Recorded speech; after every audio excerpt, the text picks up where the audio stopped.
Macmillan Audio presents Sizzling 16 by Janet Evanovich. Read for you by Lorelei King.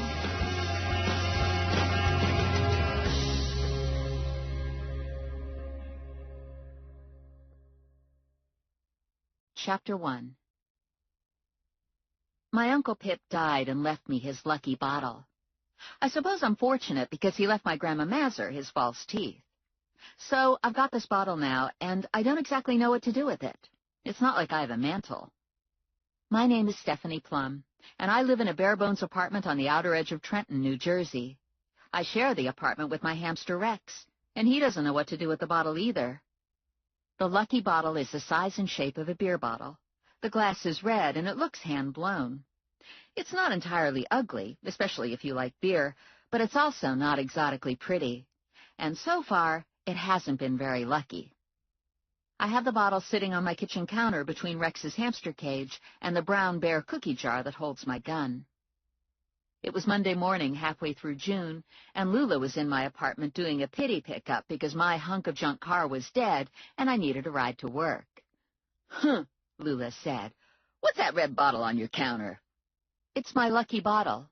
"Oh, yeah? What's so lucky about it?" "It don't look too lucky to me. Looks like one of them designer beer bottles, only it's got a fancy glass stopper in it." "It's my inheritance from Uncle Pip." "I remember Uncle Pip," Lula said. "He was older than dirt, right? Had a big carbuncle on his forehead. He was the one wandered out of the senior complex a couple weeks ago during that thunderstorm, pissed on a downed electric wire, and electrocuted himself." "Yep, that was Uncle Pip." I'm a bond enforcement agent working for my cousin Vinny, and Lula is the office file clerk, wheelman, and fashion maven. Lula likes the challenge of fitting her plus-size body into a size 8 poison green spandex miniskirt and leopard print top, and somehow it all comes together for Lula.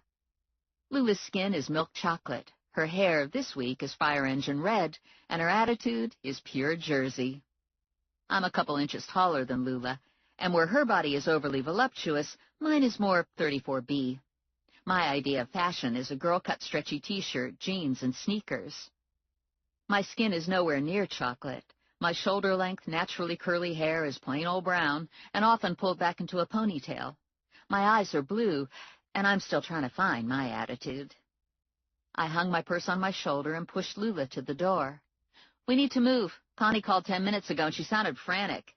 "What's with that?" Lula said. "Last time Connie was frantic was never." Connie Rizzoli is the bail bonds office manager. My heritage is half Italian and half Hungarian. Connie is Italian through and through. Connie is a couple years older than I am, has more hair than I do, and a consistently better manicure. Her desk is strategically placed in front of Vinny's door, the better to slow down stiffed bookies, process servers, hookers with obviously active herpes, and a stream of perverted degenerates with get-rich-quick schemes hatched while under the influence of who knows what. I live 10 minutes from the office on a day without traffic. This wasn't one of those days, and it took Lula 20 minutes to get a red Firebird down Hamilton Avenue.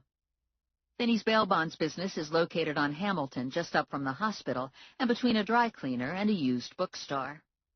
There's a front room with large plate glass windows, an inner office where Vinny hides, a row of file cabinets, and behind the file cabinets is storage for everything from guns and ammo to George Foreman grills held hostage until some poor burger-loving slob comes up to trial. Lula parked at the curb, and we pushed through the door into the front room. Lula plunked herself down on the brown fake leather couch that was positioned against the wall, and I settled into an orange plastic chair in front of Connie's desk. The door to Vinny's office was open, but there was no Vinny. "What's up?" I asked Connie. "Mickey Gritch snatched Vinny. Last night he caught Vinny in a compromising position, pants down on Stark Street on the corner of Stark and 13th. And from what I've pieced together, Gritch and 2 of his boys dragged Vinny at gunpoint into the back of a Cadillac Escalade and took off." "I know that corner," Lula said. "That's Maureen Brown's corner. Maureen and me used to hang out back when I was a hoe. She wasn't as good a hoe as me, but she wasn't no skank hoe either." Lula worked Stark Street prior to her job as file clerk. She had a rocky beginning, but she's getting herself together, and I suspect someday she'll be the governor of New Jersey. Anyway, I guess Vinny had a run of bad luck at the track, and now he owes Mickey $786,000, Connie said. Whoa, Lula said. That's a lot of money. Some of it's interest, Connie told her. The interest might be negotiable. Mickey Gritch has been Vinny's bookie for as long as I can remember, and this isn't the first time Vinny's owed money, but I can't ever remember him owing this much money. Mickey Gritch works for Bobby Sunflower now, Lula said. You don't want to mess with Bobby. Is this serious? I asked Connie. Times are tough, and Mickey wants his money, Connie said. Too many people stiffen him, so they're going to make an example of Vinny. If Vinny doesn't come up with the money by the end of the week, they're going to kill him. Bobby Sunflower would do it, Lula said. He made Jimmy Sanchez disappear, permanently. Lots of other people, too, from what I hear. Have you gone to the police? I asked Connie. The police aren't my first choice. Vinny owes this guy for illegal gambling. Knowing Vinny, it's possible some of the money came out of the business. We used to be owned by Vinny's father-in-law, you know, but last year we were sold to a venture capital company based in Trenton. The venture capitalists aren't going to tolerate Vinny's gambling with their money. If this gets out, we could all be out of a job. What about the father-in-law? Lula asked. Everyone knows he got a lot of money, plus he could squeeze Bobby Sunflower. Vinny's father-in-law is Harry the Hammer. As long as Vinny does right by Harry's daughter Lucille, it's all good, but I suspect Harry wouldn't be happy to hear Vinny got snatched while he was boffing a Stark Street hoe. Gritch already went to Harry. Not only won't Harry fork up the money to spring Vinny, if Vinny gets out of this alive, Harry will bludgeon him to death, Connie said. Well, that settles it then, Lula said. I guess it's adios, Vinny. Personally, I could use one of them breakfast sandwiches from Cluck in a Bucket. Anyone interested in a Cluck in a Bucket run? If there's no Vinny, there's no bail bonds office, Connie said. No bail bonds office means we don't get paid. We don't get paid, and there's no Cluck in a Bucket for anyone. That's not good, Lula said. I'm used to a certain standard of living. Cluck in a Bucket is one of my first food choices. Not to mention I got bills. I charged a fabulous pair of Via Spigas last week. I only wore them once, so I guess I could take them back. But then I don't have shoes to wear with my new red dress, and I got a date Friday worked around the dress. We don't have a lot of options, Connie said. We're going to have to do this ourselves. Vinny was like a fungus on my family tree. He was a good bail bondsman, but a slime ball in every other aspect of his life. He had the slim, boneless body of a ferret. He wore his brown hair slicked back, his pants too tight, his shoes too pointy, and he left too many of his sleazy shirt buttons unbuttoned.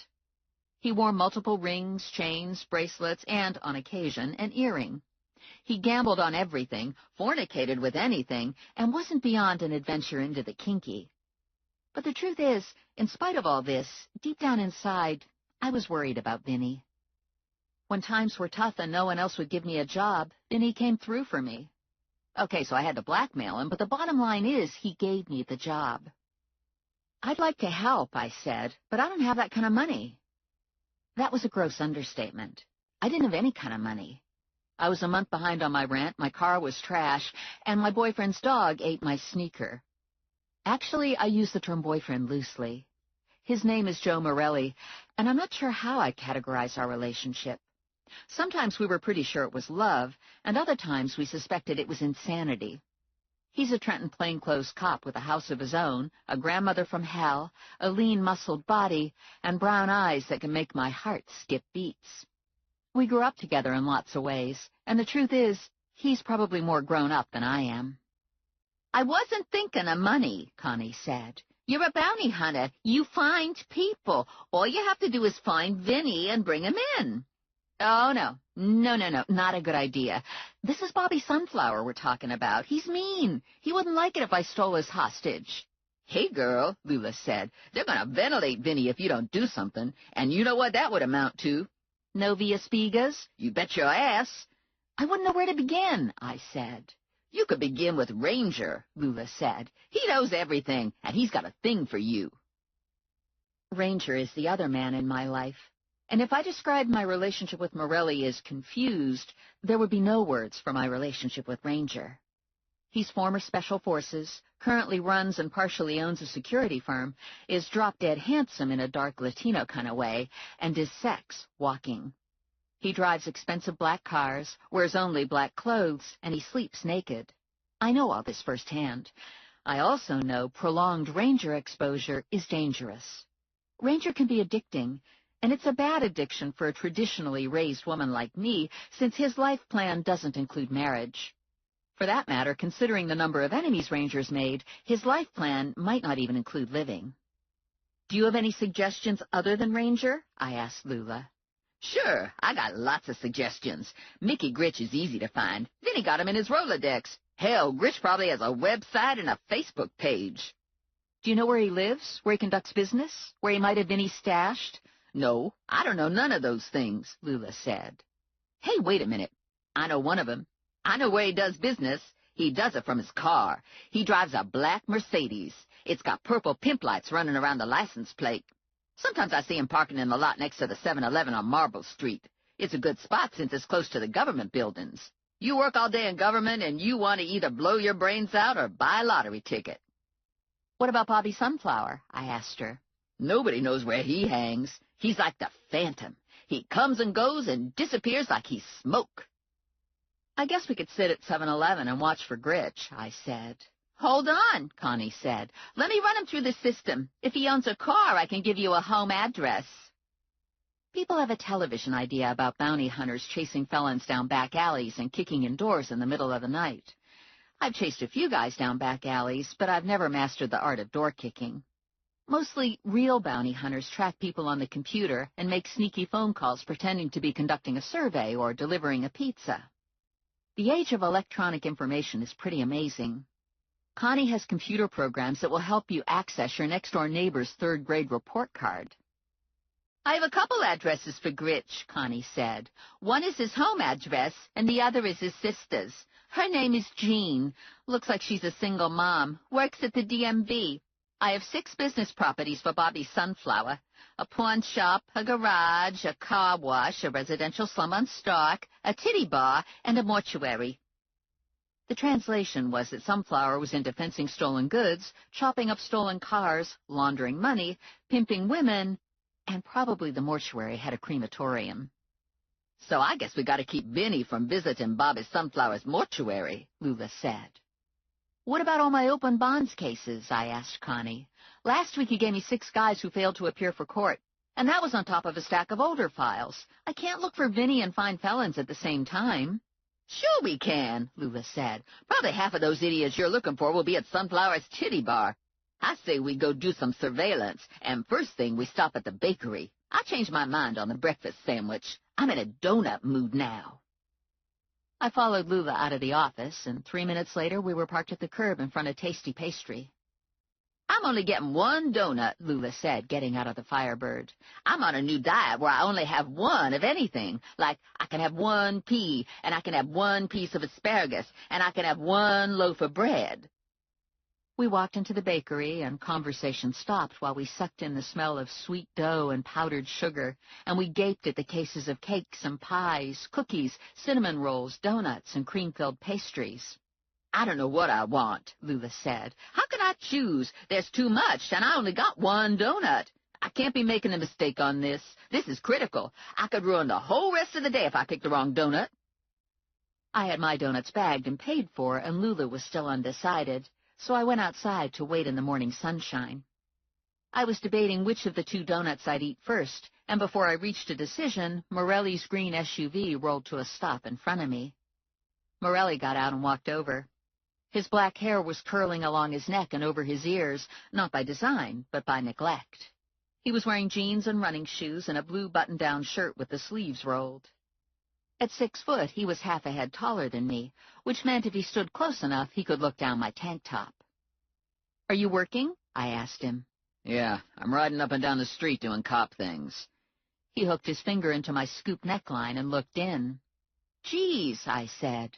"It's been a while. I wanted to make sure everything was still there." "You could ask." "If I guess what's in the bakery bag, do I get one of the donuts?" "No." "You got a Boston cream and a jelly donut." I narrowed my eyes at him. "How do you know that?" "It's what you always get." The door to the bakery was shoved open, and Lula barreled out. "Okay," she said. "I'm ready to go rescue Vinny." She realized Morelli was standing next to me, and she did a fast stop. "Oops. Rescue Vinny?" Morelli asked. He's sort of missing, I told him. Morelli took the Boston cream out of the bag, ate half, and gave the rest to me. Word on the street is that a bunch of people are very unhappy with Vinny. Word is he owes a lot of money. Do you need help? Would I have to file a police report? No, but you'd have to give me the rest of the donut. Thanks for the offer, but I have some leads. I'll stumble along on my own this morning and see what turns up. Morelli gave me a quick kiss and jogged back to his car. I looked at the 2 bags Lula was holding. I thought you were getting just 1 donut. And that's exactly what I did. I got 1 of everything. I'm telling you, this is a beauty of a diet.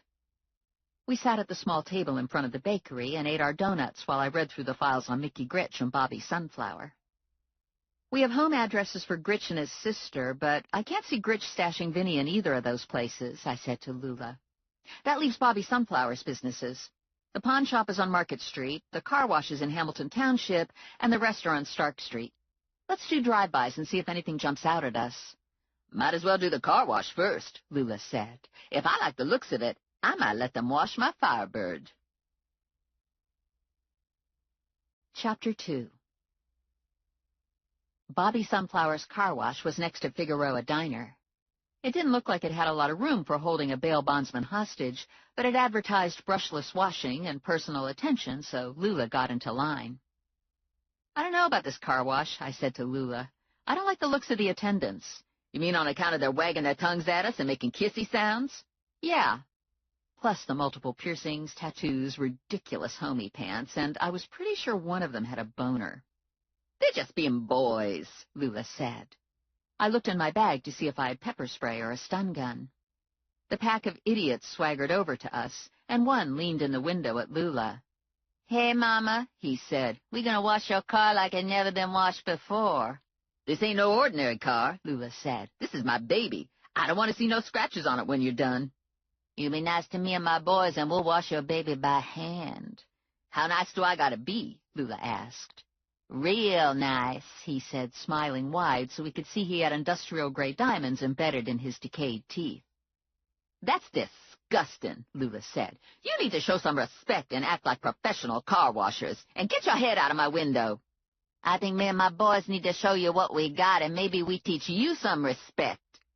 Lula pulled her Glock out of her purse and stuck it in his face. You got 10 seconds before I blow your nose off, Lula said. Yeah, Mama, the guy said. They all turned and ran, and Lula squeezed off 6 rounds, managing to miss all of the car washers at pretty much point-blank range. Huh, Lula said, rolling her window up and driving out of the lot. They don't make these guns like they used to. I can't believe I didn't hit a single one of those fools. Next stop was a pawn shop. Lula parked on the street, and we got out and looked around. There was an apartment above the shop, but so far as we knew, it wasn't owned by Sunflower. A consignment store was to one side of the pawn shop, and a pizza place was to the other side. This doesn't look promising, I said to Lula, but I'm going to go in and scope it out. Who am I? Lula wanted to know. Am I good cop or bad cop? You're nothing. There's no cop. We're just browsing and leaving. No problemo. I can do that. I'm an excellent browser. We went inside the pawn shop. Lula walked up to the counter, looked in the display case, and called the pawn shop guy over. It's not like I need the money or anything, but I was wondering how much I could get for this ring I got on, Lula said. As you could see, it's got a ruby in the middle with some diamond chips around the edge, and it's in a genuine gold setting. Is that a real stone? He asked her. You bet your ass it's real. A gentleman gave me this ring for certain favors. He bought it for his wife, but decided I earned it. I don't suppose you have any documentation, like an appraisal. Say what? I guess I could give you 45. 4,500? Lula asked. No, just 45. Cripes, lady, what do I look like, a sap? No. You look kind of hot, Lula said, leaning her boobs on the counter. What do you got in that back room, sugar? There's no back room, just a bathroom that even I won't use. Moving on, Lula said, and she turned on her heel and sashayed out of the pawn shop. 10 minutes later, we were idling in front of Sunflower's garage on Lower Stark. It was a one-story cinder block structure with 3 bays, all doors open. I can't see them keeping Vinny here, I said to Lula. There are too many people around, and there's no space to hide someone. Next stop was the Topless Bar. The neon sign was flashing, and electronic dance music dribbled out the open door. A wasted guy in a baggy white T-shirt leaned against a graffiti-covered building, smoking. He looked at us through slitted eyes, and Lula drove on. "Nothing but trouble there," she said. We parked in front of the mortuary and stared at the building. Brown brick, 2 stories. Upper windows were blacked out. There was a magenta and black awning over the door, and Mellon Funeral Parlor was written on the awning. "I don't know what's more depressing," Lula said, "this dreary-ass funeral home or a titty bar in the morning." Maybe the bar was serving breakfast. "I didn't think of that," Lula said. "I guess that would be okay." This place has real hostage potential. I'd go in and pretend I'm a customer, but I don't look like I belong in this neighborhood. "You mean on account of you're the only white woman on this whole street, dead or alive?" Yeah. "I see your point, but I'm not going in there. I hate funeral parlors, and I hate dead people even more. I get the creepy crawlies just sitting here thinking about it." Okay, we'll do this later. Let's take a look at the apartment building. The apartment building was half a block away and looked like the Tower of Terror. It was 4 stories tall, black with grime, and slightly lopsided. "Holy bejesus," Lula said, eyes bugged out, looking at the building. "This is scaring the crap out of me. This is like where Dracula would live, if he didn't have any money and was a crackhead. I bet it's filled with rabid bats and killer snakes and hairy spiders as big as dinner plates." I thought it looked like it would be filled with despair and craziness and broken plumbing. Either way, it wasn't anywhere I wanted to go. Unfortunately, it was also a good place to stash Vinny. "How bad do we want to find Vinny?" I asked Lula, unable to take my eyes off the hellish building. "The way I see it, either we find Vinny or I'm going to be working the fry basket at Cluck in a Bucket. Not that there's anything wrong with the fry basket, but all that grease floating in the air isn't going to be good for my hairdo. And what if they already got someone working the fry basket? What if I can't get another job and they come repossess my Via Spigas?" And what if I don't come through and they kill Vinny? How could I live with that, I thought. I speed-dialed Ranger's cell phone. Ranger picked up, and there was a moment of silence as if he was sensing me at the other end, taking my body temperature and heart rate long distance. "Babe," he finally said. "Do you know the slum apartment building Bobby Sunflower owns on Stark?" "Yes, it's on the same block as his funeral home." "That's the one. I'm going in to look for someone. If you don't hear from me in a half hour, maybe you could send someone to check." "Is this a smart thing to do?" "Probably not." "As long as you know," Ranger said, and he disconnected. "I got 2 donuts left," Lula said, "and I'm eating them before I go in, just in case I don't come out." I angled out of the Firebird. "Take them with you. If I don't go in now, I'll chicken out." The front door was ajar, leading to a small, dark foyer spray-painted with a bunch of gang symbols. Stairs going up to the left. A bank of mailboxes to the right. No names on the mailboxes. Most were open and empty. Some didn't have doors at all. The message was clear. If you lived here, you didn't get mail. 2 doors led off the foyer. Lula and I listened at the doors. Nothing. I tried one of the doors. Locked. The second door opened to cellar stairs. Lula poked her head in the doorway. "There's stairs going down, but I can't see nothing. It's blacker at night down there. Don't smell too good either." "I hear scritching sounds," I said to Lula. "Yeah, I hear it too, kind of squeaky." And then a tsunami of rats swept up the stairs and over our feet.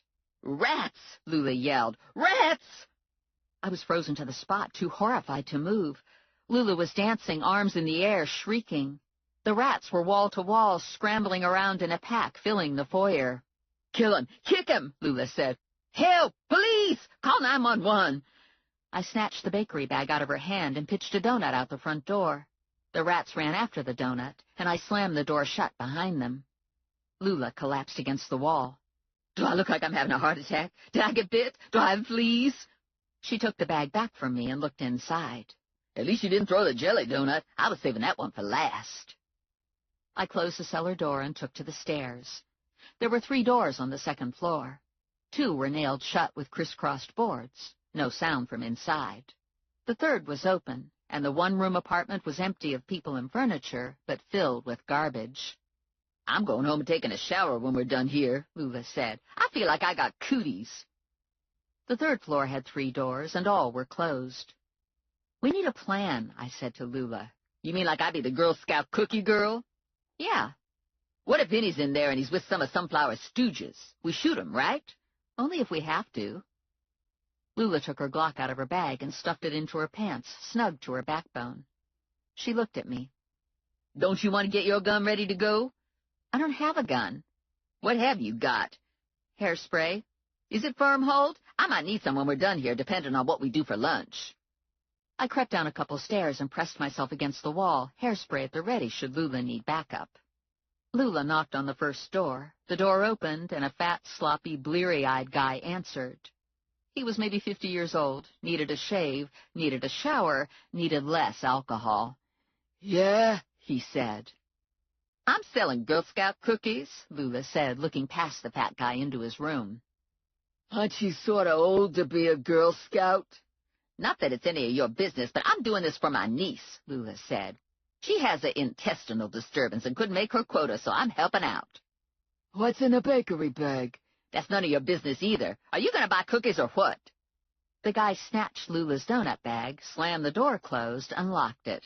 Hey, Lula said, you give me back my bag. She put her ear to the door. I hear the bag rustling. You better not be fingering my donut. Lula pounded on the door. Give me my donut back or else. Too late, he said through the door. I ate it. Oh, yeah? Well, eat this, Lula said. And she hauled her Glock out and drilled a bunch of rounds into the door. Holy crap, I yelled, rushing at Lula. Stop shooting! You can't just shoot up someone's door over a donut. You could kill the guy. Damn, Lula said. I'm out of bullets. She scrounged around in her purse. I know I got an extra clip in here somewhere. The door banged open. The fat guy looked out at us and ratcheted the slide back on a sawed-off shotgun. He took aim, and I blasted him with hairspray. Yow, he hollered, rubbing at his eyes. Shit, that stings. Lula and I flew down the stairs. We took one flight, rounded the corner for the second flight, and crashed into two of Ranger's men on their way up. We hit them with enough force to knock them off balance, and we all went ass over tea kettles, rolling in a pat to the foyer floor. Jeez, I said, getting to my feet. I'm sorry. I didn't expect anyone to be on the stairs. I knew one of the guys. His name was Hal. He was a real sweetie, and he was built like a stegosaurus. Rangers sent us to check on you, Hal said. We just got here and we heard shots. Some moron ate my jelly donut, Lula said. So I shot him. Hal cut his eyes to the third floor. How bad is he? Do you want us to, get rid of anything? Like a body? I asked. Yeah, Hal said. Thanks, but not necessary, I told him.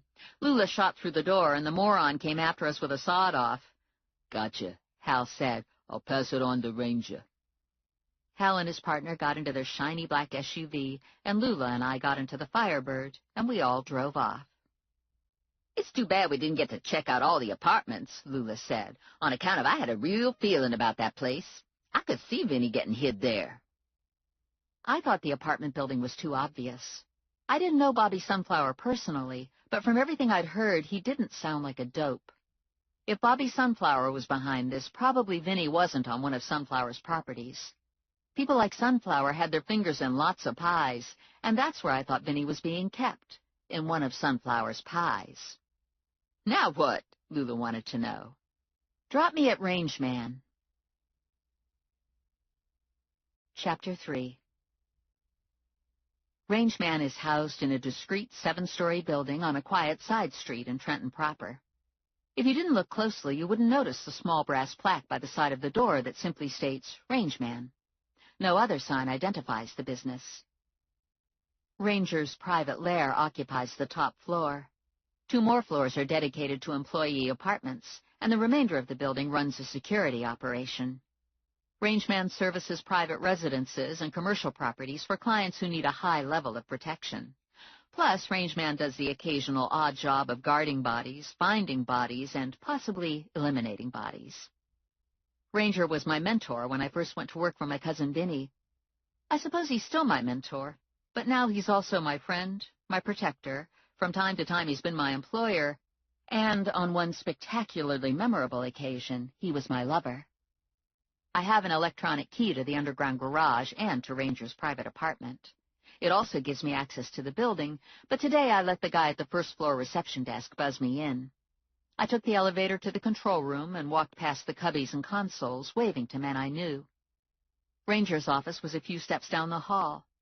He was on the computer when I walked in, and he smiled when he saw me. A big thing for Ranger, since he doesn't do a lot of smiling. He was dressed in rangeman black t-shirt, cargo pants, and running shoes. Everyone in the building was dressed exactly like this, but Ranger's clothes fit him better. Possibly because Ranger was clearly at the front of the line when God was handing out the good body parts. You could dress Ranger in a black plastic garbage bag and he'd still look hot. "I need a tracking lesson," I said to Ranger. "You know how you always know my location? I want to be able to do that. I want to put one of those gizmos on someone's car." "I can give you the gizmo," Ranger said, "and I can show you how to install it, but it won't do you any good if you can't receive the signals. It would be easier and less expensive if you let me track this person for you." "That would be great. I need to know where Mickey Gritch is going. He's kidnapped Vinny, and I have to get Vinny back." "Why?" I blew out a sigh. "It's the right thing to do." Ranger opened his desk drawer, took out a set of keys, and tossed them to me. "You need a car." "So you're giving me one?" "It's the right thing to do," Ranger said. Rangeman keeps a fleet of shiny new black cars for employee use. Most are SUVs. There are a couple F-150s and a couple vans, and Ranger's personal car is a Porsche Turbo. The car I drew in the Rangeman lottery was a black Jeep Wrangler. It was noon when I parked the car in front of the office, and Lula and Connie had 2 pizza boxes open on Connie's desk. "That's a lot of pizza for someone only eating one of everything," I said to Lula. "I'm not eating from Connie's box," Lula said. "I got myself 1 pizza, and that's what I'm eating. But if you want a piece, you could help yourself." Lula's pizza had the works, and Connie had a cheese and pepperoni pizza. Since I was in a cheese and pepperoni mood, I went with Connie's pizza. "Let me guess where you got the shiny black car," Lula said. "I'm guessing Ranger." "It's a loaner." Lula selected another piece. "Do you know what I think? I think that man is all bad and scary silent on the outside and soft and mushy on the inside." I knew Ranger pretty well, and I wasn't sure what was on the inside, but I knew it wasn't soft and mushy. "Have you heard any more from Mickey Gritch?" I asked Connie. "No, I got a phone call first thing this morning and nothing since. I guess Mickey called Lucille last night. Lucille called Harry, and Harry made a few inquiries and found out about the hooker. And by the time I talked to Lucille, she was having the locks changed on the house, and Harry was on a rant. I got the clear impression no one on that side of the family cares if Mickey Gritch offs Vinny." "That's a shame," I said. "I know Vinny brought all this on himself, but it's still sad." I ate 2 pieces of pizza, chugged a bottle of water, and hiked my bag onto my shoulder. "Where are you going?" Lula wanted to know. "I have Ranger tracking Mickey Gritch, so I thought I'd take the afternoon to try to find Dirk McCurdle. He's still in violation of his bond." "I thought his name was McCuddle," Lula said. "Nickname," I told her. The papers branded him McCuddle because he married 4 women before the state of New Jersey wised up and arrested him. Besides being tagged for bigamy, McCurdle got caught shoplifting some very expensive lingerie. He said Social Security didn't give him enough money for him to keep up with the anniversary presents. "He looks like a nice little old man in his newspaper pictures," Lula said. Dirk McCurdle was 72 years old, 5'9" tall, pleasantly plump and pink-cheeked, had wispy white hair and a face like a cherub. "I have a feeling McCurdle is with one of his wives," I said. "One is in the Burg, one's on Cherry Street, and 2 are in Hamilton Township." "Hold on," Lula said. "I'll go with you in case one of those wives gets out of hand and you need backup." I glanced at the file Connie had given me. McCurdle's first wife was his age. All the other wives were in their late 70s. Probably I could handle them. "Anyway, I never saw any bigamous wives," Lula said. "I want to see what they look like." I thought I'd start with the most recent wife and work my way back. Margaret McCurdle lived in a garden apartment in Hamilton Township. The buildings in the complex were 2-story red brick with white doors and white shutters at the windows. There were 10 apartments in each building, 5 up and 5 down. Margaret lived in an end unit on the ground floor. "This looks real normal," Lula said, swinging out of my Jeep, taking in the faux colonial columns in the front of the building. "This don't look like a bigamist hideout. I hope I'm not going to be disappointed. I hate when that happens." We crossed the lot to the front door, and I rang the bell. The woman who answered the door was about 5'0". Her hair was pale blonde and cut short. Her makeup reminded me of pictures of Japanese geisha. Exaggerated bow mouth painted with glossy bright red lipstick, white pancake makeup, and pencil-thin black eyebrows. She was wearing a magenta velour warm-up suit and white tennis shoes. "Are you Margaret McCurdle?" I asked her. "Yes. You aren't more wives, are you?" "No."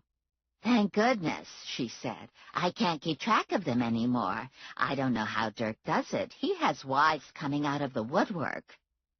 I gave her my card. "I'm a bond enforcement agent," I told her, "and I'm looking for Dirk." "Good luck," Margaret said on a sigh. "I've given up looking for him. He went out for ice cream 2 weeks ago and never came back. And now it turns out I'm wife number 4. I read about it in the paper. I suppose I should get a lawyer, but they're so expensive." "What's it like being married to a bigamist?" Lula asked her. "It's perfect," she said. "He told me he was still managing his company in Des Moines, so he would show up on Thursday night in time to set the garbage out for Friday pickup. And then he would leave early Sunday. He was very attentive, and he was always a gentleman, and he was excellent in bed." "No kidding," Lula said. "You and McCuddle have a lot of sex?" "No, but we talked about it." "Do you know where he is now?" I asked her. "Jail?" "Not yet," I said. Lula and I said goodbye to Margaret McCurdle, and I drove us a half-mile to Ann McCurdle's house on Sycamore Street. Ann lived in a small ranch house in a neighborhood filled with small ranch houses. Her house was pale gray with blue shutters and a blue door. Her yard was tidy, and it looked like someone had just mulched around her azalea bushes. "This is fascinating to me," Lula said, "because I'm a student of human nature. That's why I was such a good hoe. I took an interest in my clients. And now here I am seeing all these bigamous wives living in all these different kinds of houses. Don't you think it's fascinating?" Actually, it wasn't high on my list of things that fascinated me, but I thought it was nice that Lula was fascinated. I rang Ann's doorbell with Lula hovering behind me. I rang a second time, and the door was answered by a wiry old lady with a paintbrush in her hand. She had gray hair the color and texture of steel wool. Her bifocals were crooked on her face, and she was dressed in white orthopedic shoes and a shapeless cotton creation that was somewhere between a dress and a bathrobe. "Mrs. McCurdle?" I asked her. "Yeah," she said, "me and everybody else." She craned her neck to look past Lula. "This isn't another one of them television interviews, is it? I'm painting my kitchen and I don't have my hair fixed." I introduced myself and gave her my card. "I'm looking for your husband," I told her. "Do you have any idea where he might be?" She pushed a clump of hair back from her face and left a smudge of lemon-yellow paint. "I don't know where he is, and if you find him, I want to know so I can hunt him down and wring his neck. He started painting my kitchen this stupid yellow color 3 weeks ago and never came back to finish." "It's going to be real cheery when you get done," Lula said. "Cheery my behind," Ann McCurdle said. "Every time I look at it, my blood pressure goes up. I'm popping pills like they're M&Ms. "So I guess marrying a bigamist didn't work out for you," Lula said. "It could have been worse. Just when I was getting sick of him, he'd go off on a 2-week business trip." "That's the secret to keeping the magic in a marriage," she said. "You don't see too much of each other. Men are only interested in one thing anyway, sex, and then after they get it, they go to sleep and snore." "I noticed that," Lula said. I thanked Ann McCurdle for her help, and Lula and I went back to the Jeep. "Maybe bigamists aren't as fascinating as I thought," Lula said, cinching her seatbelt. "According to the newspaper, none of these wives knew there were other wives. Now that I'm meeting them, I could see how that could happen." I motored out of the lot and turned onto Klockner Boulevard. His first wife lives in the Burg. I thought we'd try her next since it's on our way back to the office. The Burg is an odd-shaped chunk of Trenton bordered by Hamilton Avenue, Liberty Street, Chambers Street, and Broad Street. I lived in the Burg for my entire childhood, and my parents still live there. Houses are small, yards are narrow, cars are large, windows are clean. This is a neighborhood of hard-working second-generation Americans. Families are extended and proudly dysfunctional, although dysfunction in Jersey might be hard to measure. Thomasina McCurdle lived 1 block in from Hamilton in a single-family house with brown clapboard siding and brown trim. "This house looks like a turd," Lula said. "How could someone live in an all-brown house? You'd think you were going into a turd every day. It's just my opinion, but I find that depressing. When you had company over, what would you tell him? The directions would be to turn off Hamilton and park in front of the house that looks like a turd. I had to admit it wasn't the most attractive house I'd ever seen, but turd seemed harsh. Truth is, the bottom half of my parents' house was brown. And okay, if I was being honest, it wasn't such a great-looking house either. I knocked at the door, and a sturdy woman answered. She was early 70s, short black hair shot with silver, wire-rimmed glasses, dressed in a green pantsuit, large pearl earrings, lots of perfume. "Thomasina McCurdle?" I asked. "That's me," she said. "And I know who you are, too. You're Edna's granddaughter, the one who burnt down the funeral home." "It wasn't my fault," I told her. "People were shooting at me." "I suppose you're looking for my foolish husband, the bigamist." "We sure are," Lula said. "And if you don't mind me asking, what was it like being married to a bigamist?" "It was like being married to anyone else." "That's disappointing," Lula said. Thomasina pressed her lips together. "Tell me about it. I was married to that idiot for 51 years, and 10 years ago he decided to just up and marry someone else. And then he goes and marries every floozy that comes along. What the heck was he thinking?" "Do you know where I might find him?" I asked her. "I imagine he's with one of his home wreckers." "Other than home wreckers, is there any place else he might be staying? A relative's house? A close friend?" "I can't see him with any relatives. His brother died last year. His parents are dead. Our son lives in Delaware, and he'd tell me if Dirk was with him. Ernie Wilkes is his best friend, but Ernie's wife wouldn't put up with having Dirk in the house." "You look all dressed up," Lula said. "Are you going out someplace?" "No, I just got home. I was at Karen Shishler's afternoon viewing at Steva's." Thomasina turned to me. "Your grandmother is there causing a scene because there's a closed casket. The viewing was over, and she refused to leave until they opened the casket." "Thanks," I said. "If you see Dirk, please call me." Chapter 4. 3 minutes later, we were in front of Steva's funeral home. It was on its third owner since Steva, but it was still called Steva's. "I guess you're going to go get your granny," Lula said. "Yeah, I'll just check to see if she's still here." "I'm going to wait in the car if it's okay with you," Lula said. "Not that I'm afraid of dead people or anything, but it gives me the willies." Steva's is housed in a big white colonial on Hamilton. The front steps are covered in green outdoor carpet, and they lead to a wide front porch that spans the width of the house. I walked into the large lobby and heard Grandma arguing with the funeral director in slumber room number 3. "How do I know she's in there if you won't open the lid?" Grandma said. "You have my word of honor," he told her. Mitchell Shepard owns the funeral home. He bought it a year ago and probably regrets his decision. People in the burg take their funeral home seriously, and since the burg lacks a movie theater or mall, the funeral home is most often the entertainment of choice. Shepard is a mostly bald man in his 50s. He has a round face, round body, and his funereal uniform is navy suit, white shirt, navy striped tie. "Just a peek," Grandma said. "I won't tell no one." "Can't do it. The family wants the casket closed." Grandma Mazur came to live with my parents when Grandpa Mazur passed on to wherever it is bacon-eating, whiskey-drinking, gravy-loving people pass on to.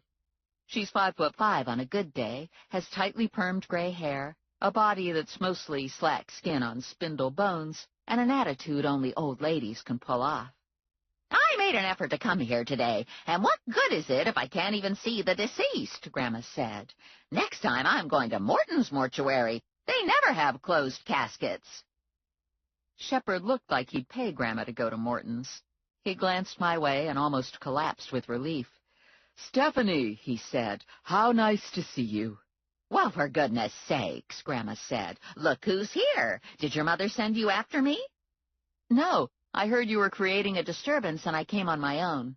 "Just in time to give me a ride home," Grandma said. "No reason to stay here any longer since Mr. Party Pooper won't open the lid for me." I escorted Grandma out of the funeral home, and she stopped short when she saw the Jeep. "Isn't this a cute little thing?" she said. "This is a pip of a car. I always wanted to ride in one of these. How the heck do I get into it?" Lula climbed into the back seat and reached a hand down to Grandma. I got my hand under Grandma's behind, and we alley-ooped her into the passenger seat. "Good thing you came when you did," Grandma said. "By the time I walked home, I'd be late for dinner, and we're having pot roast tonight. It wouldn't be right to be late for pot roast." "I love pot roast," Lula said. "I bet you're having mashed potatoes and gravy with it, too. I love mashed potatoes and pot roast gravy." "You should stay for dinner," Grandma said. "We always got extra." "If you're sure it's no trouble," Lula said. "I wouldn't want to impose, and I won't eat much on account of I'm on this new diet where I only eat one thing, like I only eat one piece of pot roast and one glob of mashed potatoes and one green bean." "Have you lost weight?" Grandma asked. "Not yet, but I only just started. I'm still getting the hang of it." "Like, what happens when you eat salad?" "Does it mean you eat one salad, or does it mean you eat one piece of lettuce and one piece of tomato? It don't matter a lot since I don't understand the whole salad obsession anyway.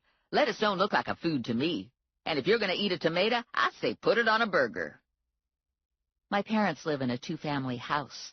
They share a common wall with Mrs. Markowitz, and both halves of the house are identical in construction. Living room, dining room, kitchen downstairs, 3 small bedrooms upstairs, and 1 bath. Mrs. Markowitz has lived next door to my parents for as long as I can remember.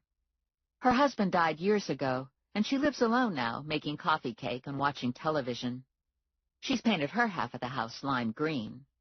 My parents have always had their house brown on the bottom half and mustard yellow on the top. I don't know why. I expect it's a Trenton thing. The house hasn't changed much over the years. A new appliance when needed, new curtains. Mostly it's overcrowded with comfortable, nondescript furniture, cooking smells, and good memories. My mom has always been a homemaker. She's a younger, more filled-out version of my Grandma Mazur, and I think I'm cut from some of the same cloth. I have their good metabolism, oval-shaped face, and blue eyes. My dad is retired from the post office, and now he drives a cab part-time. I get my unruly hair from his side of the family, and also my perverted cousin Vinny. The table was set for 3 when we walked in. My mom quickly added 2 more place settings, and in minutes my father had his head bent over his plate, forking in meat and potatoes, and my mother was at the other end, trying not to stare at Lula's fire-engine red hair and tiny leopard print top that showed about 1/4 of a mile of cleavage. "Isn't this nice?" Grandma said, looking around the table. "I love when we have guests. It's like a party. What were you 2 doing in the neighborhood?" she asked me. "Were you looking for dangerous criminals?" "We were looking for Dirk McCurdle," I told her. "Wasn't that a scandal?" Grandma said. "Imagine having 4 wives. No one even suspected. He was such a pleasant man. I would see him at the funeral parlor when the Knights of Columbus would have a ceremony." "Do you have any ideas where he might be hiding?" "Did you try all his wives?" Grandma asked. "One of them might still have a soft spot for him." "I have 1 left." "If that don't work, you could try Pip's bottle," Grandma said. My mother blew out a sigh, and my father murmured something that sounded like crazy old bat. "Is that the red bottle you're talking about?" Lula said. "The one that looks like a beer bottle?" Grandma helped herself to the mashed potatoes. "Pip swore by that bottle. He said it brought him luck." "How does it work?" Lula wanted to know. "Is it enough to own it? Do you gotta carry it around? Do you have to rub it like a genie bottle?" "I don't know exactly," Grandma said. "I never saw Pip use it." She looked over at me. "Didn't it come with instructions?" "No." "Bummer," Grandma said. "The bottle is a bunch of horse pucky," my father said. "Pip was a nut. He didn't know enough to come in out of the rain." "What about when he won $10,000 in the lottery?" Grandma asked. "How do you explain that?" "Dumb luck," my father said. "Exactly," Grandma said. "It was the lucky bottle." "What about taking a leak in a thunderstorm and electrocuting yourself?" my father said. "Was that lucky?" "Probably he didn't have the bottle with him," Grandma said. "What happened to my pot roast?" Lula asked. "You ate it," Grandma said. Lula stared down at her plate. She looked in her lap and on the floor. "Are you sure I ate it? I don't remember." "I saw you," Grandma said. "It was the first thing you ate." "Do you think eating something counts if you don't remember?" Lula asked. No one knew what to say, and my father wasn't going to touch it. Lula looked down at her plate. She had a spoonful of mashed potatoes and a pea. "What's for dessert?" she asked. "It better not be grapes." Lula and I were back in my Jeep heading for Stark Street to check out Sunflower's funeral home. It was almost 8 o'clock and the sun was low in the sky. I'd stopped at my apartment to get a sweatshirt, and Lula had insisted we bring the lucky bottle with us. Uncle Pip would probably be alive today if he'd taken his bottle with him, Lula said. If nothing else, he could have pissed in it instead of on that wire. Not likely, I said. I can't get the stopper out. I think it's glued in. Let me take a look at that bottle. Maybe I can figure it out. I stopped for a light and pulled the bottle out of my big leather purse. Lula worked at the stopper, but it wouldn't budge. You're right, she said. This sucker's in for good. She shook the bottle close to her ear. Don't hear anything rattling around in it. She held it up and looked at it in what little light was left.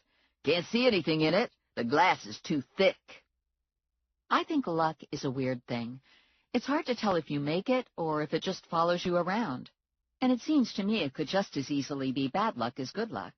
It's not like it's a constant ability, like playing the piano or being able to cook a perfect omelet. I cruised by the funeral home, and we scoped it out. There were several cars parked at the curb, and a clump of older men dressed in suits and ties stood talking by the open front door. Lights were on inside. Mellons was having a viewing. I pulled over and parked half a block away. "I'll wait here and you go look around," I said to Lula. Why do you get to wait here? Lula wanted to know. I'm the one who hates dead people. I should be the one to wait here. You can't wait here. You're the friend of the deceased. Fine, but I'm not going in alone. You're going to have to make yourself blend in. Just tart yourself up some, and everyone will think you're a hoe come to visit. I ratted my hair, put on brighter lipstick, took my sweatshirt off, and rolled my T-shirt so I had some skin showing. "This is the best I can do," I said. "You're not all that hot," Lula said. "You're never going to make any money looking like that." "Sure I would. I'm the girl next door." "You don't know much," she said. "You got to have a short skirt to be the girl next door, and you put your hair in 2 ponytails. I thought that was the Catholic schoolgirl. The Catholic schoolgirl skirt is plaid and pleated." I put Pip's bottle back in my bag, hiked my bag up on my shoulder, and swung myself down from the Jeep. We made our way through the clump of men, through the open door, and into the foyer. Several older women stood by a table with a coffee urn and cups. I could see more women and a couple men in an adjoining room. The casket was in that room. So far as I could tell, this was the extent of the public areas. "Small funeral home," I said to Lula. "I guess the embalming goes on upstairs, being that the windows are blacked out, and we know Bobby Sunflower likes to keep rats in his cellars," Lula said. "I want to see what's down the hall to the left. Stand at the front of it so no one can see me snooping." The hall wasn't long. It led to a small kitchen, stairs going up, and 2 doors. I opened one door to stairs going down. I held my breath and listened for a moment. No squeaking. I flipped the light on and whispered, "Hello?" No answer. I didn't want to rescue Vinny bad enough to creep down the stairs. I closed the cellar door and tried the second door. It opened directly onto an alley and a small paved parking lot. A hearse and a black stretch Lincoln were parked in the lot. I stepped out onto the cement stoop to get a better look at the back of the building, and the door blew closed behind me. I tried the door. Locked. Crap. The funeral home was in the middle of the block with no breaks between buildings. I was going to have to walk down the alley and around the corner to get back to Stark.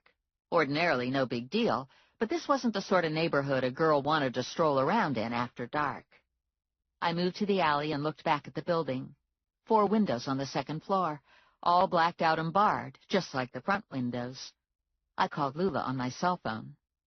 "Where the heck are you?" Lula wanted to know. "I accidentally got locked out. I'm in the alley. Can you let me back in?" "Negative. Bobby Sunflower just came down the back stairs, and he's standing in the hall talking to some idiot that's got killer written all over him." "Go ask them if they've got Vinny upstairs." "Funny," Lula said. "Why don't you rub your bottle and ask for X-ray eyes?" "Are you being sarcastic about my lucky bottle?" "Yeah, and I regret it. It's not a good idea to disrespect a lucky bottle. I'll meet you at the Jeep. Good thing you at least got your hairspray in case you meet up with some of the locals." Chapter 5. I power-walked down the alley, keeping to the shadows where I hoped I wouldn't be seen. I scurried around the corner, and by the time I reached Stark Street, my heart rate was at stroke level. I did some deep breathing and tried to calm myself before I got to the car, so I wouldn't have to listen to Lula go on about how I should carry a gun. Okay, probably she was right, but I really hated guns, and I could never remember where I hid the bullets. Ranger had a remote door entry on the Jeep, so I beeped us in, and Lula and I sat watching the funeral parlor. "Do you know Bobby Sunflower?" Lula asked me. No. "He's a tall dude just come out." Is Sunflower his real name? "So far as I know," Lula said. Bobby Sunflower was a little over 6 foot tall. He was lean with a long face and long cornrows that came to his shoulders. He was dressed in a pinstriped suit and a white shirt that was unbuttoned to halfway down his chest. He had a lot of gold chains around his neck, and I could see his diamond ring from where I sat. He had 2 men with him who looked like dumb muscle. They stood 2 steps behind while Sunflower talked to a fireplug guy in a bad-fitting black suit. "That's the funeral director, Mellon," Lula said. "I was watching him from inside." A black Cadillac Escalade with tinted windows rolled to a stop in front of the funeral home. Sunflower turned from Mellon and got into the Escalade's back seat. One of the gunners got into the front passenger seat, the other got in next to Sunflower, and the car moved off down the street. I put the Jeep in gear and followed the Escalade. I kept my distance, staying about a half block behind. They went all the way down Stark, took State Street to Broad, and I lost them on Broad. Too much traffic on Broad. I lost them when I couldn't run a light. "I got a bad feeling about Bobby Sunflower," Lula said. "Some people just make you scared inside, and he's one of those people." I turned off Broad and made my way through the burg to Hamilton and the bonds office. I dropped Lula at her car and headed for home. I was a block from my apartment building when Mickey Gritch passed me going in the opposite direction. Black Mercedes with purple pimp lights flashing around his license plate. Hard to miss. I cut my lights and made a U-turn on Hamilton. I put a car between me and Gritch, and I put my lights back on. Gritch turned right on Olden, crossed the railroad tracks, and wound around, ending on Stark. He took the alley behind the funeral home, parked behind the limo, and got out. I was around the corner on the dark side street, watching with my lights off. Gritch got out of his car, walked to the back door, and knocked. The door opened, Gritch walked in, and the door closed. I checked my rearview mirror and saw that a car had pulled up behind me. My pulse quickened, and I was about to step on the gas when Ranger angled out of the car and walked to the Jeep. I got out and stood next to him, and my pulse didn't drop back. Ranger at close proximity on a dark and deserted street would make any woman's heart race. "You scared the bejesus out of me," I said to him. "I didn't know it was you at first." "Chet was monitoring the fleet, and he saw you make a U-turn and start tailing Gritch." "And you were in the neighborhood?" "No, I grabbed my keys and came out to watch you in action." He did a full body scan on me. "Is this a new look?" "Lula and I were here earlier, and Lula thought I'd fit in better if I was a hoe." Ranger put his hands to my waist and slid them up bare skin to where I had my shirt rolled and tucked into my bra. He loosened my shirt and smoothed it down. "You looked cold," he said. I was pretty sure he was referring to the state of my nipples, and because it was Ranger, I was also pretty sure he knew cold had nothing to do with it. "I saw Bobby Sunflower leave here about 45 minutes ago, and now Gritch is here," I told him. Ranger looked at the back of the building. "And you think Vinny might be here?" "The windows are blacked out upstairs. Originally, I thought the embalming rooms were up there, but Lula saw Bobby Sunflower come down the stairs." I reached into the Jeep and got my sweatshirt. I didn't get a chance to check out anything other than the public areas. Ranger looked at his watch. "Viewing hours are over. The outdoor light was off when we drove by the front of the building. We can hang here for a while and see what goes down." I zipped my sweatshirt and leaned against the Jeep with Ranger. He wasn't a guy who made a lot of small talk, and I'd gotten used to the silence. We stood like that for about 10 minutes, and the door opened, and Gritch stepped out. A second guy appeared in the doorway. He flipped the inside light off, and the mortuary parking area was plunged into darkness. We heard the back door click closed, and moments later car doors opening and slamming shut. Ranger pulled me away from the Jeep under cover of a building. He leaned into me and shielded me with his body. He was dressed in his usual black. Black T-shirt, black windbreaker, black cargo pants, black running shoes, black gun. His hair was dark brown, and his skin was light brown. Ranger was a shadow. 2 car engines turned over and headlights flashed on. The Mercedes rolled past first. The big Lincoln followed. They took the corner and headed for Stark Street. Ranger stayed pressed against me, his hand at my waist, his breathing even. His lips brushed my ear and my cheek and found my mouth, and the contact produced a rush of heat and desire that filled every part of me. Since we were standing on a public street in a part of town that had killings nightly, I suspected this wasn't going any farther than kissing. "Are you playing?" I asked him. "Yes," he said, "but that could change." I felt my fingers curl into his shirt, and I made an effort to uncurl them. I put a couple inches between us, and I smoothed out the wrinkles I'd made. "I need to find Vinny," I said. Ranger looked over at the building. "Get in your car and lock the doors. I'll go inside and look around." "I'm sure the funeral parlor has an alarm system." "Even with the best alarm system, there's a 10 to 15-minute window before anyone responds. And in this part of town, the response is a lot longer, if at all." Ranger jogged to the back door, and within seconds he had the door unlocked. He slipped inside, and a couple minutes later, I heard the alarm go off. I gripped the wheel and watched the building, keeping track of the time. 5 minutes went by. 10 minutes. I had my teeth sunk into my lower lip, and I was thinking, get out, get out, get out! The door opened at 14 minutes. Ranger emerged alone and jogged back to the car. "I'll follow you home," Ranger said. "I don't want to talk here."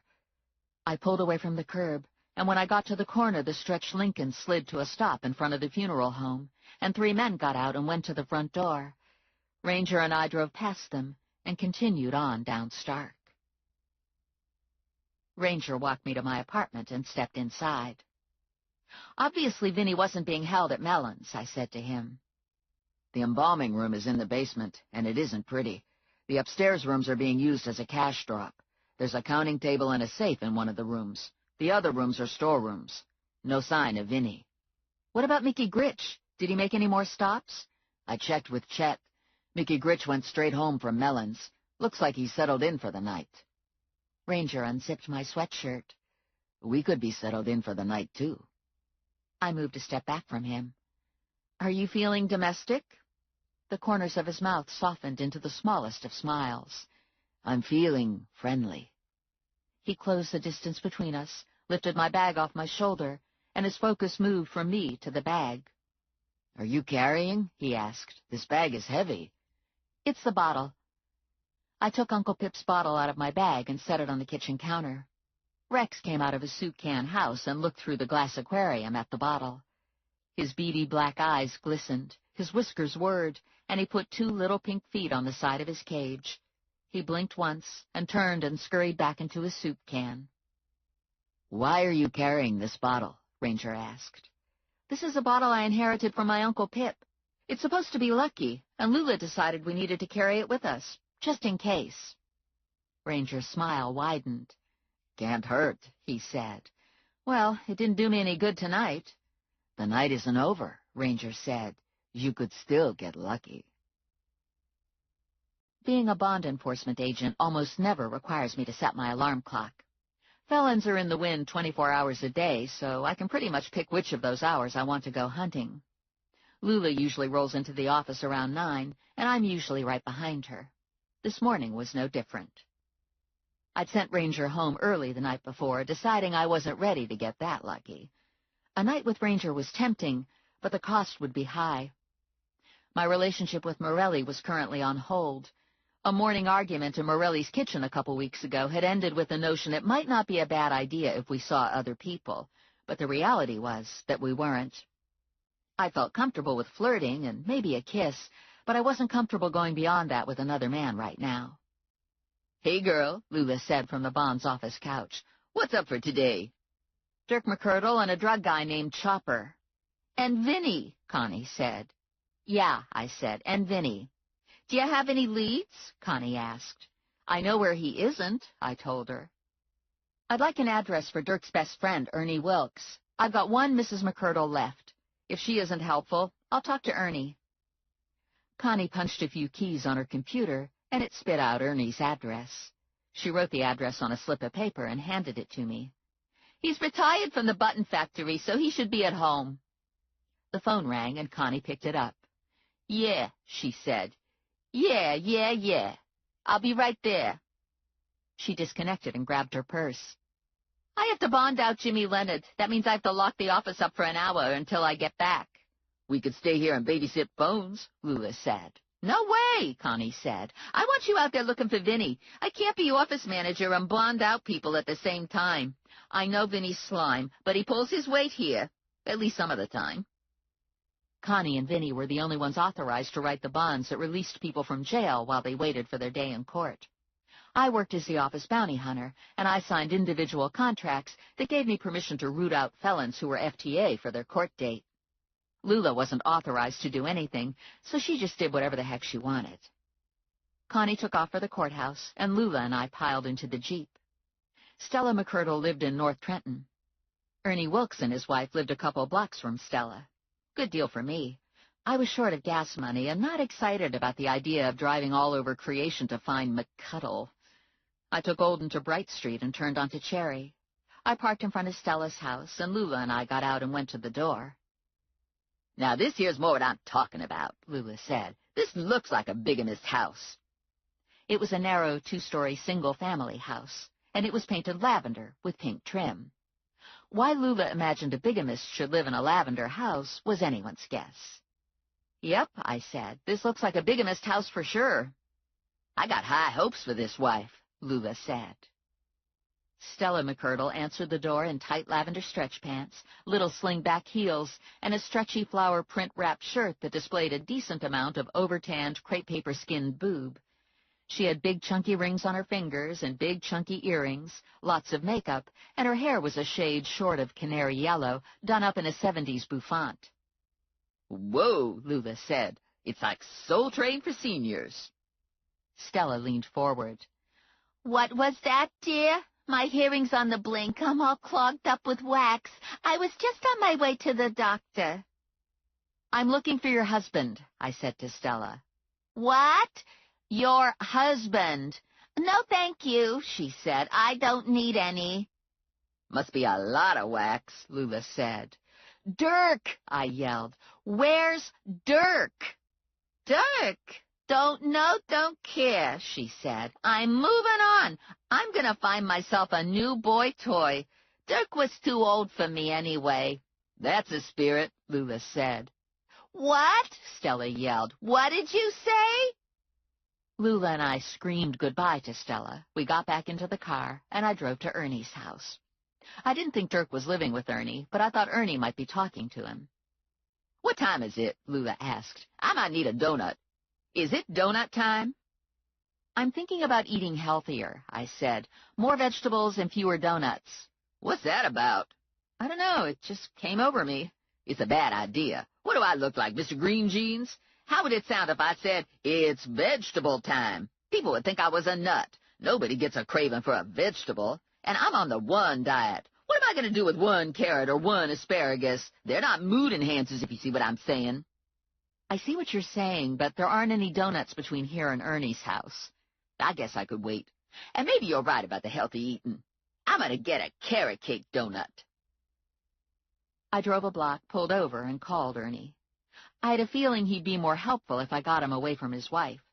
My guess was his wife wouldn't be happy to learn he was still palling around with Dirk the bigamist.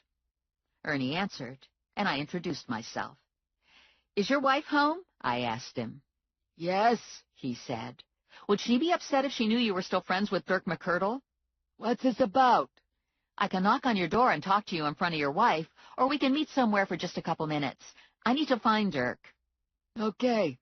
Just go out in your car or go for a walk and I'll follow you. Okay. And he hung up. 5 minutes later, a car pulled out of the Wilkes driveway and headed for Olden. The car pulled to the curb after 3 blocks, and Ernie Wilkes got out. I don't know anything about Dirk McCurdle, Ernie said to Lula and me. We used to be friends, but I don't see him anymore. When was the last time you talked to him? I asked. Ernie hesitated a beat. A long time ago. Try again, I told him. Ernie blew out a sigh. A couple days ago. He's got a new wife. At least he says she's a wife. Do you know her name? Do you know where she lives? Her name's Dolly. I don't know her last name. He said they met at the senior center on Greenwood, and he said she has a house close by there.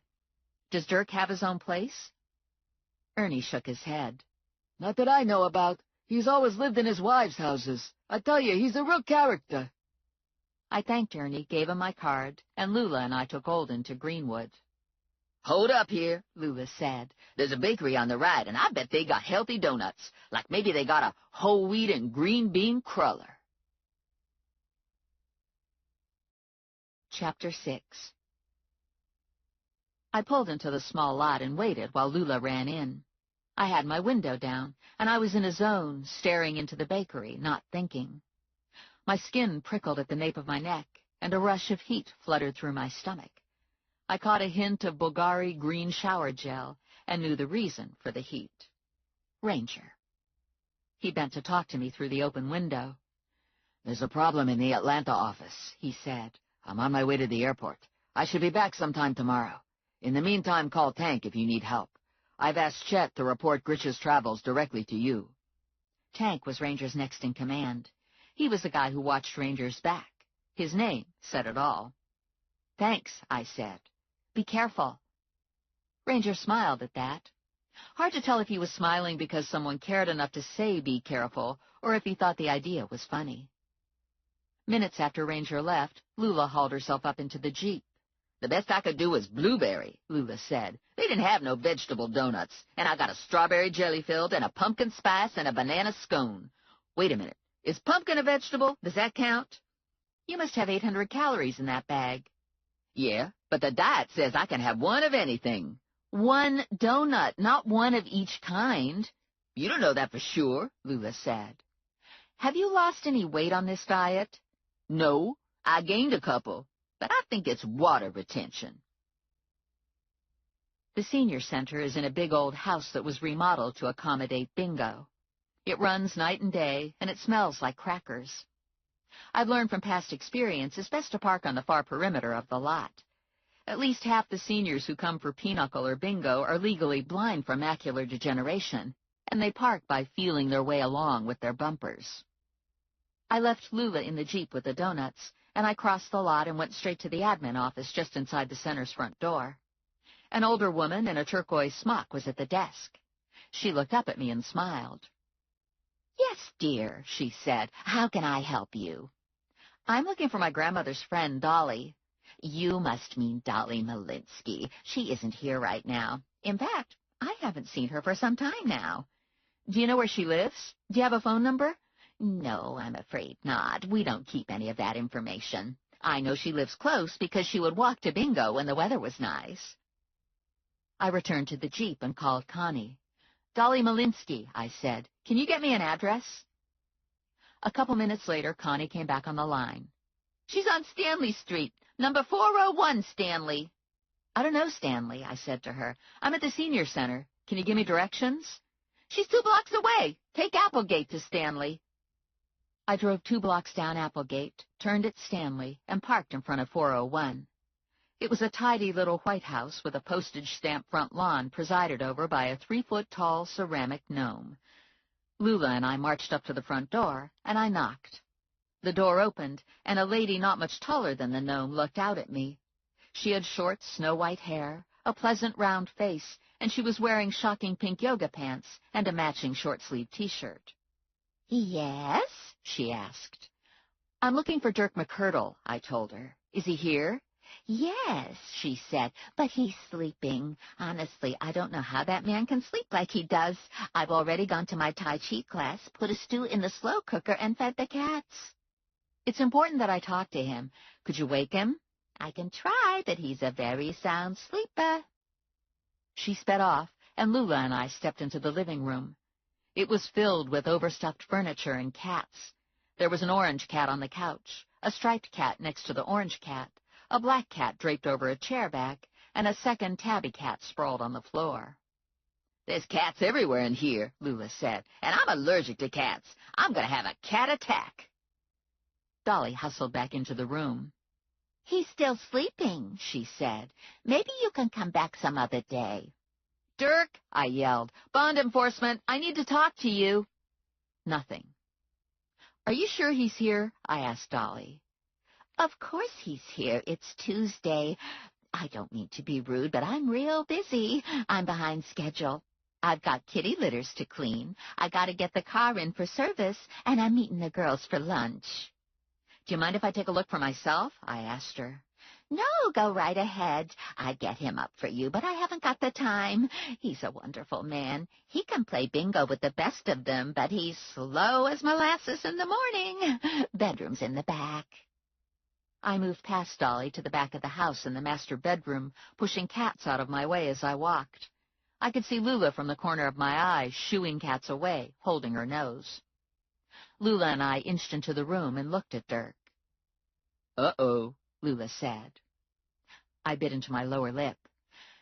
How long has Dirk been sleeping like this? I yelled to Dolly. Since last night. He went to bed early, said he had indigestion. I hauled my cell phone out of my bag and called 911. We need an officer at 401 Stanley Street, I said, and an EMT truck. Hold the siren. Is there something wrong? Dolly asked. I'm really sorry, but I'm pretty sure Dirk's dead, I told her. Dolly took a close look at him and poked him. Yep, he's dead all right.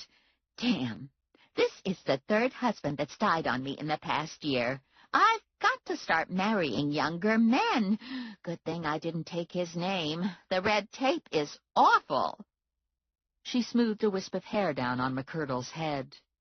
He was fun, she said. I'll miss him on Mondays and Tuesdays. Lula sneezed. Damn cats. I gotta get out of here. I'm allergic to just about everything in this house. Cats and dead people, and pretty soon it's gonna be filled with cops. Dolly looked at her watch. I should probably cancel my service appointment. You might want to do that, Lula said. But if we hurry things along, you could make lunch. We should go out and wait for the police, Dolly said. They can never find this house. I don't know why. It's the house with the gnome, for goodness sakes. Guess you're getting good at this, Lula said. The husband before Dirk died 5 months ago. He should rest in peace. And before that was George. We all meandered out of the house and stood blinking in the late morning sun. A cop car angled to a stop behind my Jeep, and Carl Costanza and Big Dog got out. Carl and I did communion together, and he was friends with Morelli. Carl looked at me and smiled. I bet this is going to be good, he said. I have a dead FTA in there, I told him. Did you kill him? No. Looks to me like natural causes, but what do I know? Dolly said he just never woke up. Carl pulled on rubber gloves. Gonna need more than that in there, Lula said. There's cats. And she sneezed and farted. Excuse me, she said.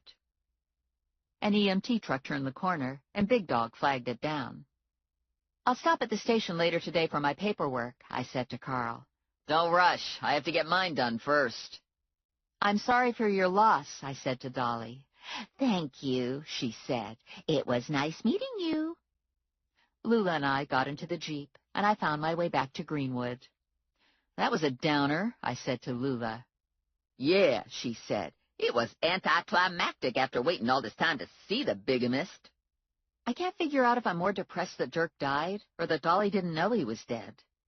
I take a philosophical view on these things since I'm an observer of human nature, Lula said. I figure you got to have the right attitude about this stuff. Take Dolly, for instance. Dolly was going to try to keep her lunch date, which is a good thing because life got to go on. And even though he was dead, Dirk sort of looked like he was smiling. He did look like he died smiling. See, it's all part of the circle of life, Lula said. And pretty soon we'll be dead, too. Only you'll go first because you're older than me. Do you have any donuts left? I need a donut. I ate 'em all, but we can stop at the bakery again. They had some red velvet cupcakes that I'm pretty sure were made with beet juice. Either that or red dye number 13. I hooked a left into the bakery lot and bought myself a donut with white icing and colorful sprinkles. This is a happy donut, I said to Lula. Fucking A, Lula said. But then I never saw a sad donut. I ate my donut and felt much better, so I drove down Greenwood to Hamilton past the office and on to the government buildings on the river. It was lunchtime, and I was guessing Mickey Gritch would be hanging out looking to run some numbers. "Oh, boy," Lula said when I pulled into the 7-Eleven lot on Marble Street. "You're not going to do what I think you're going to do, are you?" "I'm going to talk to Mickey Gritch." I spotted his car parked to the side of the lot. No other cars around it. It was early. Lunch hours hadn't kicked in yet. I pulled up beside him, and his tinted window rolled down. Mickey Gritch had white blonde hair cut in a 60s Beatle mop style. He had little pig eyes that were always behind shades, a big, pasty potato head, and a body gone soft.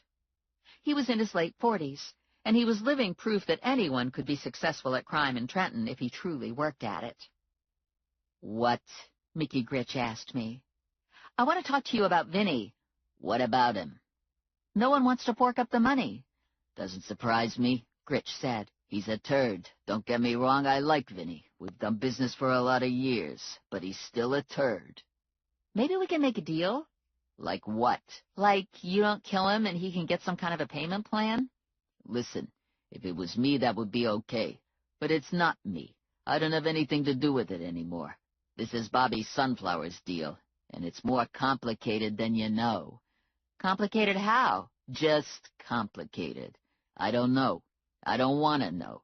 There's bad people involved. Badder than Bobby Sunflower." He leaned out a little. "Is that Lula? Hey, Mama." "Don't you hey Mama me," Lula said. "I'll be out of a job if they off Vinny, and then what? I got bills to pay. I got a standard of living." "I got a job for you," Gritch said. "Huh," Lula said. "I don't do that no more, you little run-ass Polish sausage." The tinted window rolled up on Gritch's Mercedes. I put the Jeep in gear and drove out of the lot. Chapter 7. "Things are going good today," Lula said. "We haven't been shot at or nothing. Have you got the bottle with you?" "No, I left it at home." "Imagine if you had the bottle."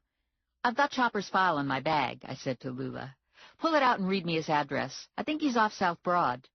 "I'm not sure I want to go after someone named Chopper," Lula said. "Suppose he got his name chopping off fingers and toes. I don't want to lose none of mine. I couldn't wear peep-toe shoes. It would limit my fashion potential." "Does it say anything in his file about fingers or toes?" Lula paged through the file. "No. His real name is Mortimer Gonzalez, but it says everyone calls him Chopper, and it says he got a pet named Mr. Jingles, and you want to be careful about Mr. Jingles. I hope it's not a cat. It sounds like a cat name. Just thinking about it makes my eyes itch." "Has he got priors?" "Yeah, lots of 'em. All like this. All for dealing drugs. Don't see no assault with a deadly weapon in here. Looks to me like he's a businessman. Middle management." "Did Connie include a map?" "Yeah. You have to turn right off Broad onto Cotter Street."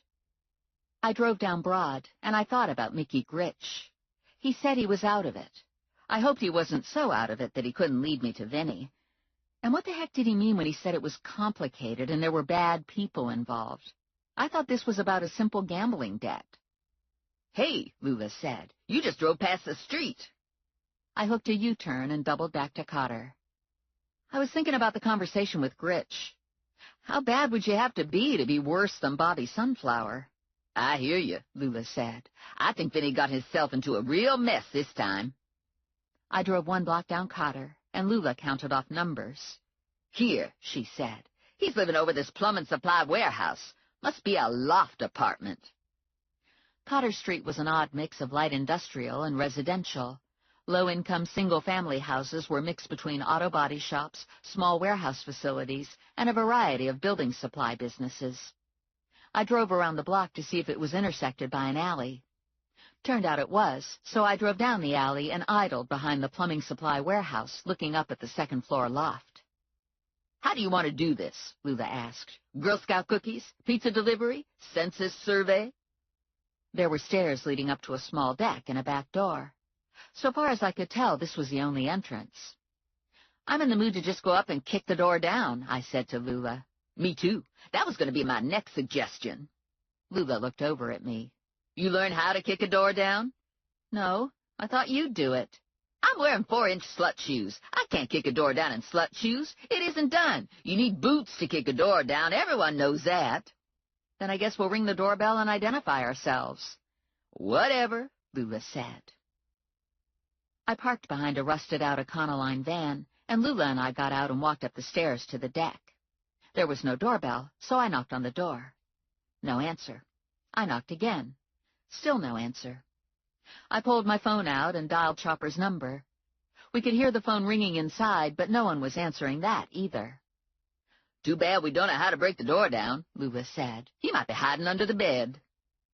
I stood on tiptoes and felt over the door jamb and found a key. "If I was in this neighborhood and I had a bunch of drug money and drugs stashed here, I'd be more careful about my key," Lula said. Maybe he has an alarm system. I plugged the key into the door, held my breath, and pushed the door open. No alarm sounded. I looked around for an alarm keypad. None visible. "Guess he's just one of those trusting people," Lula said. "Sort of refreshing in this day and age, especially in the criminal element." We were standing in a large room that had a bare-bones galley kitchen at one end, a kitchen table and 4 chairs, and beyond that, a couch and 2 easy chairs in front of a large flat-screen TV. There was a door to the right, which I assumed led to the bedroom. "It's just amazing how normal a criminal could be," Lula said. "This looks just like any other person's apartment. Of course, you got to sell drugs to afford something this big, but aside from that, you got to admit it's real normal." She looked around. "I don't see Mr. Jingles, and I don't think it's a cat because I'm not sneezing. I bet it's a cute puppy or something." "I don't see any dog bowls or dog toys." "Here, Mr. Jingles," Lula called. "Here, boy. Here, Mr. Jingles. Come to Lula." There was a rustling sound behind the couch, and a 6-foot alligator padded out, focused on Lula, and lunged. "Yow!" Lula said, stumbling back, knocking into me. "Help! Watch out! Get out of my way!" I was across the room like a shot, with Lula on my heels, pushing me through the door, slamming the door behind us. "I think I wet myself," Lula said. "Do I look like I wet myself?" I was beyond noticing if she wet herself. I had my hand over my heart, and my mouth open, sucking air, and my heart was knocking around so hard in my chest my vision was blurred. "I think we're done here," I said to Lula. "Fucking A," Lula said. "Don't forget to put the key back, or Chopper won't be able to get in to feed Mr. Jingles if he locks himself out." I returned the key to its hiding place, and the gator slammed against the door on the inside of Chopper's apartment, and Lula and I flew down the stairs, missing a couple, both of us sliding halfway on our asses. We got to our feet, the gator banged against the door again, and Lula and I ran screaming for the Jeep. 10 minutes later, I parked behind Lula's Firebird in front of the bond's office. "I guess that's why Chopper doesn't need an alarm system," I said, finally finding my voice. "What kind of man keeps an alligator in his house? That's just wrong. Where does he poop? You ever think of that? And he got a lot of nerve naming him something cute like Mr. Jingles. That's a deceptive name, and it was all your fault anyway because you left your bottle home." My phone rang, and I picked it up to Morelli. "I need to talk to you," Morelli said. "I caught the McCuttle fiasco. I'm sure the autopsy will show natural causes, but I need you to fill out some paperwork. If you meet me at Pino's in 10 minutes, I'll buy you lunch." "Deal." "What was that about?" Lula asked. "Lunch with Morelli. He got assigned to McCuttle, and he's got my paperwork." Pino serves Italian food Berg style. Greasy pizza you have to fold to eat. Meatball subs, sausage sandwiches, spaghetti with red sauce, worthless, uninteresting salad with iceberg lettuce and pale tomatoes, bud on tap, and red table wine. It has a dark, carved mahogany bar and a side room with tables for families and couples who don't want to watch hockey on the television hanging over the liquor collection. Morelli was waiting for me at a table, choosing not to be distracted by ESPN recaps on the bar television. He had a Coke in front of him and a breadbasket. I ordered a chicken parmesan sandwich and a Coke, and Morelli ordered a sausage sandwich. When the waitress left, Morelli handed me a stack of papers. "I don't need these in a rush," he said, "but I know you have to hand them in to get your capture fee." I shoved the papers into my messenger bag. It was a shock to find McCurtle dead like that. "Yeah, but he actually looked kind of happy." "He liked being married." Morelli smiled. "He liked being married too much." "I have a hypothetical question for you. If Bobby Sunflower was mixed up with someone more scary than him, who would it be?" "A couple people come to mind. Can you be more specific?" "Suppose Vinny was also mixed up in it." "That doesn't narrow it down a lot. Vinny was into a lot of illegal stuff. Prostitution, gambling, recreational drugs. In his defense, I have to say, to my knowledge, he always only bought and never sold. Let's narrow it down to gambling. That's tough. I think Sunflower kept that to himself. Morelli picked a breadstick out of the basket. I'm guessing this isn't all that hypothetical. Do you want to tell me about it? You'd have police issues. Morelli leaned back in his chair and locked eyes with me, serious. If you were in danger, I'd expect you to tell me. I'm okay.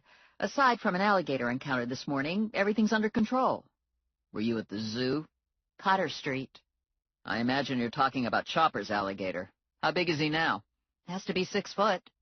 I've never seen him, but I've heard stories. I buttered a piece of bread. He's prehistoric. Scared the bejesus out of me. He came out from behind Chopper's couch and snapped at Lula. Lula and I took off and fell halfway down the stairs and then screamed all the way to the car. Now that I think about it, it was sort of embarrassing. Did you apprehend Chopper?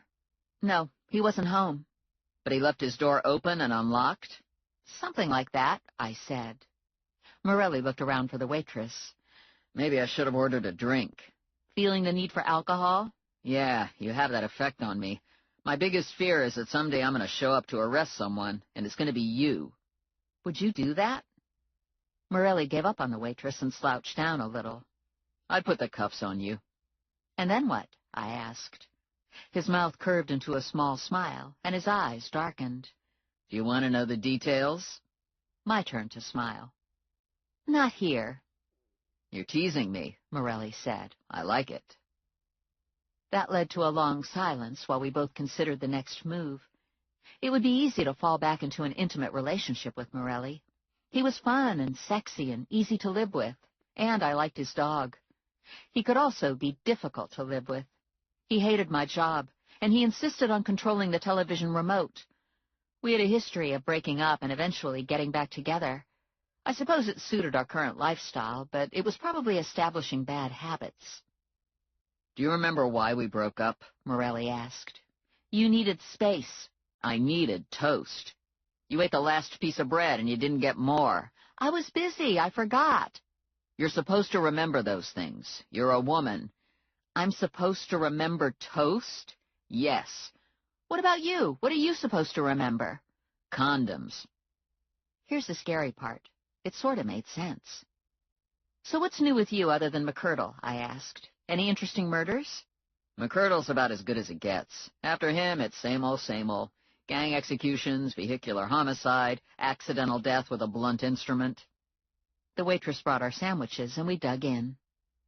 What can you tell me about Chopper? I said to Morelli. He's middle management drugs. He used to do enforcement for Ari Santini. If you fell behind on your protection payments, Chopper would shorten your finger. That's how he got his name.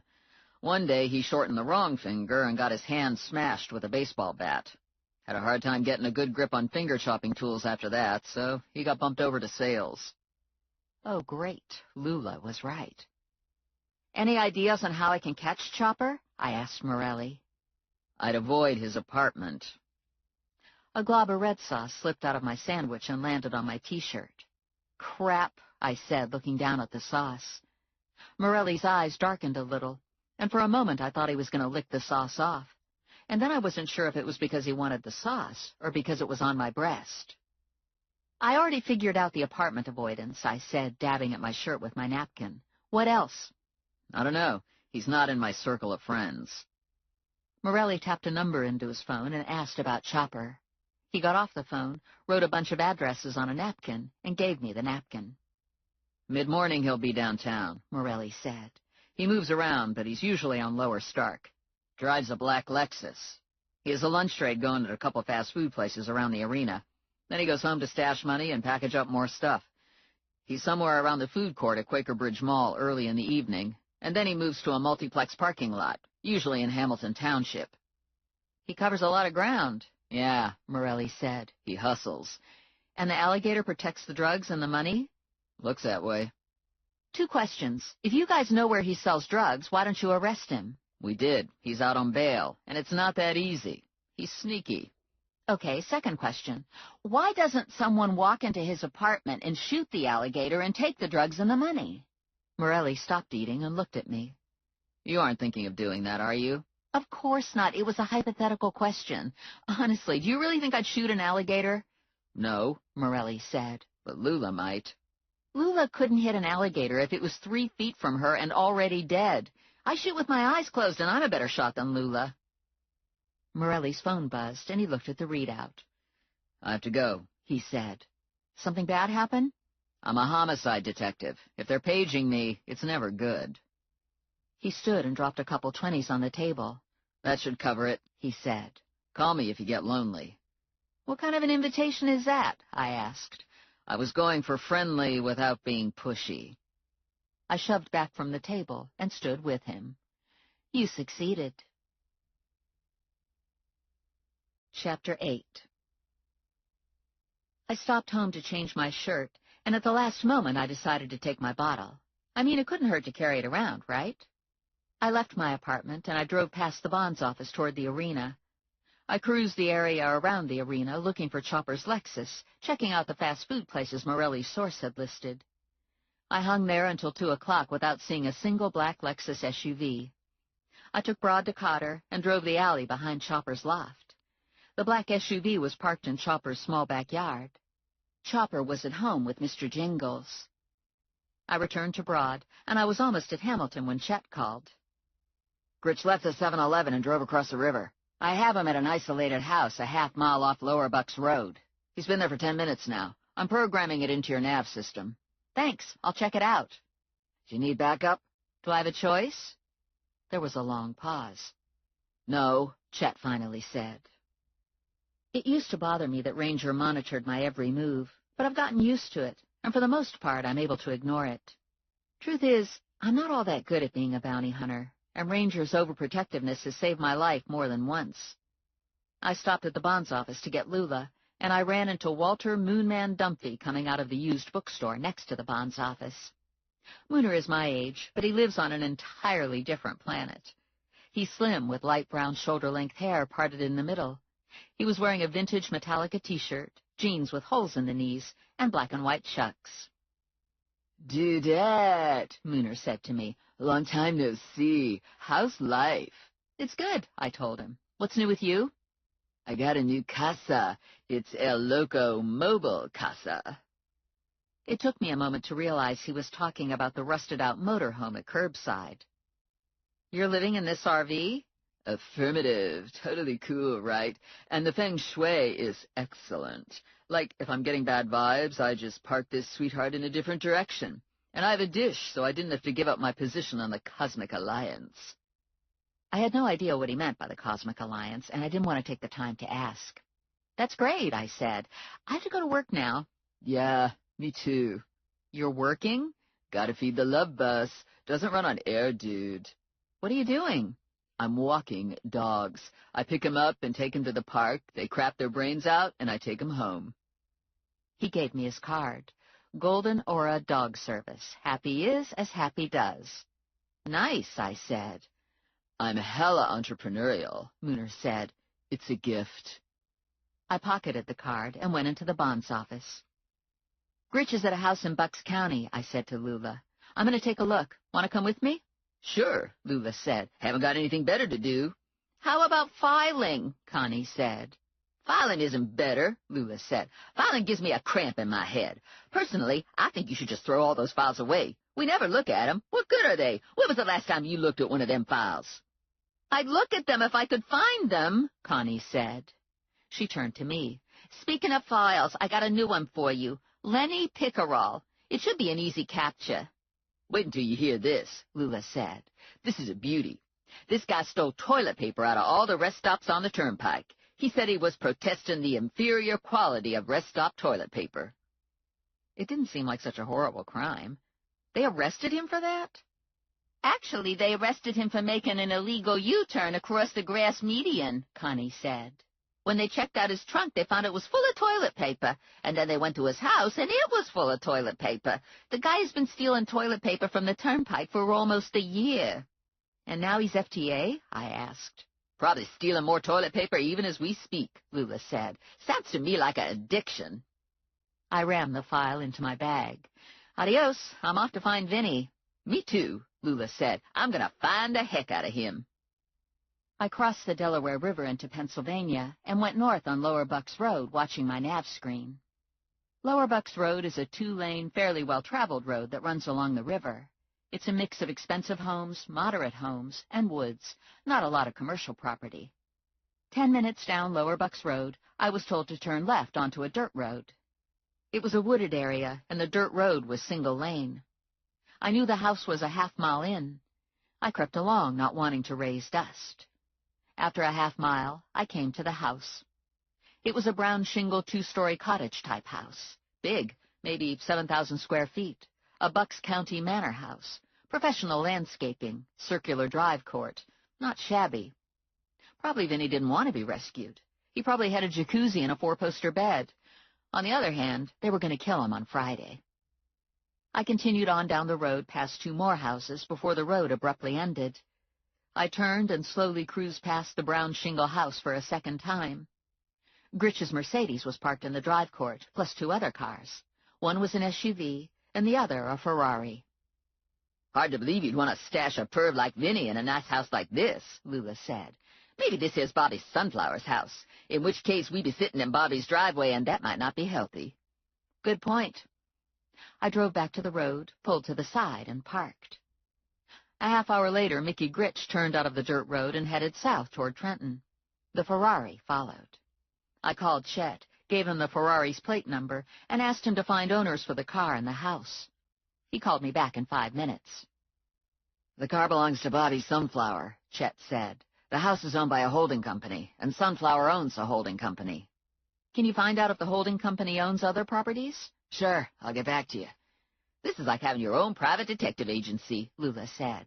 Does Ranger keep a tally of services? Do you got to pay up one way or another at the end of the month? I tell you, I wouldn't mind doing that. He is heart-stopping hot. I had my way, I'd spread sauce on him and work him like a rib. The thought of working Ranger like a rib gave me a hot flash that prickled from my scalp clear down to my doodah. You just turned red, Lula said. I never seen you turn red like that before. It was the rib thing. Yeah, Lula said. I get like that about ribs, too. I think we need to go to Tony's when we get back to town. He makes kick-ass ribs. We sat there for 10 minutes more, waiting for the SUV, but the SUV didn't drive by. I'm going to leave the car here and walk back to the house, I told Lula. I'll come with you. Good thing I dressed down to sneakers today. I checked Lula out. She was wearing pink wedge sneakers loaded up with rhinestones, a super short stretch denim skirt, and a way too small pink T-shirt decorated with silver glitter that was flaking off on everything. It was Casual Tuesday. I was in my usual outfit of jeans, sneakers, and a slightly stretchy V-neck T-shirt. No glitter, no red sauce stains. Here's a plan, I said, starting out on the dirt road. If we hear a car coming, we jump off the road and hide in the woods. Sure, I can do that, Lula said. Only I hope we don't have to, 'cause I have vegetation issues. I don't do the nature thing. Remember when we were down in the Pine Barrens? I hated that shit. I'm a city girl. I like cement. As far as I'm concerned, you could cement this whole country over. Maybe you want to stay in the Jeep, I said. That might be a good idea. I could stay and make sure it don't get stolen. The road was hard-packed dirt, and either side was forested. The sun filtered through the leaf canopy, and the air smelled like the beginning of summer. I would have enjoyed the walk if only I hadn't been terrified Bobby Sunflower would return and run me down. I moved from the road to the woods just before I got within sight of the house. I'm not as bad as Lula when it comes to nature, but I'm not a tree nymph either. I've seen Ranger move through brush and never make a sound. As hard as I try to be quiet, I'm more of a thrasher. I crept along the edge of the property, looking for movement inside the house. The SUV was still parked just past the door. Shades hadn't been drawn. There was no way of knowing who belonged to the SUV, no way of knowing if Vinny was there. I returned to the Jeep and pulled myself up behind the wheel. Well, Lula wanted to know. I have no clue. I couldn't see anything in the house, and no one came out. Are you carrying the bottle? Yes. You think the bottle would do something for you? I turned the key and put the Jeep into gear. I didn't get caught. That's true, Lula said. So it could be working. It was after 4 o'clock when we got back to the bonds office.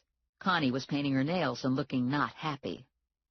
So, I said, I got a call from Bobby Sunflower at 2 o'clock. He said he was getting impatient, and then he put Vinny on, and Vinny begged me to get the money, and then someone started shrieking. I guess that was Vinny, and the line went dead. Bobby Sunflower was at the Pennsylvania house at 2 o'clock, Lula said to me. Now we know where they got Vinny. His car was at the house, I said. We never actually saw Bobby Sunflower. That man isn't going to let nobody drive his Ferrari, Lula said. That's a personal Ferrari. Probably true. They got Vinny at this house in Pennsylvania, Lula said to Connie. We know exactly where it is. We just got to rescue him now. My visa bill is due any day. I can't take no chances. Here was the deal. While I was looking for Vinny, this sounded like a noble idea. Now that we might have found him and had to go in guns blazing, I was thinking, not so good. Morelli could pull this off, but I couldn't ask him without agreeing to police involvement. Ranger would have Vinny out in a heartbeat, but Ranger was in Atlanta. And even if Ranger were here, it wouldn't feel right to make him do my dirty work. Maybe instead of rescuing Vinny, we should try to raise the money, I said. Okay, Connie said. How? We all thought about it. We could have a bake sale, Lula said. You can't bake, Stephanie can't bake, and I don't want to bake, Connie said. And we need $786,000. That's a lot of cake. Plus, the interest grows on that every day. Now that I think about it, Lula said, if I had that kind of money, I wouldn't need this job. The bonds office is now owned by a venture capital group called the Wellington Company. Last I looked, they weren't happy with the office performance. I don't think we want to rock that boat by asking them for a loan. Let's just rescue him and get it over with, Lula said. How hard could it be? There was one SUV sitting in the driveway, so I'm thinking there's Vinny tied to a chair in the kitchen and some goon in the living room watching TV. And, I asked, and we go in, shoot the goon, rescue Vinny, and we go home. I'm not comfortable with shooting the goon, I told her, and we aren't 100% sure Vinny is in the house. I know, Connie said. Stink bomb. We lob a stink bomb in there, everyone runs out, and in the confusion, we rescue Vinny. I like it, Lula said to Connie. Boy, you're good. I could see you done this before. High school, Connie said. I was a stink bomb queen. One time I stink bombed the principal's house, and he blamed it on Jimmy Rubanowski. What happened to Jimmy Rubanowski? Lula wanted to know. Nothing. He was a football player. He was golden. Is this stink bomb going to damage the house? I asked. No, Connie said. It takes a couple days for the smell to go away, but then everything's good, except for the window you broke getting the bomb into the house. I hate to be a wet blanket, but I don't like doing this without making sure Vinny's in the house, I said. Lula and I broke a few minor laws from time to time in the pursuit of felons, but for the most part we had paperwork giving us wide authority for search and capture. We all knew Bobby Sunflower was pond scum, but that didn't give me the right to lob a stink bomb through his window. This isn't a whim, Lula said. There's circumstantial evidence. And anyway, this here's Bobby Sunflower we're talking about. He probably gets stink-bombed all the time. How about this, Connie said. I go home and whip up a stink bomb, and then we go back to the house at night so we can creep around better and look in windows. And then if it looks like Vinny's in the house, we bazooka the bomb in. I guess that's okay, I said, unless Sunflower has family in the house. Sunflower hadn't got family, Lula said. Only thing he'd have in the house is armed entourage and maybe a hoe or two. The sun goes down around 8:30, Connie said. So let's meet here at the office at 8:15, and everyone wear black. Black's not my best color, Lula said. Chapter 9. I left the bonds office, drove to Quaker Bridge Mall, and went straight to the food court. I had a photo of Chopper, and I'd become pretty good at spotting drug dealers, not to mention I had the lucky bottle. So maybe with all these things going for me, I could snag Chopper. I got a cheeseburger and a vanilla shake, and I sat at a table that would allow me to see almost the entire food court area. According to the photo and file description, Chopper was a Hispanic male, 5'9" tall, medium build, no piercings or tattoos, a smashed right hand, 45 years old, one eyebrow. I finished my burger and shake, and I sat for a while trying to look like I was waiting for someone. I got up and walked around a little. I bought a chocolate chip cookie. I sat at a different table. I did another tour of the food court. I walked beyond the food court and looked around. No Chopper. I bought an ice cream cone, and I sat and ate it. Still no chopper. By 7 o'clock, I'd had enough of the food court, so I went home and changed into black commando gear. Black jeans, black T-shirt, black sweatshirt. Lula and Connie were already at the office when I pulled in. Connie was dressed just like me. Lula looked like an ad for S&M clothes for plus-sized women. Black leather boots up to her thighs, black stretch skirt that hung 2 inches below her ass, black spandex wrapped shirt. "I got my gun, my stun gun, my pepper spray, my flashlight," Lula said. "And then I got my other gun and a bread knife." "I have an Uzi and the stink bombs," Connie said. They looked at me. I had hairspray and a nail file, but it didn't stack up next to guns and stink bombs. "I have the lucky bottle," I told them. "Now you're talking," Lula said. Connie grabbed her purse, and we followed her out of the office. "I've got my brother Tony's car," Connie said. "It's a POS Explorer, and no one will pay any attention to it sitting on the side of the road." Lula got in front with Connie, and I got in back with the box of stink bombs. The adapted for stink bombs rocket launcher was behind me. It was deep dusk when we drove over the bridge to Pennsylvania, and by the time we reached the dirt road, it was black as pitch out.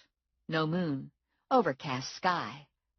Connie pulled off to the shoulder and parked on Lower Bucks Road just before our turnoff. We all piled out and waited while Connie loaded the rocket launcher up with the stink bomb. "It's a big house," Lula said. "How many of these bombs do you think we got to fire off?"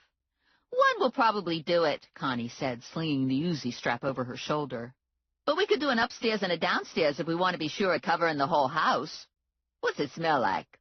"The one I made today smells like a combination of cat pee and diarrhea fart," Connie said, handing me the box with the extra bombs. "Maybe it has a hint of throw-up." We walked about 20 feet down the road and had no idea where we were. "I don't know if I'm in the middle of the road or the middle of the forest," Lula said. "I can't see nothing. There's no life here. There's—" "Whoops!" "Are you okay?" I asked. "No, I'm not okay. I'm on my ass, and I found the edge of the road on account of I'm in a bush. Where the heck are you?" "Everyone stay still until our eyes adjust," I said. "How long's that take?" Lula wanted to know. "A couple minutes, I think," I told her. "It's been a couple minutes," Lula said, "and I'm not adjusted. I think that adjusting is a lot of hooey." "Give it a minute more," I said. We waited a minute more, but we still couldn't see. "I'll show you adjusting," Lula said, and she flipped her flashlight on. So much for the stealth approach. We followed Lula and her flashlight until we reached the grassy area around the house. Once we were out from under trees, we were at least able to differentiate structure from sky. Light blazed from several windows. A television flickered in a downstairs room. A figure moved from one room to the next. The SUV was still parked by the door. "We need to get closer," Connie said. "Someone should run across the lawn and look in the windows." "Someone?" I asked. "Yeah," Connie said. "You." "Why me? It's your job. I'm the office person, and you're the sneaking around chasing down bad guys person." "What about Lula? Why can't Lula be the sneaking around person?" "Yeah," Lula said. "What about me? I could sneak your ass off." "So let me get this straight," Connie said to Lula. "You're the one wants to get thrown under the bus." "Since you put it that way, it occurs to me Stephanie has the skill sets needed for this operation," Lula said. I did an eye roll that no one could see because it was too friggin' dark. I set the box of stink bombs on the ground and laid my purse on it, and I jogged across the lawn to the house. I pushed my way into some big azalea bushes and stood on tiptoe to look in the window. A 50-something guy was sitting on the couch watching television. He was in his socks, kicked back, with a bag of chips and a beer on the coffee table in front of him. A second guy was slouched in a lazy-boy-type chair. I struggled to get out of the azaleas, and I moved around the house, peeking in windows, listening for conversation. I got to the kitchen, and there was a tray on the kitchen counter with some dirty dishes and a can of Coke tipped on its side. There was also a couple dishes, some silverware, and 2 glasses on the counter by the sink. It could be that someone was served on a tray and 2 people ate in the kitchen. Not conclusive proof that he was being held in the house, but it was worth considering. I jogged back to the woods where Connie and Lula were waiting and told them what I'd found. "I say we rocket a bomb in there and see what comes out," Lula said. "Suppose only the guys watching television come out," I said. "Is someone going in to make sure Vinny isn't there?" That would be you again, Lula said, since you're so good at finding people. No, I shook my head. No, I already did my thing. Someone else's turn. I'm not going into a house that smells like cat pee and diarrhea fart. I'd be happy to do it, but I got asthma, Lula said. I might have an attack in there. It could kill me. We were standing at the edge of the woods arguing, and headlights appeared on the dirt road. The car was traveling at a good speed coming in from Lower Bucks Road, almost on top of us before we saw it. We dove for cover, flat on our stomachs, hidden in shadow. The car roared into the circular driveway, stopped in front of the brown shingle house, and bang, fired off an object that broke the foyer window. Bang! Another shot fired at an upstairs window, and the car spun its wheels and careened out of the driveway back toward the road. It was a dark-colored SUV. I couldn't see the plate or the make. We got to our feet and stood in shock for a moment. What the heck was that about? Lula wanted to know. In a moment we knew what it was about, because the inside of the house was engulfed in flames and smoke billowed out the broken foyer window. Firebomb, Connie said. We ran to the house to make sure everyone got out, and just as we reached the house, 3 men ran from the opposite side, jumped into the SUV, and took off. Hard to tell in the dark if one of them was Vinny. It all happened so fast. There was a small explosion from somewhere inside. Windows blew out, and flames shot out the windows and licked up the side of the house. We need to get out of here, Connie said. We need to get to the car before the police and the fire truck show up. The police will wonder why a car's parked there. I grabbed my purse and the box of stink bombs, and we hustled down the road with Lula in the lead holding her flashlight. Boy, Bobby Sunflower is a really unpopular person, Lula said. You got to get in line to bomb his house. We were walking fast. I was sweating holding the box of stink bombs, and I could hear Lula breathing hard behind me. We were almost to Lower Bucks Road when we heard the sirens. Crap, Connie said. How did it get here so fast? I hiked my bag farther up on my shoulder. I'm sure the house had a security system, and fire always goes directly to police and the fire department. A police car was the first on the scene. It turned onto the dirt road, and we jumped into the woods. A second car was close behind, but it stopped on Lower Bucks Road behind Connie's SUV. I'm screwed, Connie said. The cop sat in his car for what seemed like an eternity. Finally, the driver's door opened on the cop car, and the cop got out and walked to Connie's SUV. A beam of light swept over the SUV. We held our breath and didn't move. A fire truck chugged past and turned onto the dirt road. It was followed by an EMT truck. The cop returned to his car, pulled onto the road, and turned into the dirt road. Connie called the Trenton police and reported her brother's car stolen. I parked it at Quaker Bridge Mall, she said, and I just came out of Macy's, and it's not here. She gave all the necessary information and said she had a ride coming and needed to get home. That was quick thinking, Lula said. It would be good if Bobby Sunflower found out we were parked here. He'd think we were the firebombers. The police probably would think that, too. Unfortunately, we can't use the car to get home, Connie said. We're going to have to leave it here. I bet your brother's going to be pissed, Lula said. Connie shrugged. He'll understand. Connie's family took crime in stride. It was a family activity. So how are we going to get home? Lula wanted to know. It's getting late, and I got television shows I want to watch. My brother Tony would pick us up, but his car's on the side of the road, Connie said. I got no one, Lula said. I don't got a special someone in my life right now. I shoved my hand in my pocket and came up with Mooner's card. The RV creaked to a stop behind Connie's SUV, and Mooner leaned out the driver's side window. Have no fear, Mooner's here, he said. What the heck is this? Lula said, taking in the hand-painted peace signs, swirly wind and star symbols on the side of the bus. It's a motorhome, Mooner said. It's a quality recreational vehicle. Connie sniffed the air drifting out the open window. It smells like dog. Yep, Mooner said, and it comes by it, honest. We scrambled inside and looked for a place to sit. The walls were covered in velvet-like leopard print fabric. The couches and chairs were upholstered in fuzzy faux zebra. The table and kitchen counter were red formica. Even in the dark of night, it was a migraine. "This here's real nice," Lula said. "Surprisingly plush. Of course, I'm an animal print person myself, so I appreciate the decor." "I did it myself," Mooner said. "I was going for retro Animal Kingdom." Mooner ground the RV into gear, performed a U-turn at the dirt road, and headed back to Trenton.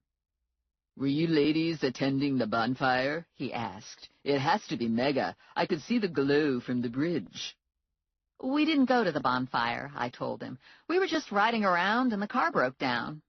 "I could turn this bus around and take you to the fire if you want," Mooner said. "Not necessary," I told him. "You've seen one fire, you've seen them all." "So true," Mooner said. "Personally, I'm more a wind man. Wind rocks." Mooner dropped Connie off at her brother's house so she could retrieve her car, and he took Lula and me back to the bonds office. Lula got into her Firebird and drove away, and I walked back to the Jeep, where Morelli was waiting for me. He was lounging against the Jeep, arms crossed over his chest. "Hey," I said, "what's up?" "You were asking about Bobby's sunflower, so I thought you'd want to know one of his properties burned to the ground tonight." "Which one burned?" "His Pennsylvania house." "Was anyone in the house?" "It's too early to tell. No one was rescued." Morelli wrapped me in his arms and nuzzled my hair. "You smell smoky," he said. "Must be from Mooner's motorhome. He took us for a demo ride." "It's not nice to lie," Morelli said. Our eyes locked. "Do you honestly want the truth?" I asked him. Morelli thought about it for a beat. "No," he said. I stood on tiptoes and kissed him on the nose. "It's late. I have to go home. I have a big day of bounty huntering tomorrow." His arms were still locked around me. "I could go home with you." "You'd go home with someone who might be a liar?" "Yeah," Morelli said. "I'm getting desperate." "You were the one who wanted to break up. You said I wasn't relationship material." "I didn't say that." "You did." "Can I take it back? I hadn't had my coffee yet, and I needed—" I narrowed my eyes at him. "You needed what?" "Toast," Morelli said. He blew out a sigh. "This isn't going to happen tonight, is it?" "No." I was getting mad all over again. No one pushed my buttons like Morelli. I mean, why was I the one who had to remember to buy the bread? Okay, in all honesty, I thought this was a pretty stupid thing to break up over. And in all honesty, I should have remembered to buy bread. That didn't alter the fact that I was mad.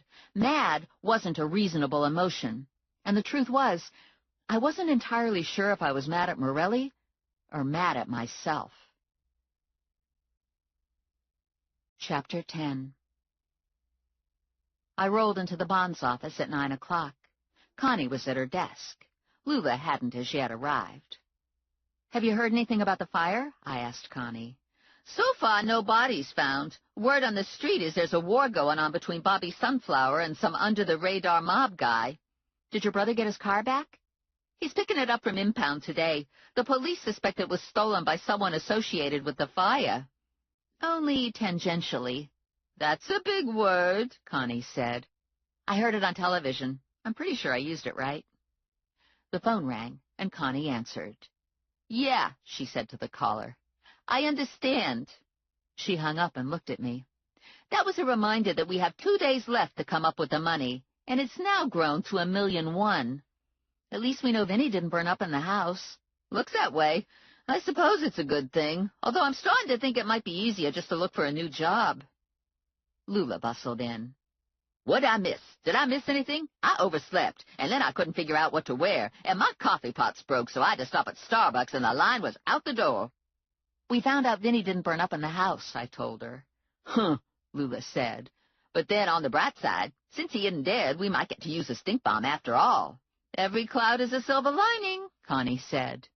"You got bags under your eyes," Lula said to me. "You spend the night with Morelli?" "No. We're in the off-again phase of our on-again, off-again relationship," I told her. "It was just one of those sleepless nights." I had bags under my eyes because I'd thrashed around all night in a state over bread. And then I was in a state because I had 2 men in my life, and I had no clue what to do with them. I loved them each in different ways, and I was too traditional and Catholic to just enjoy them. How sick is that? I wasn't a practicing Catholic, but I had guilt. And I was stuck with all these rules about relationships. And then there was my mother, who I suspect was mortally afraid I'd end up with Ranger, and my grandmother, who probably thought I was an idiot not to be sleeping with both of them, and my father, who didn't think there was a man alive who was worthy of me. So I'd probably gotten about an hour's sleep last night, and then Chet had called at 7 o'clock, mid-morning for Ranger's team. This morning Chet called with a list of properties Sunflower owns through his holding company, I told Connie and Lula. I'm going to do a drive-by on everything that's local. I'm up for that, Lula said. It's a nice sunny day out, perfect for riding around. Maybe we should put the top down on the Jeep. For the most part, the holding company owned commercial real estate that was leased out to a variety of businesses. A supermarket, a dry cleaner, a pet store, a hair salon, a natural food store, and a couple empty lots. This is interesting, Lula said. Here's this Sunflower guy who's real bad, making his money off prostitution and gambling and drugs. And then he's got this whole other side that's got legitimate, boring businesses. Don't you find that interesting? I mean, the man owns a natural food store. He doesn't actually own the store. He owns the physical space. Same difference. And a pet store filled with puppies and shit. I mean, can you see Bobby Sunflower selling puppies? He doesn't personally sell puppies. But suppose he did. Wouldn't that be weird? I had driven past all the properties on Chet's list, and I was now parked on Liberty Street. Nothing on the list had the potential for holding Vinny captive. I don't know where to go from here, I said to Lula. I have 2 days to find Vinny, and I'm out of ideas.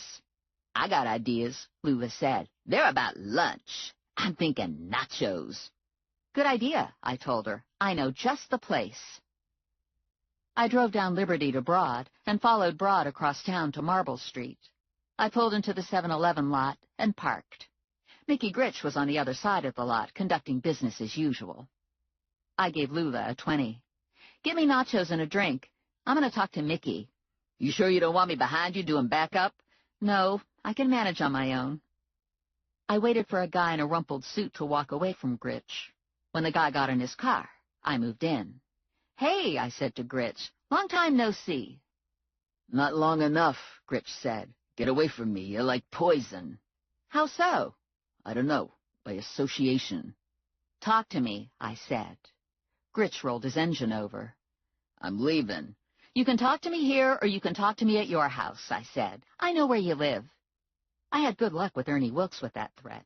I figured I'd roll it out and try it again. You wouldn't do that, Gritch said. Yep, I said, I would. That's not fair. A man's home is his castle. Where's Vinny? I don't know, I swear.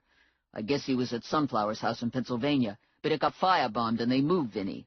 I'm serious now. Walk away. Let Sunflower do whatever he has to do to Vinny. He's dealing with crazy people. I don't even know who they are, but they scare the crap out of me. I need a name. I don't have a name. I'm not a big player in the organization. I heard Bluto tossed around, but I don't know what it means. I don't know if it's a first name or a last name or a nickname. Thanks, I said. You're not going to visit me, are you? No. Nothing personal, but that's a relief. I left Gritch to his lunch trade and went back to the Jeep. Lula swung in minutes later with 2 boxes of nachos and 2 giant-sized sodas. What about the one diet? I asked her. Aren't you only allowed to have 1 chip? That diet isn't real specific about meaning 1 chip or 1 box of nachos. I'm thinking of quitting that diet anyway. It don't work. I think I'm going to have to look for a new diet. I finished the nachos, and I was torn between going after Chopper and continuing to look for Vinny. If I caught Chopper, I might be able to get my car fixed. I loved the Jeep, but it wasn't mine. Eventually, it would have to be returned to Ranger, especially if I got back together with Morelli.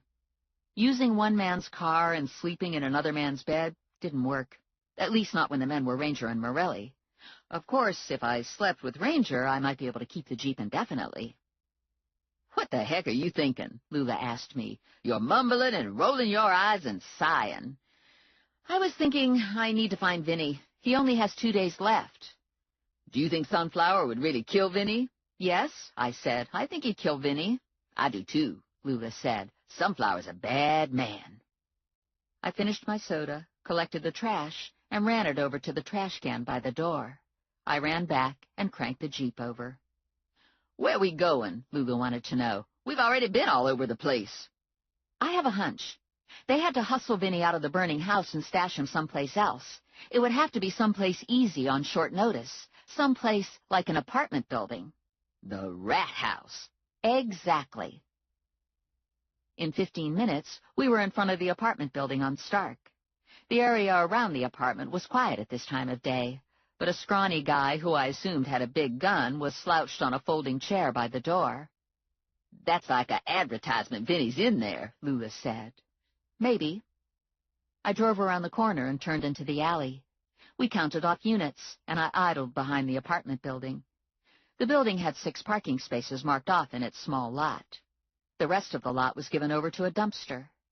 The black SUV was parked in one of the spaces. The building had a back door at ground level. One window with bars at ground level. No bars on the windows on the 2nd, 3rd, and 4th floors. A rusted fire escape clung precariously to the back of the building. "Try the back door," I said to Lula. Lula dropped out of the Jeep, crossed the lot, and tried the door. Locked. She got back into the Jeep. "Now what?" Lula said. "I think he's in there, but I don't know if the stink bomb's going to work. This place already smells like a stink bomb. Plus, they got a ticket taker on the front door." "One of us needs to go in and look around." "You?" "No," I said. "You." "Why me? I'm only the assistant bounty hunter, and I'm not even sure I want to rescue Vinny." "You can get by the guy at the door. Tell him you're making a delivery to the nasty fat guy on the 3rd floor. "Am I going door to door selling Girl Scout cookies?" "No. Once you get in, just look around and listen for voices." I dropped Lula off at the corner and watched her swing her ass past the funeral home and up to the guy at the door to the apartment building. She stood and talked to him for a short time, and then she went inside.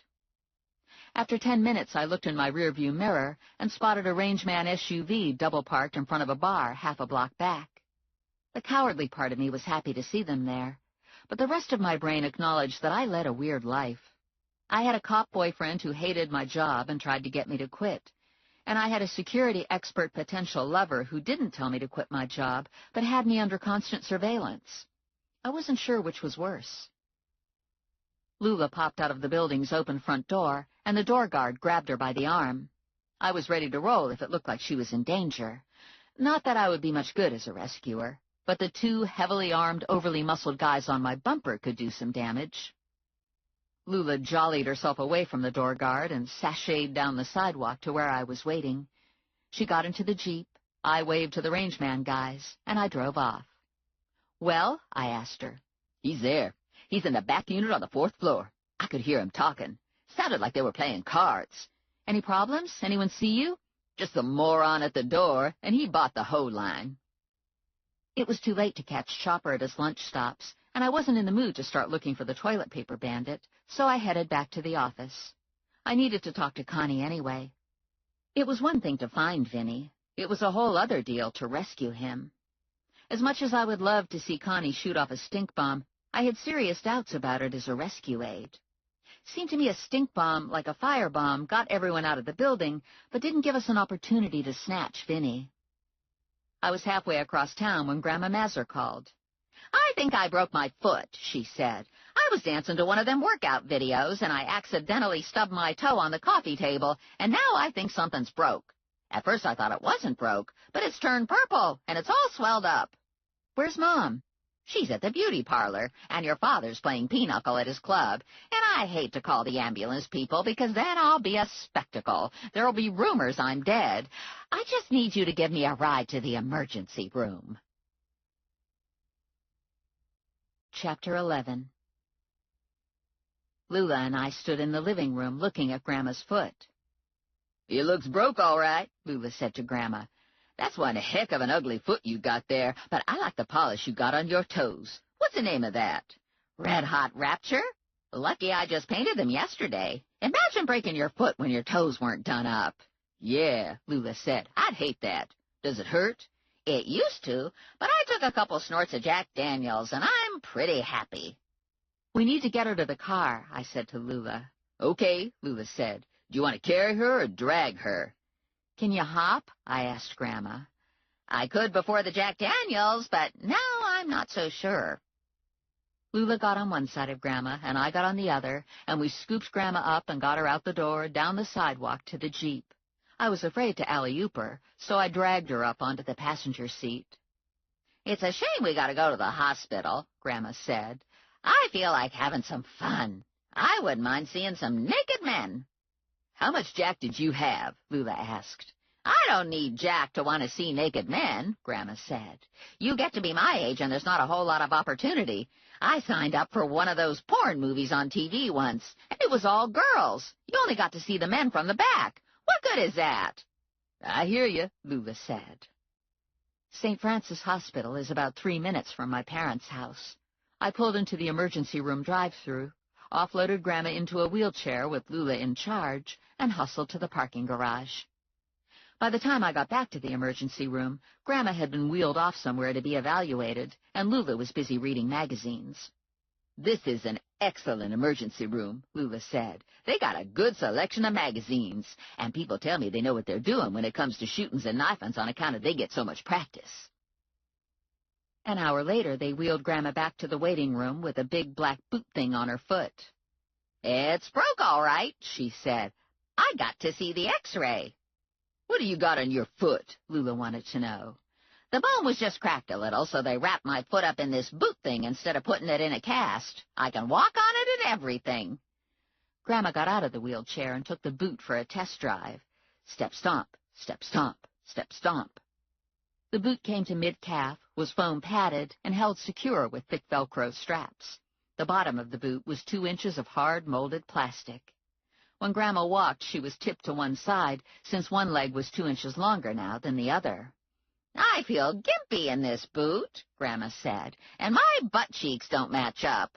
One feels higher than the other. I can't squeeze to keep the breezers in." "We'll keep the windows open on the way home," Lula said.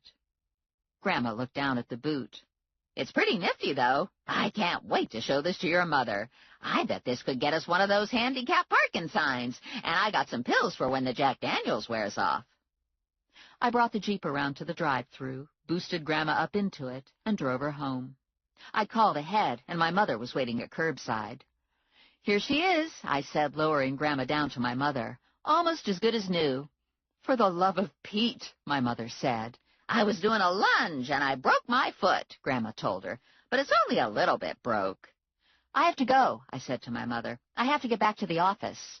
"Can you walk?" my mother asked my grandmother. "Of course I can walk," Grandma said. "Look at this." Step stomp, step stomp, step stomp. "Whoops," Grandma said, and she face-planted on the grass. Lula and I jumped out of the Jeep and rushed over. "It's the dang boot," Grandma said. "It's got me all lopsided." Connie was at her desk when we walked into the bonds office. "We would have been here sooner," Lula said, "but we had to go on a mission of mercy. Grandma Mazur broke her foot dancing to an exercise video, and we had to get her fixed up." "Is she okay?" Connie asked. I took my usual seat in front of the desk. "Yes, they put her in an orthopedic boot and sent her home." "And we got more news," Lula said. "We got good news and we got bad news, and it's all the same news. We found Vinny." Connie's eyebrows rose a couple inches. "Are you serious?" "They've got him in a back apartment in Sunflowers Building on Stark Street," I said. "Lula heard him through the door. They've got a guy in there with him, and there's a guy at the entrance downstairs. There aren't any bars on the back windows, and there's a rusted fire escape, but you'd die trying to get Vinny out that way." "Do you have any ideas?" Connie asked me. "No, none. And I don't think the stink bomb will work. They'll haul Vinny out of the building under armed guard, and they won't let go of him." "We need a diversion," Lula said. "We need to get the guard out of the apartment. Then someone can go in and drag Vinny's worthless ass out of there." "A diversion's a good idea," I said. "But how are we going to get Vinny down the stairs and out the door past the door guard?" "We could disguise him," Lula said. "Put him in a wig and a dress or something." I looked at Connie. "Do you think that'll fly?" "Maybe if we have a diversion at the front door, too," Connie said. "I can divert the guy at the front door," Lula said. "He likes me." "I'll be the second diverter," Connie said. "That leaves Stephanie to get Vinny out." "How are you going to divert him enough for me to get Vinny down the stairs? I don't think a wig's going to do it. And suppose you divert him out of the apartment, but he locks the door behind him. What then?" "See, that's a problem with you," Lula said. "You're being a glasses-half-empty person. One of my outstanding qualities is my positive personality. You just gotta take precautions, like you need to bring a gun with bullets in it. I pulled to the curb in front of the bonds office at precisely 9 o'clock. Connie was already there, and Lula slid to a stop behind me. I was dressed in black. I had a loaded gun pressed against my backbone, stuck into the back of my jeans. I had pepper spray in my pocket. I had my cell phone clipped to my jeans waistband, set to dial rangeman. I had a stun gun also clipped to my jeans waistband. And I had premonitions of disaster. I had no confidence in the mission. Truth is, we sucked at this stuff. We were like the Three Stooges at Camp Commando. The only reason I was attempting it was because I knew Chet would spot me on Stark Street and send out a backup rangeman car. We assembled in front of the office to review the plan. Connie was wearing wedge heels, a short tight skirt, and a sweater that showed about a quarter mile of cleavage. Ditto Lula, substitute thigh-high hooker boots for the wedge heels.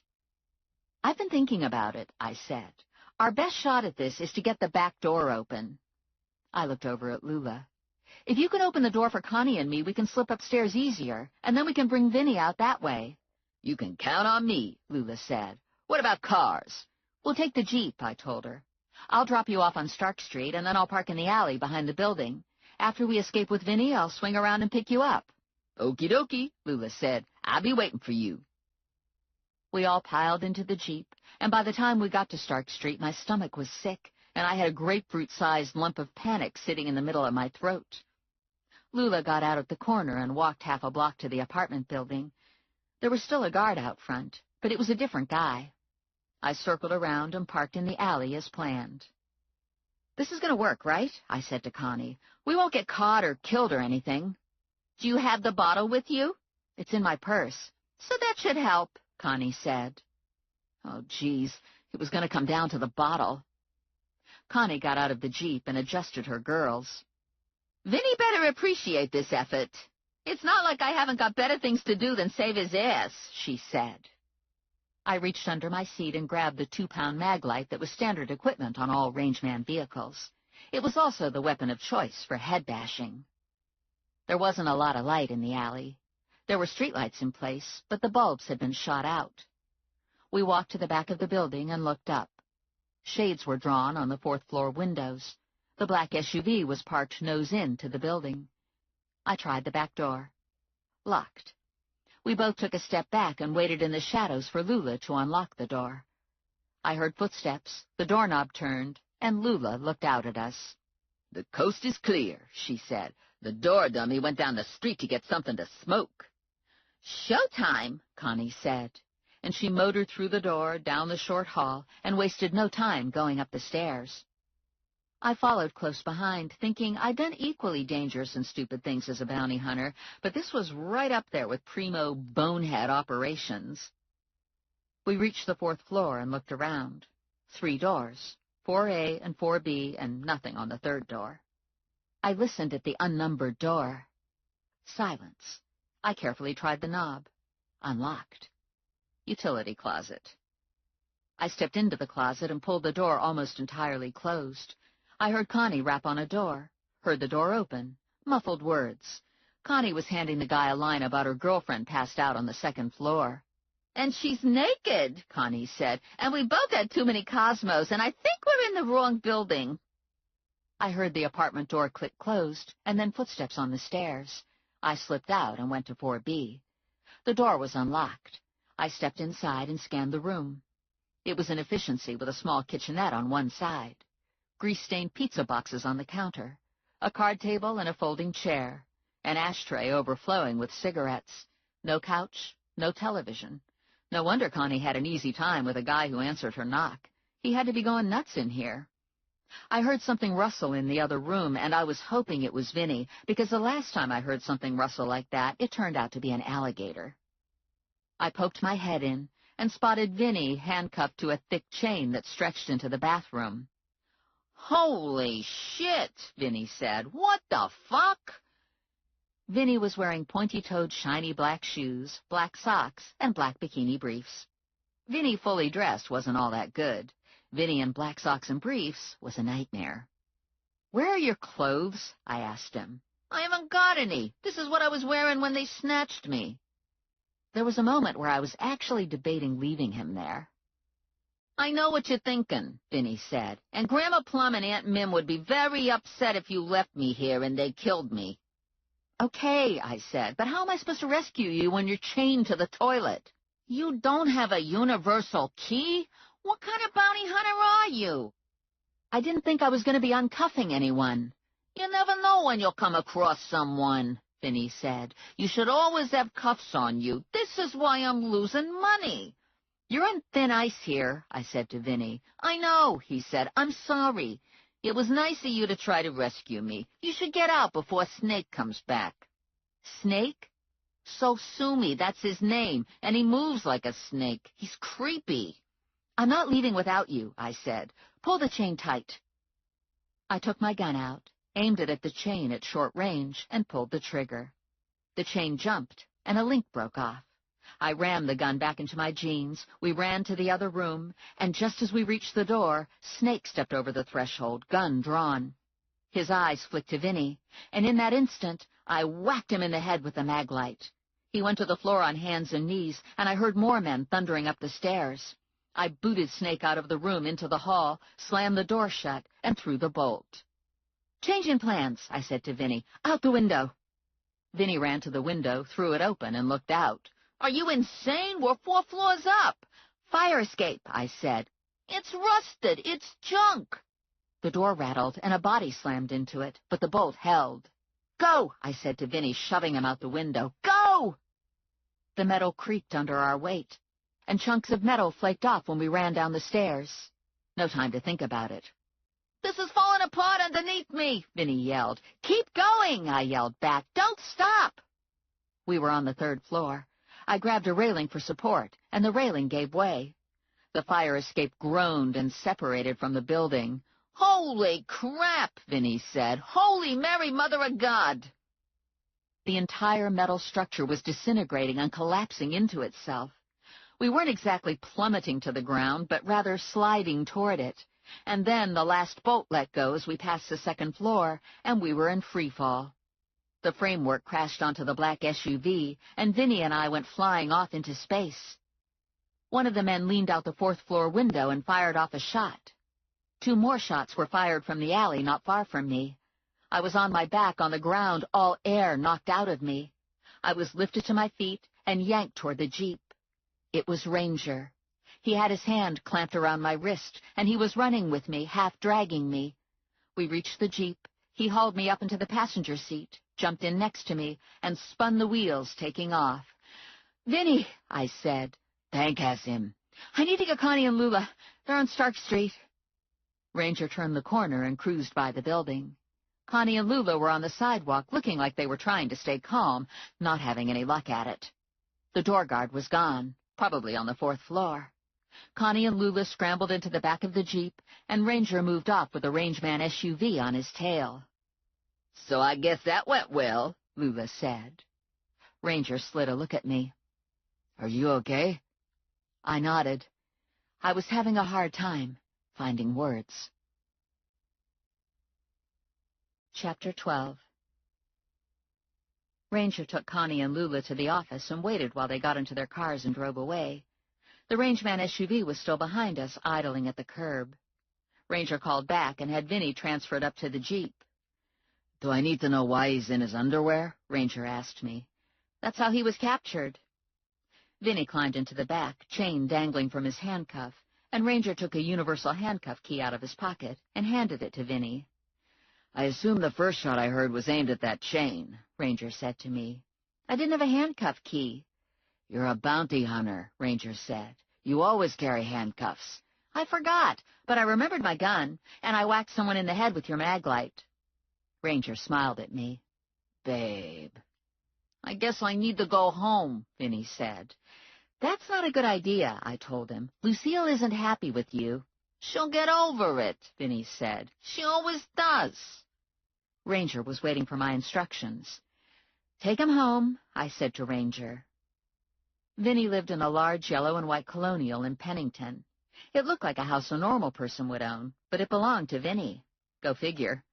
Lucille made sure the lawn was mowed and the flower beds were mulched. White shears hung in the windows. It was close to 11 o'clock, and lights were off in the house. The sky was overcast, and there was no moon. Some light filtered onto Lucille's lawn from a streetlight half a block away. It was enough light to see there was debris scattered across the yard. Ranger pulled into the driveway, and Vinny jumped out. "What the heck?" Vinny said, kicking through the debris. "This is my shirt and socks." He walked to the door and rang the bell. He rang a second time. "Hey!" he yelled. "Hey, Lucille!" A light flashed on in an upstairs window. The window opened, and Lucille stuck her head out. "Vinny?" "Yeah, I've been rescued. Let me in. I don't have my key." "Your key won't do you any good, you jerk. I had the locks changed. Get your perverted butt off my lawn." "This is my lawn, too," Vinny said. "The hell it is. My father bought this house for us, and it's in my name." "It's common property, sweetie pie," Vinny said, "and you'll have to kill me to get my half." "No problem," Lucille said. She disappeared from the window, and Vinny started collecting his clothes. "I can't believe she did this," he said. "Look at this silk shirt laying here in the mulch, and my hand-painted tie." Lucille reappeared in the window with a shotgun, and she blasted one off at Vinny. "You're trespassing," she said. "What are you going to do, shoot me and call the police?" Vinny yelled at her. "No, I called my father. He's on his way over." "Her father's dumped so many bodies in the landfill, he has his own parking place," Ranger said. Lucille squeezed off another shot, and Vinny scrambled to the Jeep with his arms full of clothes. Ranger put the Jeep in gear and backed out of the driveway. "Your call," he said to me. "Take him to the office." The black SUV was parked in front of the bonds office. There was a big gash in the hood, and the roof was smashed in over the cargo area. A second car was parked behind it. "Probably we don't want to stop here," I said to Ranger. "Give me a gun. I'll take care of those assholes," Vinny said. "You've caused enough trouble," I told him. "You're not getting a gun, and for crying out loud, put some clothes on. I'm going to have to disinfect the seat back there." Ranger cut off Hamilton into the Berg and stopped at a cross street. "I don't suppose you'd want to take him home with you," I said to Ranger. Ranger glanced at Vinny in the rearview mirror. "We could negotiate. The price would be high." "Would I have to dress up like a geisha and rub your feet?" Ranger cut his eyes to me. "It wasn't what I had in mind, but it would be a good place to start." "Cripes," Vinny said. "You two want to get a room?" "Tell me again why you rescued him," Ranger said. I slid the mag light back under the driver's seat. "Grandma Plum and Aunt Mim." "Maybe he can stay with them," Ranger said. "Unfortunately, that's not an option," I said. "He can stay with me tonight." I gave Vinny a quilt and a pillow. "You can spend one night here," I said. "One night. Tomorrow you have to find a different place to live." Vinny dropped the quilt and pillow on the couch. "I can't believe Lucille kicked me out." "You were caught with a hooker." "I was doing Lucille a favor. She's a good woman, but she's picky about a lot of stuff. Don't do this and don't do that. And what about me? I got needs. Okay, so I'm a pervert, but perverts got rights, too. There are places where I'd be considered normal. Borneo, maybe. Atlantic City." Good grief. I was going to have to set off a roach bomb in my apartment after he left. "Anyway, the problem isn't Lucille," Vinny said. "The big problem is Bobby Sunflower. You whacked one of his guys in the head, and you snatched me out from under him. He's not going to like it." "Would he have killed you if I hadn't gotten you out of there?" "For sure. I was a dead man."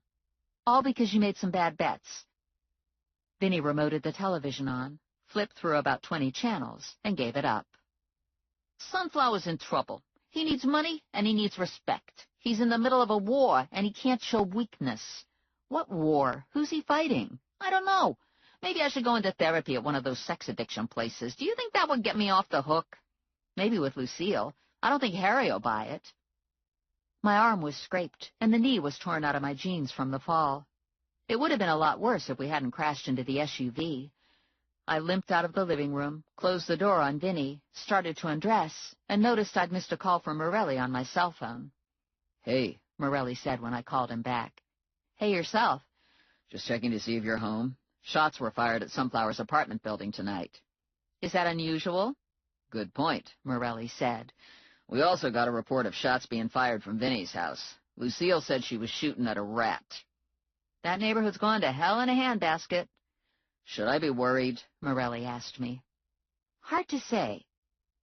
Morelli disconnected, and I limped into the bathroom where I stood in the shower until all the rust was washed out of my hair. When I was done, I looked at the shampoo bottle. Empty. My refrigerator was also empty. I needed money. I needed to make another capture. Vinny was back to wearing only his underwear. He was in my kitchen, unshaven, his hair spiked up from sleep, his eyes half open. "Where's the coffee?" he asked. "Where's the orange juice?" "I don't have any," I told him. "I need to go shopping." "I need coffee. Lucille always have my coffee ready." "There's no Lucille," I told him. "Get used to it. And after today, there's no me. You can't stay here." "Where will I go?" "Stay with one of your friends." "I don't have friends," Vinny said. "I have hookers and bookies, and my bookie wants to shoot me." "Do you have money?" Vinny flapped his arms. "Do I look like I have money? My wallet was left behind with my pants. Maybe we should go back and check out the lawn in front of my house to see if Lucille tossed out cash and credit cards along with my clothes." "What about the office? Don't you keep petty cash? Doesn't Connie have a corporate credit card?" "We might have a small cash flow problem," Vinny said. "How small?" "We might be $1 million in the red, give or take a couple bucks." "What?" "It's complicated," Vinny said. "Bookkeeping issues. We have too many outstanding skips." "I have a stack of skips in my bag that I'm working on, but I don't think they add up to $1 million. And what about the bankers who underwrite you?" "They aren't answering their phone." Oh, boy. "You've got 3 minutes to get dressed," I said to Vinny. "I'm taking you to my parents' house. When they get fed up with you, I'll think of something else. At least you can get coffee there before my mother kicks you out." I debated calling ahead, but decided against it. If I dumped him on my mother's doorstep and drove away real fast, she'd have to take him in, at least for a while. If I called, she could say no. 20 minutes later, I idled in front of my parents' house while Vinny walked to the front door. On the rare possibility that no one was home, I didn't want to just drive off. He didn't have a cell phone to call me to come back. I saw the front door open, and I laid rubber. I drove by the office twice before I parked. I didn't see the bashed-in SUV, and I didn't see any angry-looking guys hanging out with guns drawn, so I figured things were quiet this morning. Connie was at her desk. Lula hadn't arrived. "You didn't bring Vinny with you, did you?" Connie asked. "I already had a visit from Bobby Sunflower this morning." I poured myself a cup of coffee. "He gets up early." "I guess he was motivated. He wants his money or he wants Vinny. He said if he didn't get either of those things by Friday, he was going to eliminate the office." "Eliminate it?" "Like from the face of the earth." "Could be worse," I said. "According to Vinny, this office is about $1 million in the red." Connie froze for a beat. "Vinny said that?" "Yeah, didn't you know?" "I don't do the books. Vinny has an accountant for that." "Maybe we should talk to the accountant." "The accountant's dead. He got run over by a truck last week. Twice." "That's not good." "No," Connie said. "It's really not good." "Does Sunflower know we were the ones to spring Vinny?" "Yeah, but I think it's too embarrassing to let go public. And I think he'd rather have the money than to see us shot full of holes." I drank some coffee and took a donut from the box on Connie's desk. "So we need to raise money." "It's up to $1 million, too." "Chopper is a pretty high bond. The toilet paper guy isn't worth much, but he might be easy to capture." "Butch Goody is worth something," Connie said. "I thought he skipped to Mexico." "I heard he got back last week, and he's working at the meatpacking plant." "Butch Goody is 6'6" tall and weighs about 300 pounds. He's wanted for exposing himself to 13 women over a period of 2 days. He said they were lucky to get to see Mr. Magic, and he blamed it on a sex enhancement drug that gave him a 32-hour erection. The judge who set Goody's bond asked for the name of the drug, wrote it on a piece of paper, and slipped the paper into his pocket. "I'll put Goody at the head of the list," I said. Lula swung into the office. "At the head of what list?" "The catch-em list," I told her. "We need to make money today." "So we're going after Butch Goody? I thought he was in Mexico." "He's back. He's working at the meatpacking plant." I hate that place, Lula said. It gives me the creeps. You drive by with your windows open and you can hear cows mooing. You're only supposed to hear stuff like that on a farm. I mean, what the heck's the world coming to when you can hear cows mooing in Trenton? And who the heck would work at a meatpacking plant anyway? Butch Goody, I said. The meatpacking plant was down by the river south of town, on the edge of a residential area that was blue-collar or no-collar. It took up half a block, with some of that space devoted to holding pens where the cattle went in, and some of the space devoted to loading docks where the hamburger meat came out. At 9:30 in the morning, the plant was in full swing. It was going to be a glorious, sunny, warm day, and the area around the plant smelled faintly of cow. You know what this makes me think about? Lula said, jumping down from the Jeep, standing in the parking lot. It makes me think I could use a new leather handbag. If we get done early today, we should go to the mall. I didn't think we were going to get done early. I expected this was going to be a very long day. It was Thursday, and there was no way we could get all of the money by bringing in a few skips.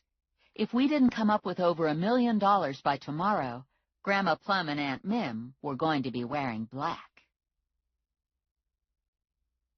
Chapter 13. Lula and I entered a small reception area and approached the woman at the front desk. I gave her my business card and told her I wanted to speak to Butch Goody. The woman ran her finger down a roster of names attached to a clipboard and located Goody. "He's helping unload cattle right now," she said. "The easiest way to find him would be to go around the building from the outside. Just go out the door, turn left, and keep walking. You'll see an area around the corner where trucks are offloading, and Butch should be there." "I'm glad we didn't have to go through the building," Lula said, "because I don't want to see them chopping up cows. I like thinking meat grows in the supermarket." We turned the corner and came to an area where cattle were milling around in a pen. "What kind of cows do you suppose these are?" Lula asked. "Are these hamburger cows or steak cows?" "I don't know," I said. "All cows pretty much look the same to me." "Yeah, but some are bigger than others, and some got horns. These cows are hefty black cows. I guess they're my kind of cow," Lula said. I had a photo of Butch. I'd tried to find him before he skipped to Mexico, so I had some idea of what I was looking for. And at 6'6" and 300 pounds, he shouldn't be that hard to spot. I scanned the holding area and picked him out standing a foot taller than everyone else. He was watching over a gate that fed the cattle from a pen to a ramp that led into the building. I had cuffs tucked into the back of my jeans, but I wasn't sure they were big enough to fit around Butch's wrists. I had flexi-cuffs hooked onto a belt loop, but it was hard to be sneaky with flexi-cuffs. My hope was that I could talk him into going downtown with me to re-up for his court hearing. "Stay here by the cattle truck," I said to Lula. "I don't want to spook Butch by having both of us come at him. I'm going to circle around and try to talk to him." "Sure," Lula said. "What do you want me to do if he bolts and runs?" "Tackle him and cuff him," I said. "Okie dokie." Butch was feeding the cattle one by one onto the ramp, concentrating on his job. I skirted the holding pen, moving behind an empty cattle truck, and I came up behind him. I had my cuff in my hand, taking measure of his gargantuan wrist, when he turned and saw me. "You," he said. "I know you. You're the bounty hunter." "Yes, but—" "I'm not going to jail. You can't make me. It wasn't my fault." Butch jumped into the pen with the stupefied cows and ran for the gate by the truck. Lula saw him coming at her, opened the gate to tackle him, and the rest was the stuff nightmares are made of. When the gate creaked open, every cow picked its head up and sniffed freedom. Butch went through the gate first, knocking Lula on her ass against the fence. Butch was followed by a cow stampede. The cows galloped out of the pen into the parking lot and scattered. In a matter of seconds, not a single cow could be seen. Truck drivers and cow wranglers stood open-mouthed, frozen in place for a full minute. "What the bejesus was that?" someone finally said. Lula hauled herself to her feet and adjusted her purse on her shoulder. "I'm going to sue someone," she said. "I could have been killed. I'm lucky I wasn't stampeded on. This cow plant is negligent. I'm calling my lawyer." "You were the one who opened the gate," I told her. "Yeah, but they should have had a lock on it, so I couldn't do that. And what are we doing with cows in Trenton anyway? How many times do I have to ask that question?" Someone screamed half a block away, and I heard the sound of cow feet clomping down a street somewhere. Men were pouring out of the plant, organizing search teams. A big black cow trotted into the lot, 3 men took off after it, and the cow ran away, headed for the 7-Eleven on Broad.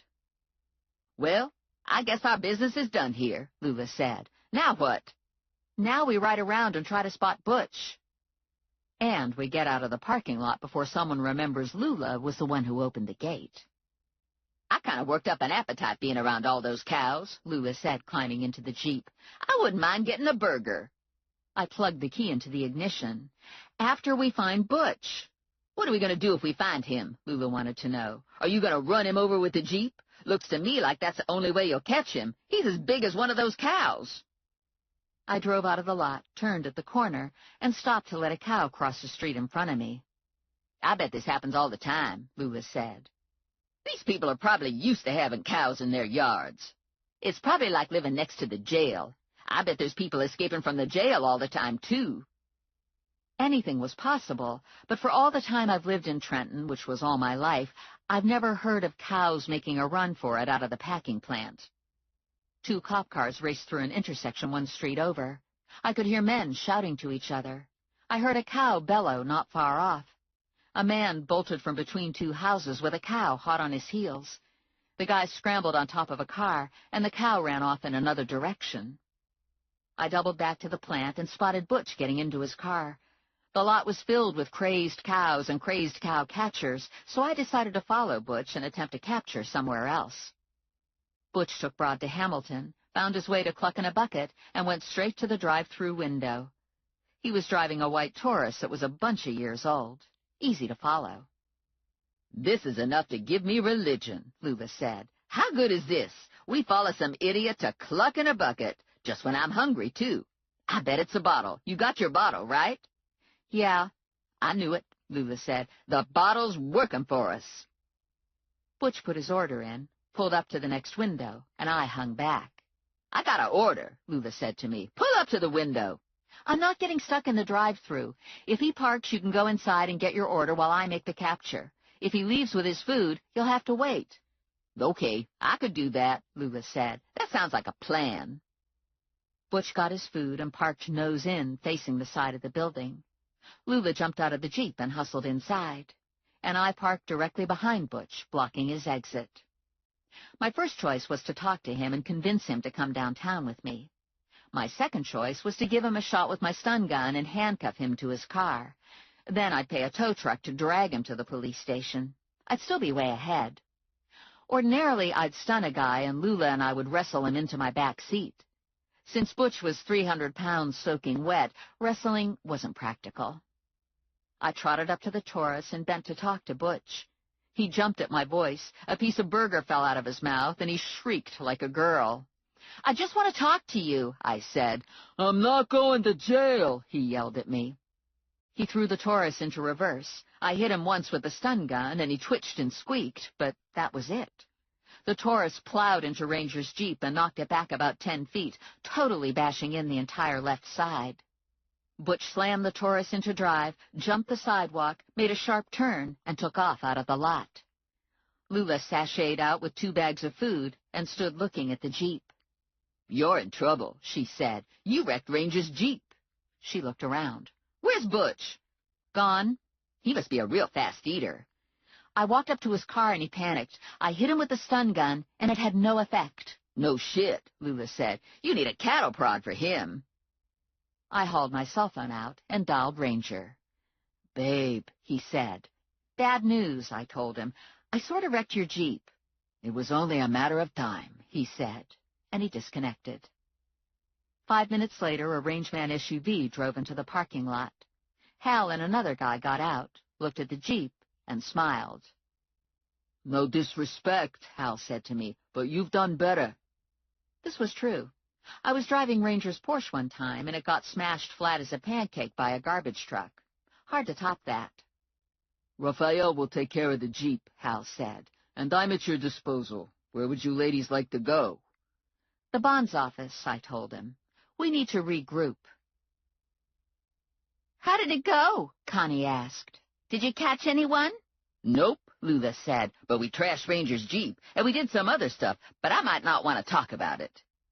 Connie gave me raised eyebrows. "Lula opened a gate at the packing plant and set a whole bunch of cows loose," I said. They're probably in Bordentown by now. They were like born-free cows, Lula said. We aren't doing so good in the money-raising department, Connie said. I slouched in the orange chair in front of her desk. Maybe we should call the police. Or we could ship Vinny off to Brazil, Lula said. We could put him in nitwit protection. My phone rang, and I groaned when I saw the number. It was my mother. When are you picking him up? My mother wanted to know. Who? You know who. He's in your father's chair watching television, drinking coffee. Lucille kicked him out. Good for her, my mother said.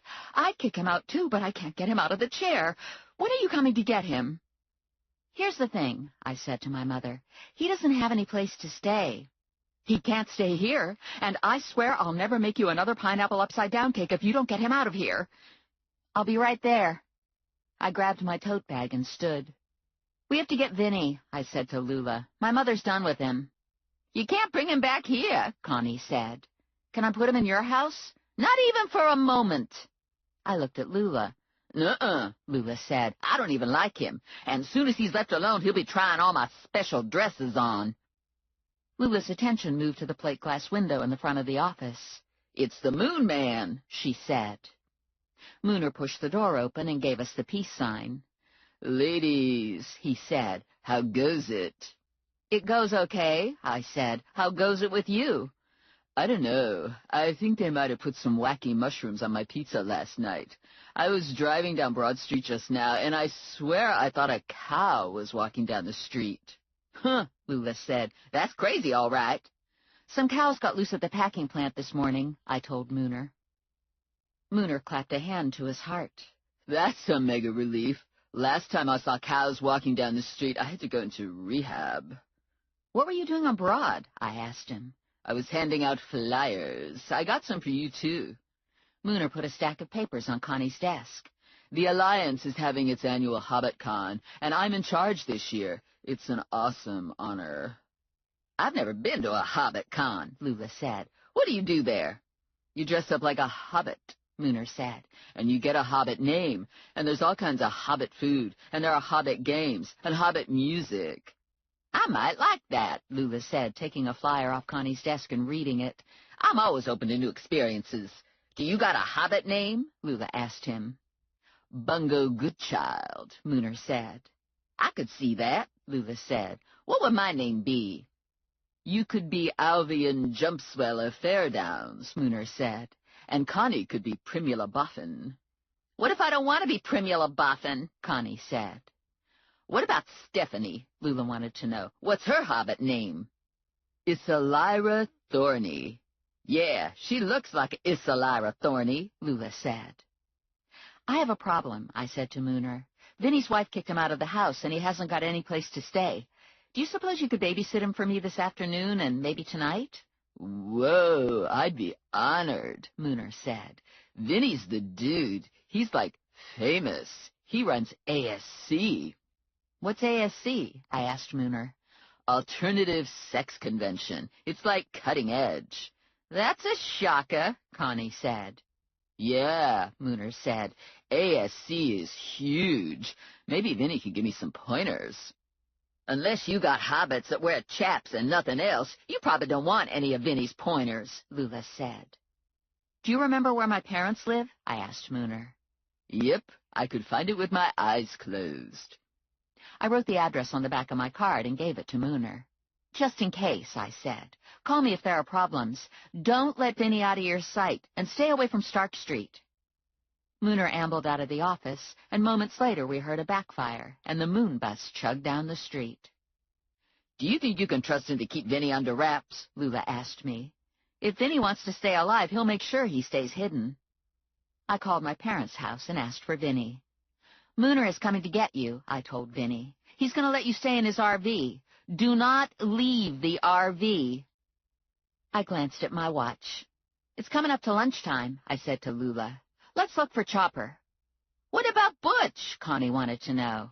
I need an address. I doubt he'll go back to work, and if I'm going to get him, I need to do it fast. He doesn't want to go to jail.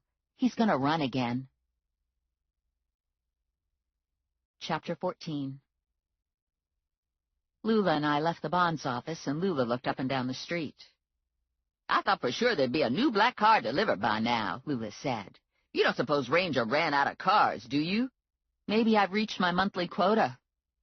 A green SUV pulled in behind Lula's Firebird, and Morelli got out. I'll be with you in a minute, I told Lula, and I went to meet Morelli. Morelli stepped close to me, hands at my waist, and he nuzzled my neck. Is this a social visit? I asked him. Not entirely. I wanted to see if you smelled like cow. I stepped away and looked at him. Well? Nope. Is it against the law to smell like cow? It is if you let a herd of them loose in the city. How did you know? Several of the workers who were interviewed remembered seeing a black woman with red hair and big boobs and a pretty girl with a brown ponytail. They thought I was pretty? Everyone thinks you're pretty, Morelli said. How about you? Especially me, he said. What the hell were you doing at the packing plant? I was after Butch Goody, and it was all an accident. You accidentally started a stampede? Not me, exactly. Butch was working the holding pen, and he panicked when he saw me, and he bolted, and the cows bolted with him. Morelli put his hand to his chest. Heartburn, he said. You have any Rolaids? Too much stress, I said. It's your job. It's not my job. It's you. You're a magnet for disaster. So find a new girlfriend, some nice, boring woman who remembers to buy bread. Maybe I will, Morelli said. Fine. Fine yourself.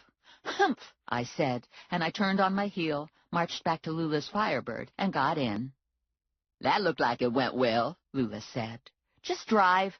Don't be Miss Cranky Pants with me just because you aren't getting any. I could get plenty if I wanted. You know what your problem is? You got too many scruples. 1 or 2 scruples is okay, but you get too many of them and it clogs everything up. What she said made no sense at all, but was probably right. I got some scruples, Lula said, but I know when to stop. There's a point where you have to say enough is enough and screw scruples. Is this conversation going somewhere? If it was me, I'd sleep with both of them, and when they found out, I'd move on. Sayonara, sweetie. Jeez. Lula looked over at me. Maybe that don't work for you. I sprang forward in my seat. It's him. Chopper just drove past us. Black Lexus, tinted windows, fancy wheels, and his plate starts with CH. I'm on it, Lula said. Keep your eye on him. There were 3 cars between us. Traffic was moderate on Hamilton at this time of the day. He turned right on Chambers, I said to Lula. He's going for one of his burger places, Lula said. I bet he's heading for Meat and Go. It's just ahead. We lost sight of the Lexus on Chambers, but spotted it parked at Meat and Go. Chopper was a big-ticket bond, and I was tired of getting skunked. No way was this one getting away. Park behind him so he's blocked, I said to Lula. What are you, nuts? This is my baby. I'm not getting my baby rammed. We saw what happened to Ranger's Jeep. I'm parking far away where no one's going to park next to me and ding my door. Okay, fine, I said. Just park. We got out of the Firebird and took inventory. Lula had cuffs, pepper spray, stun gun, Glock, pearl-handled Derringer, switchblade knife, and brass knuckles. I had my .45, cuffs, pepper spray, and stun gun. Lula wanted to use everything in her arsenal. I wanted to use nothing. No excessive force, I said to her. Sure, I know that, Lula said. Just get out of my way. I'm going to bag this idiot. No, let me talk to him. He's a professional. He'll cooperate. You always say that, and then they run over your toes. I put my hand to my chest and grunted. Something wrong? Lula wanted to know. I think I have heartburn. What does heartburn feel like? Pain. I've got it. Do you have Rolaids? No, I never have trouble with heartburn on account of I keep a positive attitude, and I got good digestion from eating right. You eat everything. Exactly. I get variety in my diet. Even when I was on that one diet, which I'm not anymore, I made the most of it. This was true. Stay behind me, I said to Lula. I'm going in. I had the cuffs at easy access, and I had the stun gun in hand. True, it didn't work on Butch, but that was a fluke. I crossed the lot and rapped on the tinted driver's side window. The window rolled down, and Chopper looked out at me. I knew Chopper by sight. He looked like Joe Pesci, if Joe Pesci was Cuban. Mortimer Gonzalez? I asked. Yeah, what about it? Bond enforcement, I said. You need to come with me to set a new court date. Technically, this was correct, but mostly it was baloney. He needed to come with me so he could get locked up until someone came to bond him out again, and bonding him out would cost him more money. "Bite me," Chopper said, and he powered his window up. "That went well," Lula said. "If you say that one more time, I'm going to hit you with a stun gun and spray you full of pepper spray," I said to her. Lula pointed her Glock at Chopper's front tire and fired off 4 rounds. The driver's side door flew open, and Chopper lunged out and looked at his tire and looked at Lula. "Are you fucking nuts?" Chopper yelled. "Do you know what one of them tires costs? It's not no ordinary fucking tire. It's a run flat." I clapped a bracelet on his wrist, and he took a swing at me. I ducked and zapped him with the stun gun. Chopper's eyes went blank, and he dropped down to the pavement. "I think we finally got one," Lula said. I snapped the second bracelet onto Chopper, and Lula and I dragged him to the Firebird. "Watch it you don't get his shoes on my leather upholstery," Lula said. "I just had it detailed." We hefted Chopper onto the back seat and did a high five. "This is what I'm talking about," Lula said, getting into the Firebird. "We're on a roll now. It's the bottle. You got it, right?" I slid onto the passenger seat and clicked my seatbelt in place. "It's in my shoulder bag." Lula drove 2 blocks and pulled into a convenience store lot. "I got an idea. The bottle's working for us, right?" "I guess." "Here's what we're going to do. We're going to go get a lottery ticket while we're hot. I bet you anything we win a ton of money." "Who's paying for the ticket?" "You," Lula said. "I don't think so. I spent my last 20 on burgers." Lula looked in the rearview mirror. "I bet Chopper's got money." "Don't even think about it." Lula unsnapped her seatbelt and lurched out of the car. "It's just borrowing. I'll pay him back right away with our winnings." "What if we don't win?" "Of course we'll win. You got the bottle." Lula leaned over Chopper and came out with his wallet. She took a 20 and stuffed the wallet back in Chopper's jacket pocket. "We're just borrowing," she told Chopper. "We'll be right back." "There's no we," I said. "I want no part of this." "There you go with the scruples again. You gotta learn a real scruple from a worthless scruple." "We don't steal from people we capture." "Borrow," Lula said. "We're borrowing, and it's for a good cause. That always makes a difference." I had my arms crossed over my chest, holding firm.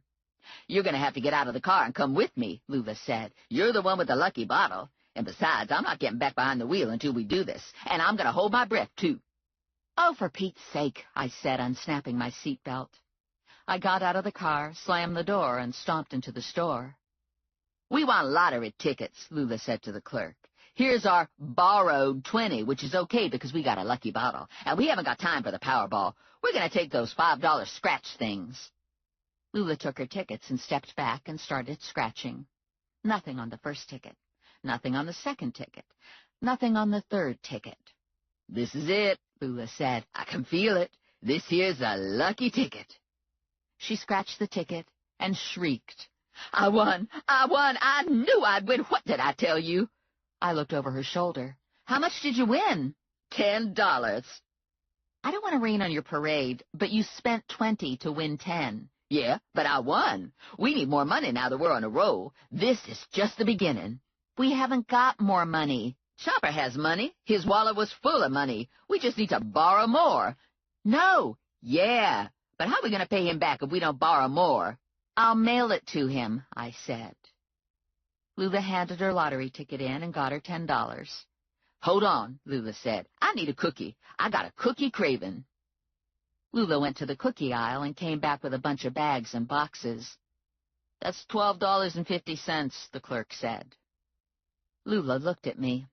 I blew out a sigh, dug into my purse, and came up with $2 in change. "Now we can celebrate our winnings," Lula said. We took our cookies and went back to the Firebird. "What the heck?" Lula said. "No Chopper." "Did we put him in the trunk and I forgot?" Lula asked. "He's on foot, probably trying to get back to his car. Maybe we can catch him." Lula peeled out of the lot and drove the 2 blocks to Meet and Go. The black Lexus SUV was gone. "Yeah, but you gotta look on the bright side," Lula said. "We won the lottery." I took a package of Hostess snowballs out of the plastic bag and stuffed one into my mouth. "See if you can find him," I said to Lula. We cruised the other lunch locations, and Lula did a loop past Chopper's apartment. No Lexus SUV parked there, either. He was most likely somewhere getting my cuffs removed. No disrespect intended, and I don't mean to blaspheme your bottle, but I'm starting to think it sucks as a lucky bottle, Lula said. I was glad she felt that way, because between the bottle and my Smith & Wesson, my shoulder bag was giving me a neck cramp. I'd be more than happy to leave them home tomorrow. Connie called on my cell phone. "I have some information on Butch Goody," she said. I hoped the information was that he was seen boarding a plane for Antarctica. It wouldn't bother me if I never saw Butch Goody ever again. It was like trying to capture King Kong. "I have a current address off his employment record, and I have siblings. You should have the siblings on his original bond document," Connie said. A current address. Crap. I hung up and slumped in my seat. "What?" Lula wanted to know. "Connie has a current address for Butch." "Crap," Lula said. "I'm not liking any of these people we gotta catch. They're too big and sneaky, and no one wants to get caught. On the other hand, the big dummy knocked me over, and I got a smudge on my skirt. I'm gonna have to take it to the cleaners. He should pay for that." "He lives on Keene Street in one of those little row houses." "I'm on it," Lula said. Chapter 15. The white Taurus was parked at the curb in front of Butch's row house. Originally, these were company houses for a company that made porcelain pipe.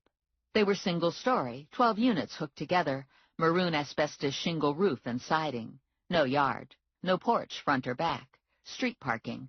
A little bleak, but the plumbing worked in almost all of them. "We need a plan," Lula said. "I don't want to get knocked on my ass again." "The stun gun doesn't work on him, so I'll ring the bell, and when he answers, I'll give him a blast with pepper spray. We both step back to let the spray settle, and then we'll wrap the flexi-cuffs on him." "If I have to shoot him, I'll shoot him in the foot," Lula said. "No shooting." "You always say that." "Shooting isn't good. It hurts people. It could get you in jail." Lula had her lower lip stuck out, eyes narrowed. "He made me smudge my skirt." "You don't shoot someone over a smudged skirt." "I was only going to shoot him in the foot." The pain was back in my chest. I burped, and it went away. "You got a digestive issue," Lula said. "I never had this problem before." "It's probably that you're getting old," Lula said. "Things like that happen to you when you get old. Or maybe you're pregnant. Oops, hold on. You're not pregnant on account of you're not getting any." "Could we please concentrate on the problem at hand, which is capturing Sasquatch?" "Sure," Lula said. "I could do that." We walked to the door, and I rang the bell. I had pepper spray in hand, ready to use. Lula was positioned behind me.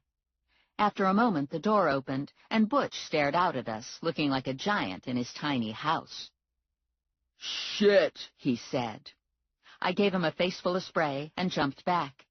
He bellowed and thrashed around, flailing his arms, his eyes squint shut. "Oh!" he yelled. "Oh!" I was jumping around, trying to grab a wrist. "Get hold of him," I said to Lula. "Get an arm." "I can't fucking get an arm," Lula said. "He won't stand still." Butch lashed out, his eyes still closed, knocked Lula back about 10 feet, and charged past me like a raging bull. "Ah!" he screamed. "Gah!" His nose was running, and his eyes were streaming tears, but nothing was stopping him. He ran out the door, down the sidewalk, and took off. I ran flat out after him, yelling for Lula to help. I chased him half a block, and he turned the corner, crossed the street, and cut through a backyard. I could hear Lula pounding behind me, breathing hard. I wasn't exactly breathing easy either, and I was thinking it might have been better to let Lula shoot him in the foot, because I had no idea what I was going to do if I caught him. He came to a privacy fence, stopped dead in his tracks, and I slammed into him and held fast. Lula came up behind me and grabbed him, and we all toppled over and went to the ground. My fear now was that Butch and Lula would roll on top of me, and I'd be crushed flat as a pancake. We scrabbled around with Butch struggling to get to his feet, and Lula and I hanging on for dear life. "Cuff him," Lula was yelling. "Kick him in the nuts. Poke out his eyeball." I was trying, but I wasn't having a lot of luck. He was too big, too heavy, too strong, too freaked out over jail. I made an attempt to slip the plastic flexi-cuff on him, and he flicked me away like I was a bug. I was thrown a couple feet and landed on black court shoes attached to long legs clad in black cargo pants. Ranger. He gave me a hand and pulled me up. "We need to talk," he said. "Help!" Lula said. "Get this clown off me! I can't breathe!" "Let go," Butch said to Lula. "Let go of me." Ranger waded in and separated them. Butch scrambled to his feet and was ready to run. "Stay," Ranger said to him. Butch immediately went still. Ranger took the cuffs from me and secured Butch. "How do you do that?" I asked Ranger. "I speak with authority." "Can you teach me to do that?" "No," Ranger said. He called for backup on his cell phone, took Butch by the arm, and walked him to the street. Ranger's Porsche Turbo was parked at the curb. "How did you find me?" I asked him. "I called Connie and she gave me Goody's address. I was on the street and you ran past me." "I didn't see you." "You had your eyes on the prize." Lula was following behind us, adjusting her skirt and rearranging her boobs. "This must be Knock Lula on her ass day," she said. "I don't know why I try to look professional. I'm either falling downstairs or rolling around with cows or wrestling with idiots, getting my nice clothes all wrecked. I might just as well come to work wearing a garbage bag." Ranger smiled, but didn't say anything. "And I saw that smile," Lula said to Ranger. "You better not be laughing at me." "It would be a crime against humanity to see you dressed in a garbage bag," Ranger said. "Huh," Lula said. "Are you trying to sweet-talk me?" "Yes," Ranger said. "I guess it's working," Lula told him. "I assume you need a car," Ranger said to me. "I can have one of my men bring Goody downtown for you, and you can come back to Rangeman and pick something out. Again." "I'm happy to hear that," Lula said, "because I need to go home and make a wardrobe adjustment." 5 minutes later, the Rangeman SUV pulled to the curb and collected Goody. I got into the Turbo next to Ranger and relaxed back in the seat. "Word on the street is that Bobby Sunflower scammed money from the wrong man," Ranger said. "Some other bad guy?" "That's the vibe I'm getting. Sunflower makes a lot of his money by blackmailing and extorting honest businessmen into stealing from their clients. The owners get involved with him and are forced to cook their books. When the business finally collapses and their creditors and clients come looking, Bobby's evaporated. It's standard mob procedure. All money is drained from the legitimate business, and the original owners are left holding the bag. They're the guys who go to jail, jump off bridges, or blow their brains out. It sounds like this time Sunflower bulldozed the wrong company and stepped on some powerful toes."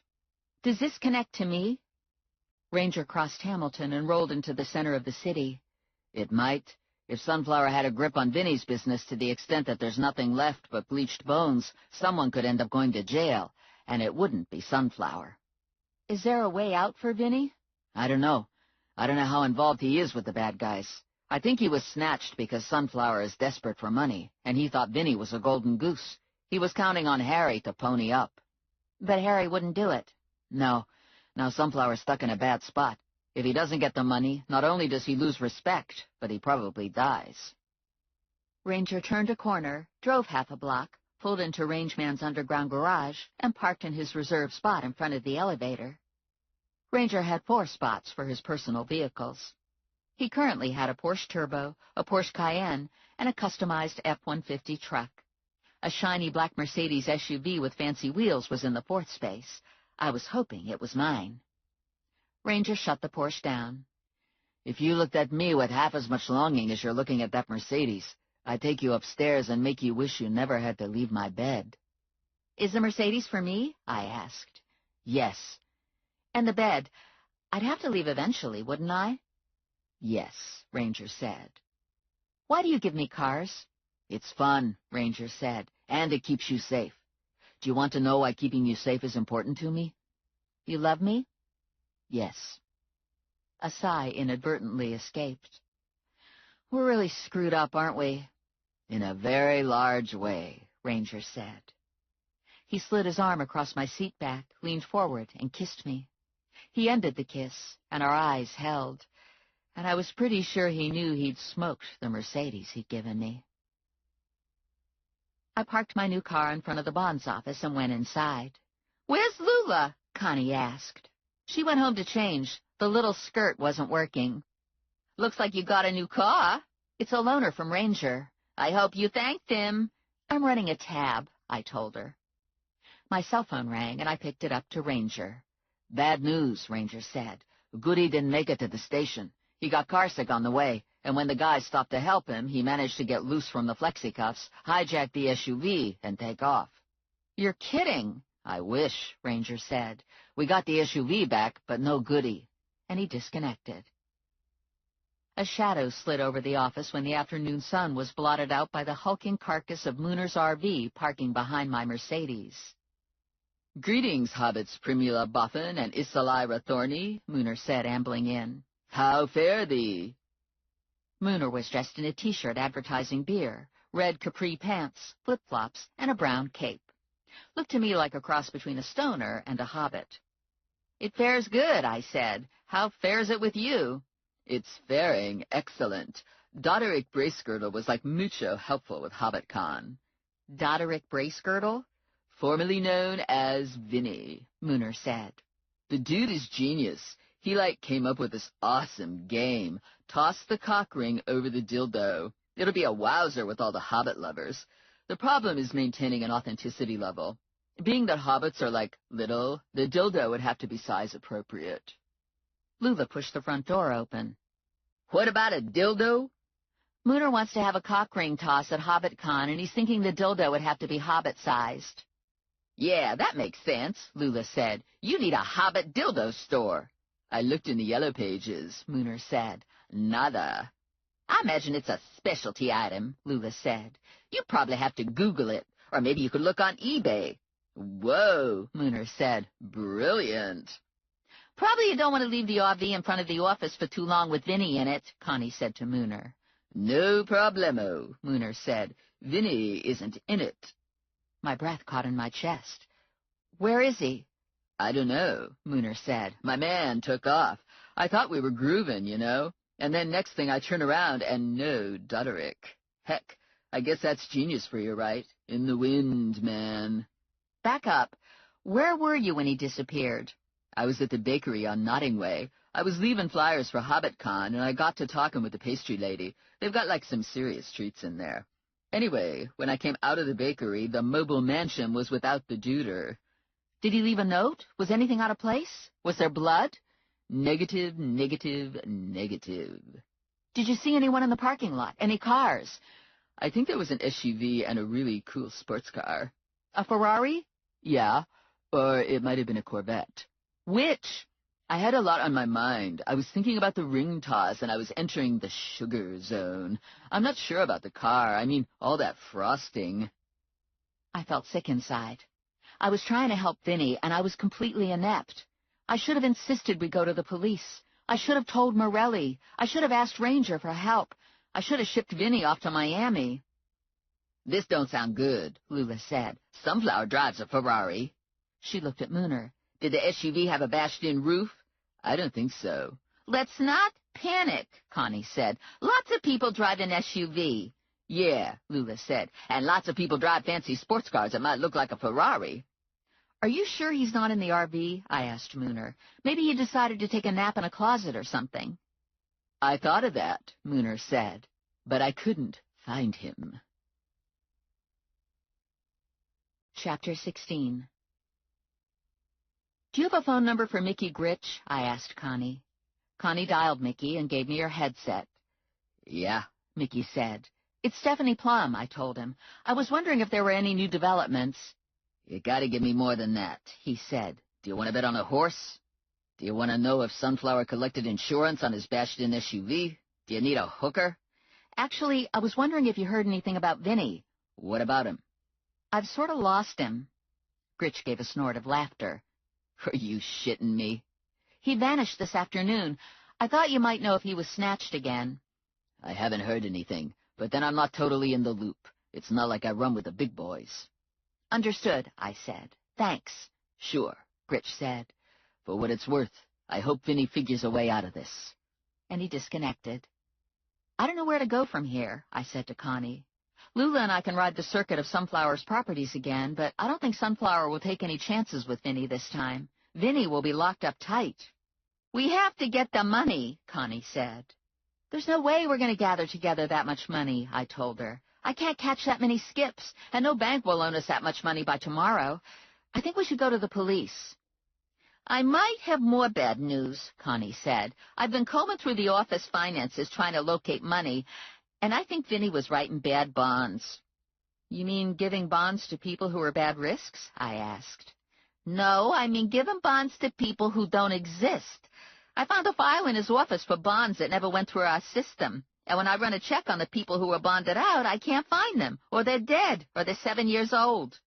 Why would Vinny do that? Lula asked. I think Vinny was running the agency in the red, drawing down from Wellington to cover the bogus skips, and then passing the money on to Gritch. Lula leaned forward. Say, what? Probably it started out as a way to cover a couple bad gambling decisions and got out of hand, Connie said. Vinny was writing bonds on made-up people with made-up crimes. He'd tell Wellington the bonds were forfeited because the bondee didn't show up for court, and Wellington would reimburse Vinny for his loss. Then Vinny would give the money to Gritch, who in turn gave it to Sunflower. That don't sound legal, Lula said.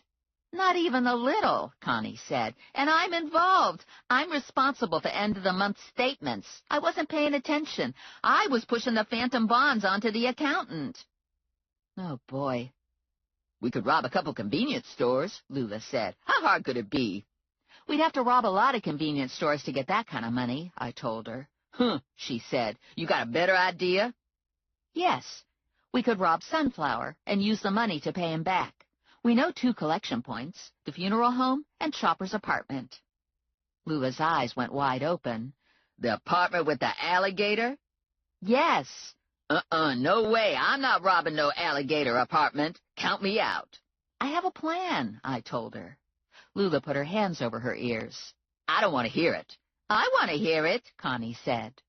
We hit Chopper first. He leaves his apartment in the early evening to manage his mall business. All his drug money will be in his apartment guarded by the alligator. Hard to say how much money he collects every day, but I'm betting it's sizable. What about the gator? Lula asked. I'll take care of the gator, I said. After we rob Chopper, we go to the funeral home. Lula can go in and open the back door for me. I'll slip in and hide until everyone leaves and the funeral home is locked up for the night. Then I'll go upstairs and get the money out of the counting room. They won't just leave the money out, Lula said. It'll be locked up in the safe. You got to get the money out before they lock it up. We need to get those guys out of the counting room. And I'm good, but I'm not that good. They're not going to go for my Girl Scout baloney, and I don't think they're going to go for Connie's drunk bimbo baloney. The stink bomb, Connie said. I'll set off the stink bomb. Everyone will leave. Stephanie can run upstairs, get the money, and get out of the building. Connie looked over at me. I'll give you a gas mask. How will I get out of the building? Everyone will be outside milling around. Go out the back door, Connie said. I'll make sure it smells bad enough back there that it'll be deserted.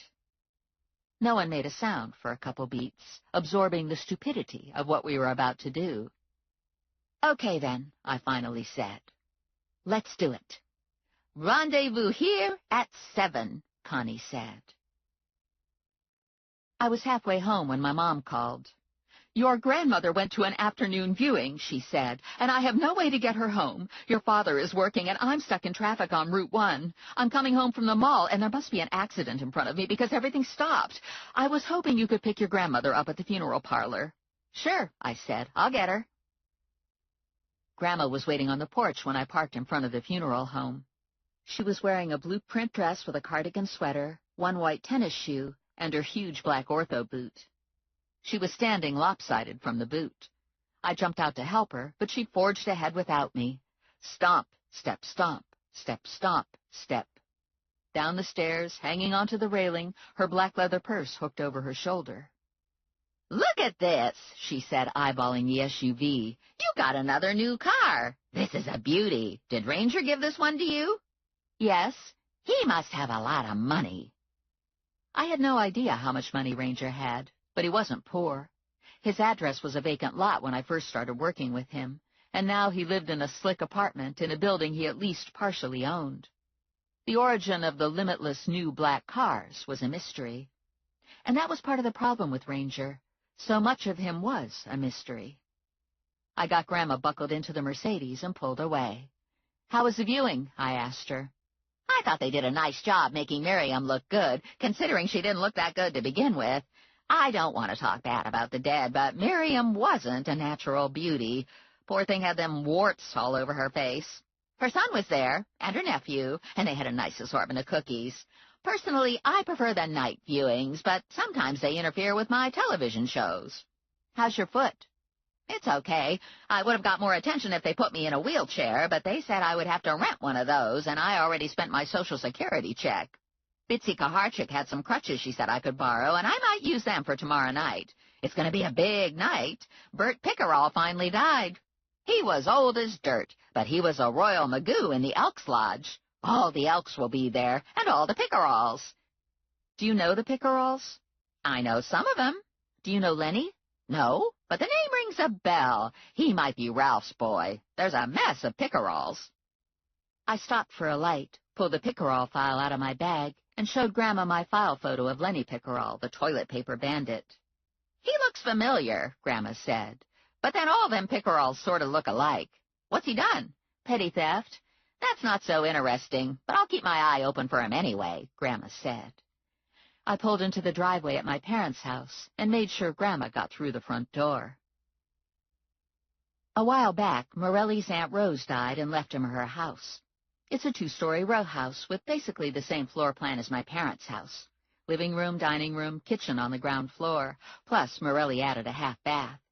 3 small bedrooms and bath on the second floor. Morelli has slowly been working at making the house his own, but some of Rose remains, and I think that's nice. Morelli lives there with his big, shaggy orange dog, Bob, and truth is, Morelli has become surprisingly domesticated, although the domestication doesn't seem to extend to the bedroom. It's a short drive from my parents' house to my apartment if you go straight to Hamilton and turn right.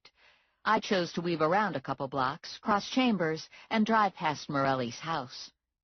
I prefer not to think too hard about why I was doing this. I suppose I miss Morelli. Or maybe I wanted to make sure he wasn't having a party without me. No matter the reason, I found myself slowly driving by, looking at the house, feeling some desire to go inside. The green SUV was parked at the curb. Morelli was home. I continued to creep down the street, and the decision to stop or not was settled by momentum. Morelli's house was behind me. Probably not a good time to visit anyway, since I'd have to explain why Ranger gave me a new Mercedes SUV as an indefinite loaner. The parking lot to my apartment building was almost full when I pulled in. It was approaching dinner time, and the seniors and hard-working couples living here were watching sitcom reruns and cooking pasta. I parked in a far corner where hopefully no one would ding my car, and I jogged into the building, up the stairs, and down the hall. Rex was on his wheel when I swept into the kitchen. He stopped running and looked at me with his whiskers whirring and his black eyes shiny bright. I gave him a piece of cheese, and he rushed into his soup can to eat it. So much for pet interaction. I made myself a peanut butter and olive sandwich and washed it down with my last beer. I wasn't sure if olives were fruit or vegetable, but they were green, and they were as close as I was going to get to a salad. I wanted to look normal, so I didn't change into the all-black commando deal. I was wearing jeans and a red T-shirt and sneakers, and I thought that was okay. I had time to kill, so I spruced up my eyeliner and added more mascara. I arranged the lipsticks in my junk makeup drawer, and I brushed my teeth. I sprawled on my bed to think, and woke up with a start at 20 minutes to 7. I grabbed my shoulder bag and did a fast inventory. My stun gun was registering low battery. No point taking it with me. Pepper spray was empty. Throw it away. That left my gun and Pip's bottle. I spun the barrel on the gun. 2 bullets. Better than none, right? I didn't want to use my gun anyway. Still, I should make a note to buy more bullets. I shrugged into a hooded sweatshirt, locked my apartment, and ran to the car. I stopped at Cluck and a Bucket on my way to the office and got 2 giant-sized buckets of extra crispy chicken, hold the coleslaw and biscuits. Connie and Lula were already milling around on the sidewalk when I arrived. Lula was holding the box of stink bombs, and Connie had the rocket launcher and 2 tote bags. I parked behind Connie's Camry and realized I was going to have to make a car decision. If we took the Mercedes, I'd have Rangeman backing me up, but I'd also have witnesses to the whole ridiculous scheme. Push for the Camry, I thought. Best not to have witnesses. I got out with my chicken buckets and beeped the SUV locked. Chapter 17. Lula perked up at the sight of the chicken. "That smells like extra crispy," she said. "It's my favorite." "I bought it for Mr. Jingles," I told her. "We're going to use it to lure him away from the money." "Mr. Jingles won't mind one less piece," Lula said. You're the one who's going to be leading him away with the chicken, I told her. You don't want to smell like extra crispy. In that case, you got a point, Lula said. I'll pass on the chicken. I think we should take the Camry, I said to Connie. It's the least memorable of the cars. I agree, Connie said. We put all the equipment in the back seat with me, and Connie headed for Chopper's apartment. She drove down Cotter Street, pausing in front of the plumbing supply warehouse. Lights were off. No cars parked in front, locked up for the night. We looked up at Chopper's windows. No sign of activity. Connie drove around the block and turned into the alley. She sat at idle behind Chopper's apartment, and we all took a couple deep breaths. I stuck my gun in my jeans, and I took one of Connie's tote bags. Here's what I think we should do. Connie will stay in the car for a fast getaway, and Lula and I will go into the apartment. I gather up the money, and Lula keeps Mr. Jingles busy with the chicken. Simple, right? Yeah, as long as Mr. Jingles likes extra crispy, Lula said. Lula and I got out of the Camry and scurried across the yard and up the stairs. I found the key, opened the door, and stuck my head in. "Hello?" I called. No answer. Also, no sound of alligator yawning, alligator running, or alligator sniffing out food. I crept in and looked around. No stacks of money sitting out on the kitchen counter, dining table, end table, and still no sign of alligator, although the apartment smelled gamey. I walked further into the apartment, and there he was, over 6 feet of alligator behind the couch that sat in the middle of the room. His eyes were open, and he was looking at me. "Gator," I whispered to Lula. "I see him," Lula said. "Where do you want to go first? You want me to get him to the side of the room so you can look in the bedroom?" "Yeah, that would be good." "Fetch," Lula said, and she threw a piece of chicken across the room. It hit the wall and fell to the floor, leaving a big grease splotch on the wall. Mr. Jingles swiveled his head toward the chicken, but didn't move. "What the heck kind of gator is this?" Lula said. "This here's clucking a bucket chicken. You don't let clucking a bucket chicken hit the floor and lay there. This here's extra crispy." "Throw one closer." She threw a piece right at him. It hit him in the head and bounced off. Snap! He ate it. "Did you see that?" Lula said. "He didn't even taste that chicken. What's with that?" "Drop one a couple feet over." "You bet," Lula said. "Here you go, big guy. Here's a wing." The gator moved his body in slow motion, making a right turn, and then he lunged, and snap! Goodbye, wing. "Whoa," Lula said. "I don't like the way he can do that lunge thing. That's like the death lunge." She threw a leg close to the wall, and Mr. Jingles scrabbled after it, moving faster, catching on to the game. "Hurry up and go around the other side of the couch," Lula said to me. "Good thing we got 2 buckets of chicken. Mr. Jingles isn't exactly a dainty eater." I ran around the couch, keeping my eyes on Mr. Jingles. I scooted into the bedroom and shut the door. No stacks of money out in the open here, either. I went through the dresser, the closet, looked under the bed. Nothing. I've seen drug money collected, and it's almost always in a backpack or a gym bag. I looked in the bathroom. Very bare bones. No drug money.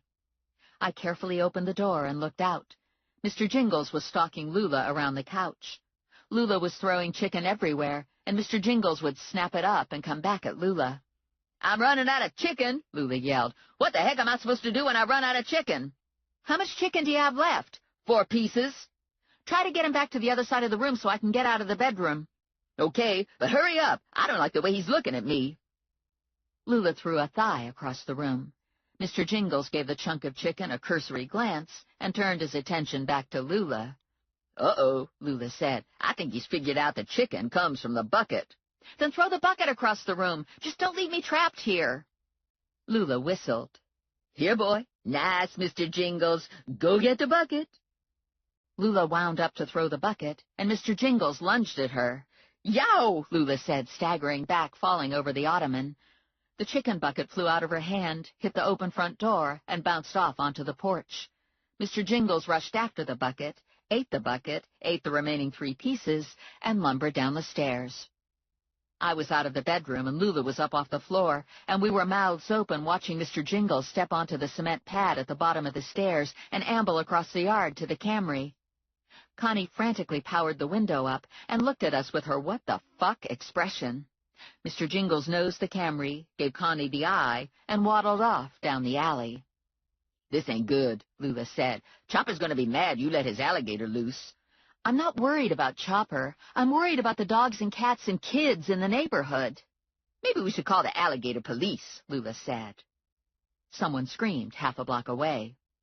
"Okay, I guess we don't have to call the police," Lula said. "And it looks like Connie's on the phone. I don't imagine she's ordering pizza. We should finish up here." I can't find the money. "Maybe Chopper took it with him." That's not the pattern. We looked around the room. "Not a lot of places to hide a big bag of money," Lula said. The couch, I said to her. Mr. Jingles was always by the couch. We pulled the cushions off. No money. Help me lift it, I said to Lula. We picked the couch up and looked under. Large duffel bag zippered shut. Chopper had carved out part of the couch. I snagged the bag and looked inside. Lots of money. A car horn beeped from the alley. Connie was telling us to get out of the apartment. We're done here, I said to Lula. Let's go. "Yeah," she said. "I hear a siren. I bet it's the alligator police." I ran to the door, flew down the stairs, and jumped into the Camry with Lula a hair behind me. Connie drove down the alley, and just before the cross street we passed Mr. Jingles steadily moving along, looking like he knew where he was going. Connie gave an involuntary shiver. I gnawed on my lower lip, and Lula took a disposable wet paper towel from her purse and wiped chicken grease off her hands. "So that went well," Lula said. "We let an alligator loose in the neighborhood," I told her. "Yeah, but aside from that, it went well." "Did you call animal control?" I asked Connie. "Yes, they should be here any minute." Connie turned on to Cotter. "How much money did we get?" I pawed through the bag. "Rough estimate would be close to 100,000. Might be more." "That's a lot of money," Lula said, "but it's not enough." "There should be a lot more at the funeral home," Connie said. "I'm guessing that's a major collection point." I leaned forward and put my head between my knees. I wasn't cut out for this. My mother was right. I needed a nice, boring job at the personal products factory. Maybe I should stop being a bounty hunter and marry Morelli. Of course, Morelli wasn't sure he wanted to marry me right now, but I might be able to change his mind. I could go over to his house wearing my red thong and a good attitude and catch him at a weak moment. Then we'd get married immediately before he changed his mind, and knowing Morelli, I'd get pregnant, and it would be a boy. "I'm not naming him Joseph," I said. "It's too confusing." "Who?" Lula said. "Did I just say that out loud?" I asked her. "Yeah. What the heck were you talking about?" "It's not important." "I'll tell you what's important," Lula said. "Fried chicken. I can't get it out of my head ever since I had to watch Mr. Jingles eat all that extra crispy. I think we need to stop at Clucking a Bucket on the way across town." "We'll stop on the way home," Connie said. "If we don't do the funeral home right away, I'm going to lose my nerve." "Yeah, I hear you," Lula said. "But that's a wrong attitude. That's delaying pleasure, and you do that, and you might never get to the pleasure. Like, what if we get shot or arrested or something, and then we can't get to Clucking a Bucket? You see what I'm saying? Like, we might be dead, and then there'd be no extra crispy ever again, and all because we decided to go rob some crazy drug dealer before going to Clucking a Bucket." I had my head back between my knees. I didn't want to die or go to jail. And if I got out of this unscathed, I was going straight to Rangeman. I was going to strip Ranger naked and squeeze every last drop of pleasure out of him. Then I'd marry Morelli. Somewhere deep in my panic-fogged mind, I suspected this was faulty reasoning, but I couldn't get a grip on it, what with all the nausea and inability to breathe properly. "Are you okay?" Connie said to me. "I can't see you in my mirror. Where are you?" "Tying my shoe. We're almost there. Let's review the plan one last time. I'll drive by the front so we can scope things out and drop Lula off. Then I'll drive by the back and park someplace close. Lula will open the back door and give Stephanie cover while Stephanie finds a place to hide. Then Stephanie will put the gas mask on and wait for my all-clear signal." "How are we going to get the stink bomb in the funeral home with all the windows barred?" Lula wanted to know. "I have 3 jars of liquid stink," Connie told Lula. "You're going to have to dump them at strategic locations and then get out before you throw up." "Sure, I could do that," Lula said. "You're going to need to sneak upstairs and dump a jar in front of the counting room," Connie said. "Then dump another at the back door and another in the front of the funeral home. Try not to get it on top of the deceased. I have the rocket launcher as backup, but it's a last resort. We don't want Sunflower to think he's being attacked." The funeral home looked business as usual when Connie rolled by. A few men in dark suits stood to the side of the front door. They were smoking and quietly talking. Several cars were parked at the curb. We dropped Lula off at the corner, and I handed her the small tote bag with the 3 jars. "Good luck," I said. "I'll be waiting at the back door for you." Lula walked down the sidewalk, and Connie turned into the alley and parked behind the mortuary's dumpster. Sunflower's Ferrari was parked in the small lot, and a Dodge minivan was parked next to the Ferrari. I took the large tote bag containing a respirator mask, and I walked to the back door and stood to one side. I had some butterflies in my stomach, but I was focusing now. Get the job done, I thought. Steal the money, give it back, save Vinny's miserable butt. Do some food shopping. I was making a list. Milk, bread, orange juice, beer, an apple for Rex, toilet paper, bullets. The back door to the funeral home creaked open, and Lula looked out at me. "Showtime," she said. "Looks to me like the best place to hide is the cellar. You could stand on the stairs. Just make sure you put the mask on, 'cause I'm gonna dump stink there." Lula stood in the middle of the hall, shielding me from sight, and I scooted through the cellar door and held tight 2 steps down. Lula closed the door, and I was in total blackness. Good thing I'm not claustrophobic, I thought, or afraid of the dark. Okay, maybe I was a little claustrophobic and afraid of the dark, but I could deal. That's what separates the men from the girls, right? The girls can deal. I heard muffled conversation through the door. It was flowing down the hall from the public viewing room.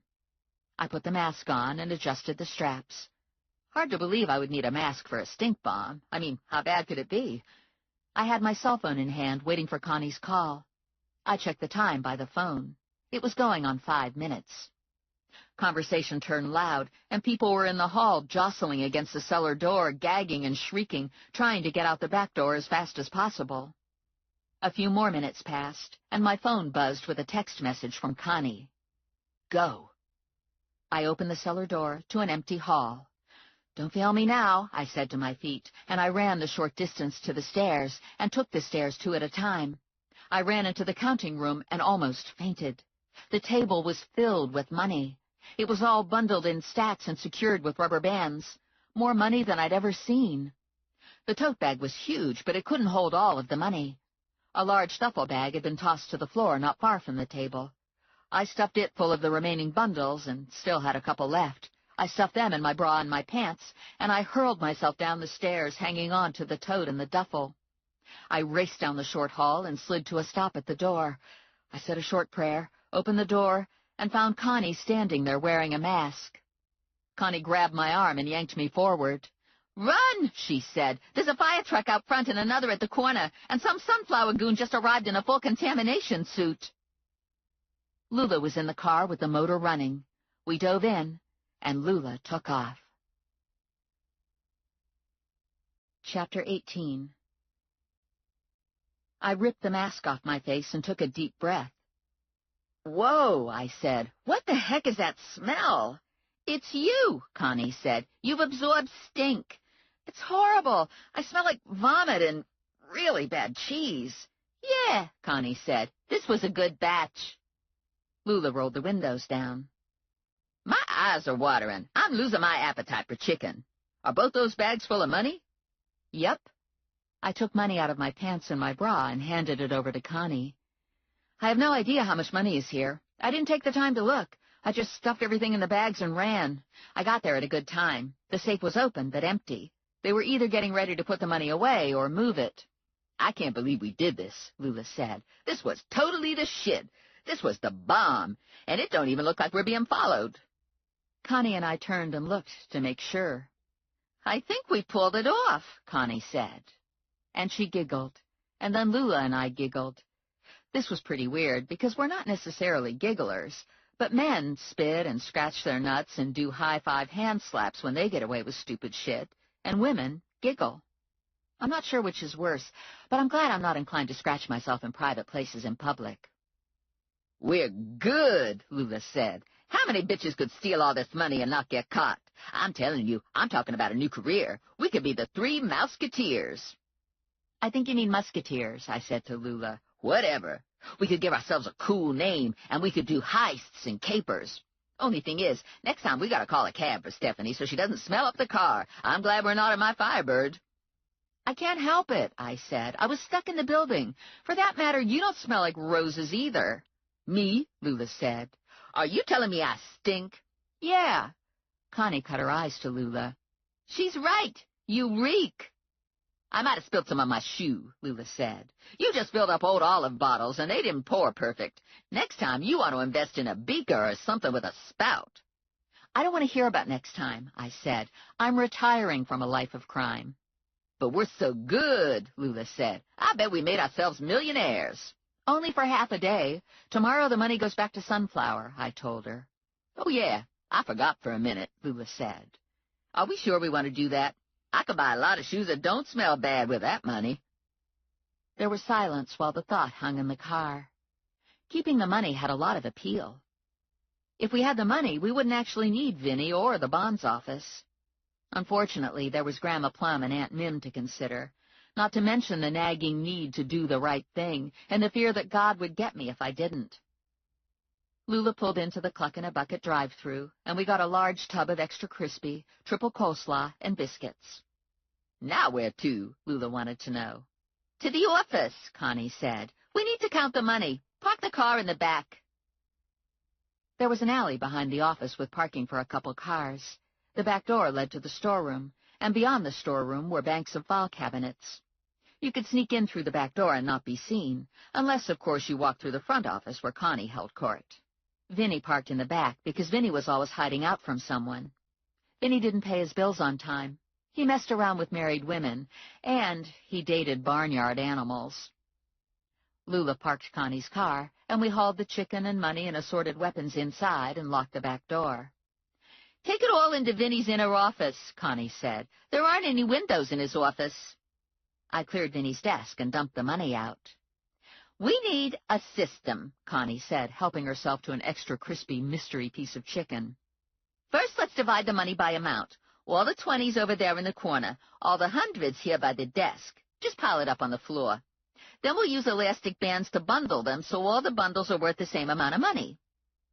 2 hours later, the bucket of extra crispy was empty, and we had all the money bundled, stacked, and counted. The latest demand was for $1.3 million, Connie said. We have a little over $1.2 million.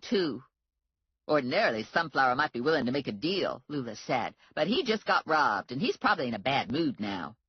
I'll call him tomorrow, Connie said. I can't imagine him not taking $1.2 million. I looked at the pile of money heaped on Vinny's desk. What are we going to do with this until tomorrow? It's not going to fit in Vinny's safe. We'll put the stacks of high-denomination bills in the safe, Connie said. The rest can get hidden from view under his desk. I'll lock Vinny's office door and set the alarm when we leave. I stopped at the all-night supermarket on the way home and got everything on my list but bullets. I parked in the lot behind my apartment building, grabbed the grocery bags from the back seat, turned and bumped into a rock-solid guy. Morelli. Geez, I said, you scared the heck out of me. Don't sneak up on me like that. I didn't sneak. You parked next to me and didn't even notice. I have a lot on my mind. Want to share it? I paused for a minute, hugging the bags to me, debating. No, I said, I can't. You smell really bad, Morelli said. Like a stink bomb. That's ridiculous. Where were you tonight? I went out for dinner with Lula and Connie. Someone set a stink bomb off in Bobby Sunflower's funeral home, Morelli said. And? The only one I know who can build a stink bomb of that magnitude is Connie. She was in my graduating class in high school, and she was famous. Why would Connie set off a stink bomb in Sunflower's funeral home? You tell me. Our eyes locked for a moment before I turned away.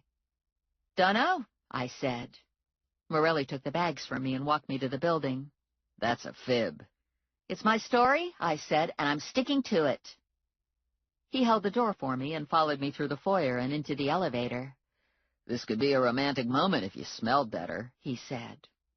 I found it hard to believe a little stink would deter Morelli's libido. Since becoming a bounty hunter, I've smelled like dog poop, garbage, blown-up funeral home, and monkey. It's hard to believe stink bomb was any worse. The elevator doors opened, and Morelli tagged behind me. Here's what's confusing me, he said.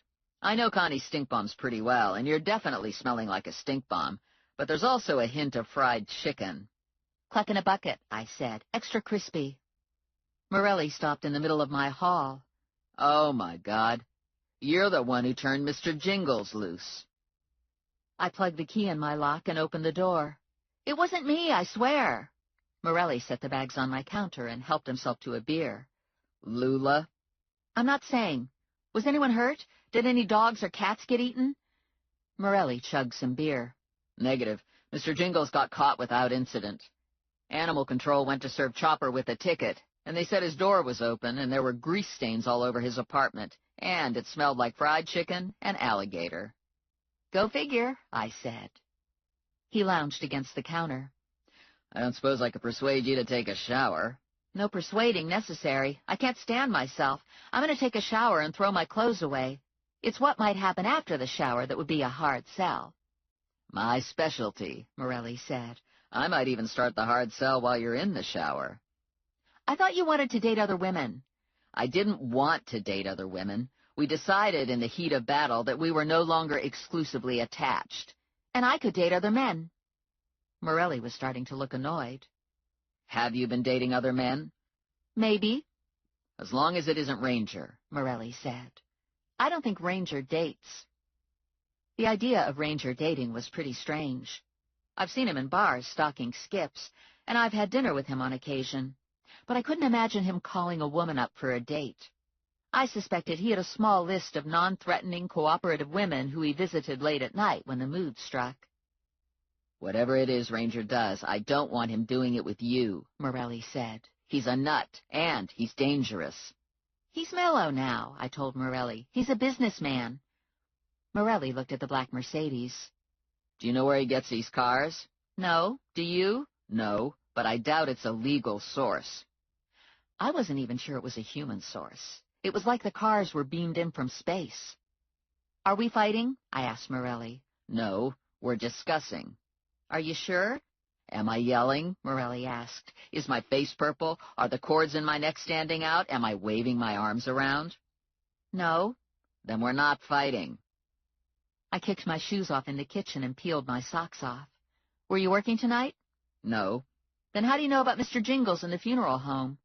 I went out to get a pizza and ran into Eddie coming off his shift. He got to help wrangle Mr. Jingles into the animal control van. Eddie Gazzara is a uniformed cop who's married to my cousin, Shirley the whiner. He's a nice guy with a white blonde buzz cut and a big mouth. I unzipped my jeans. I need to get out of these contaminated clothes. I don't want them in my bedroom. Are you going to stand here and watch me get undressed? His brown eyes almost completely dilated to black. Yeah, he said. I'm going to watch you get undressed, and I'm going to watch you take a shower. And then I'm personally going to towel you down. Oh, boy. Oh, boy. I dropped my jeans, stepped out of them, and Morelli's phone rang. Morelli didn't take his eyes off me. He didn't answer his phone. He didn't check the readout. The phone kept ringing. Your phone, I said. It'll stop. There was a moment's pause while the phone disconnected, and then the phone buzzed with a text message and buzzed a second time. You might as well read it, I said. It's not going away. Morelli glanced at his phone. I've got a text message from dispatch and a text message from my boss. He punched a number in and waited. Yeah, Morelli said when the connection opened. His attention moved from me to a spot on the floor. He listened for a full minute before raising his head and looking back at me. I'm on it, he said, and he slid his phone into his pocket. Well, I asked. I have to go. 2 guys in suits and ties were just found face down in the Regal Diner parking lot. They were behind a dumpster in an area reserved for employees. Hands tied. Single bullet in the back of the head. Execution? Yeah. Have they been ID'd? Not that I can tell you. Ranger monitors all our communications. I'm sure you can get it from him. All I can say is that they weren't from the neighborhood. Boy, this is too bad, I said. I was planning on being incredibly sexy after I got clean. That's rotten, Morelli said. You were the one who told me to take the message. He took a step toward me and pulled back. I'd kiss you, but you smell like my gym bag. I locked the door when Morelli left, removed the rest of my clothes, and stuffed them into a black plastic garbage bag. I sprayed my sneakers with deodorizer and hoped for the best. I took a shower and washed my hair twice. I got dressed in a T-shirt and boxer shorts and called Ranger. Babe, he said. Who were the two suits dumped behind Regal Diner tonight? Victor Kulik and Walter Dunn, a couple lawyers who work in mergers and acquisitions for a venture capital company. It's the same company that bought the bail bonds agency from Harry, Wellington. Thanks. You stole money from Chopper and Sunflower so you could give it back to Sunflower and bail Vinny out, didn't you? Who, me? Anyone else would have just killed the alligator, Ranger said. How do you know? I know everything. And you're modest. No, Ranger said. I'm not modest. And he disconnected. Chapter 19. Most mornings I'm rushed, and my refrigerator is empty, and I take breakfast where I find it. This morning I was flush with food from my supermarket stop, so I had orange juice, coffee, and a bowl of Rice Krispies for breakfast. I gave Rex a chunk of apple, some hamster crunchies, and fresh water. I checked my email. I lined my eyes with a very thin line of smoky black and brushed on a smidgen of mascara. My sneakers still smelled a little, but fortunately they were far from my nose. I'd taken the lucky bottle out of my bag last night, and I had it sitting on my kitchen counter. If I was to be perfectly honest, it wasn't all that great a bottle, and I wasn't sure why Uncle Pip left it to me. I liked Uncle Pip, but I wasn't any closer to him than a lot of other relatives. Why he singled me out to have his lucky bottle was a mystery. I held the bottle to the light, but I couldn't see inside. I thought I heard something when I shook the bottle, but it was very faint. Hard to tell if it was bringing me luck. I didn't get trampled by stampeding cows, eaten by an alligator, or shot while robbing a funeral home, so maybe the bottle was working. I put my dishes in the sink, told Rex to be a good hamster, and I set off for my parents' house with my garbage bag of stink-bomb clothes. There are washers and dryers in the basement of my building, but I'm pretty sure trolls live there. My grandmother was sitting with her foot up on a kitchen chair when I walked in. "How's the foot?" I asked. "It's a pain in the keister. I'm tired of hearing clomp, clomp, clomp, and it takes me a half hour to go up the stairs, and it hurts if I walk on it too much, so I'm sitting around going nuts. I'm not used to sitting around." She leaned forward and wrinkled her nose. "Holy cow, who let one go? What's that smell?" I held up the garbage bag. "My clothes were in the wrong place at the wrong time. They need washing." "Leave them on the back porch," my mother said. "I'll do them later." "We got coffee cake," Grandma said to me, "and there's some breakfast sausages in the refrigerator." "Thanks," I said, "but I just ate breakfast." My mother and grandmother looked at me. "You ate breakfast?" my mother asked. "I thought you broke up with Joseph." Morelli isn't Martha Stewart, but it's a known fact he's more organized than I am. Morelli almost always has food in his house. When we're a couple and I spend the night, I eat breakfast at his little wooden kitchen table. Sometimes it's leftover pizza, and sometimes it's a frozen toaster waffle. And Morelli is always the one to start coffee brewing because Morelli is always the first one up. His kitchen is almost identical to my mom's, but it feels entirely different. He's refinished the wood floor and put in new cabinets. The lighting is pleasant, and the counters are for the most part uncluttered in Morelli's house. My mom's kitchen hasn't changed much since I was a kid. Some new appliances and new curtains on the back window. The floor is vinyl tile, the counters are formica, the cabinets are maple, and the kitchen smells like coffee, apple pie, and bacon even when my mother isn't cooking. "I ate breakfast at home," I said. "Are you pregnant?" Grandma asked. "Sometimes women do strange things when they're pregnant." "I'm not pregnant. I went shopping and got orange juice and Rice Krispies, and I ate breakfast at home. Geez, it's not like I never eat at home." "You only got one pot," Grandma said. "I had more pots, but they got wrecked when my stove caught fire." I put the garbage bag on the back porch and took a seat at the table with Grandma. "Maybe just one piece of coffee cake," I said. 2 pieces of cake and 2 cups of coffee later, I pushed back and stood. "I need Lula to help me decorate this big black boot," Grandma said. "I think it needs some of that glitter or some rhinestones. Lula has a real flair for fashion." 10 minutes later, I was looking for a parking place in front of the bonds office. Cars were lined up on the curb. Some were double parked. Some were angled in nose first. Soccer mom vans, junkers, tricked-out Escalades, Civics, and F-150s. Mooner's RV was parked in front of the bookstore. A crowd of people was milling around on the sidewalk. Hard to tell what was going on from the road. and then I saw the sign as I drove past. Sidewalk sale. I parked half a block away and walked back to where Lula was directing pedestrian traffic. "You want genuine first-class handcuffs? You just go to table number 3, she called out. "You could have a lot of fun with these handcuffs. They fit just right around a bedpost. Handguns are table 6. We got a nice selection. Kitchen appliances and jewelry's inside." "What's going on?" I asked her. "Sale," Lula said. "Sunflower wouldn't negotiate, so we're selling everything. You want a lawnmower? It's going to go cheap." "I haven't got a lawn." "Oh, yeah, I forgot." "Where's Connie?" "Inside. She's doing credit card sales. I'm strictly cash out here." Lula was dressed in 4-inch black microfiber heels decorated with multicolored glitter, a short purple spandex skirt, a gold metallic tank top, and she was wearing a Tavor assault rifle as an accessory. "What's with the gun?" I asked her. "It's in case some of these people get unruly." A big bald guy in a wife-beater shirt and cami cargo pants came up to Lula. "Hey, Lula," he said. "My man," Lula said to him. "I need a gun," he said to Lula. "Are these legal?" "Do you want them to be?" Lula asked. "Nah, shit, what would I want with a legal gun?" "Don't know," Lula said, "but these suckers are whatever the hell you want them to be. Cash only." I snaked my way through the crowd to Connie. "What's going on?" I asked her. Connie stepped back, away from a woman checking out a waffle iron. "Sunflower won't deal. He wants all the money, so Lula and I came up with the idea for the sidewalk sale. This stuff was all taken in exchange for bond and never reclaimed. It was just taking up space in the back room, so we figured we'd sell it." "Lula's selling weapons out there." "That's great," Connie said. "They're a high-ticket item." "I think it's illegal to sell guns like this." Connie craned her neck and looked through the front window at Lula. "It's okay," Connie said. "That guy's a cop." "How much are these dishes with the roses on them?" a woman wanted to know. $20, Connie said. A second woman elbowed in. "Wait a minute, those are my dishes. I gave them to you so my nephew could get out of jail." Connie looked at the sticker on the bottom of a plate.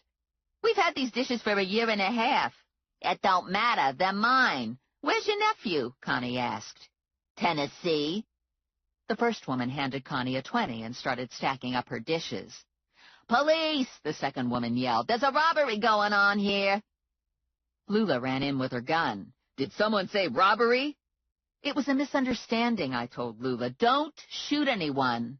"It was no misunderstanding," the second woman said. "Those are my dishes. This old lady here was going to walk out with them." "Old? Excuse me," the first woman said. "You're not exactly a spring chicken, and these are my dishes. I saw them first."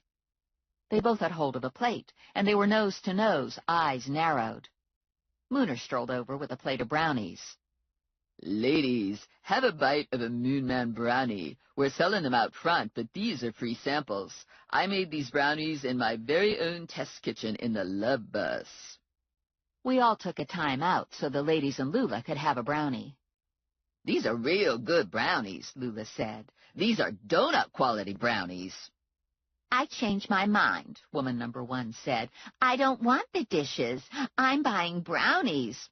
"I don't want the dishes either," woman number 2 said. "I never liked them anyway." Lula took a second brownie and went back to patrol the sidewalk. "If she keeps eating brownies, we're going to have to take her keys away," Connie said. "I don't know exactly what's in Moona's brownies, but my guess is they're at least 60% controlled substance." "I'm surprised Sunflower wouldn't take what you offered for Vinny." "He was in a vicious mood. He said we were lucky he was holding at $1.3 million, and we have until 9 o'clock tomorrow morning." "Did you discuss how the trade-off was going to work?" "No, he didn't want to talk. He was really cranky. He gave me his demand and hung up on me." "Guess things aren't going good in Sunflower Land." Lula pushed her way back to us. "Watch out, coming through, out of my way," she was saying. "I just sold all our guns," she said to Connie. "We got any more?" "No, that was it," Connie said. "I saved the good stuff for our personal use. I have them locked down in the back room." "Too bad," Lula said. "There's a couple guys buying up everything. I sold them a case of cups Vinny got at that fire sale, and they bought a box of dynamite that got wet when the roof leaked in January." "Local guys?" "Nope. They were from Idaho. They said they were part of some militia here on a recruiting drive." "Uh-oh," Connie said, looking past me. Morelli's at the door, and he doesn't look happy. Probably he wanted some of them guns, Lula said. That's what happens when you don't get here early. You miss out on all the best stuff. Morelli made his way back to us and clamped a hand around my wrist. We need to talk. Howdy, Lula said. You're looking fine today, Officer Morelli. Morelli made a half-hearted attempt not to smile. You're going to have to cut her off from the brownies, he said to Connie. I chained her to the streetlight, but she sold all my handcuffs, Connie said. Morelli pulled me past the file cabinets to the back door. What the hell's going on? He said.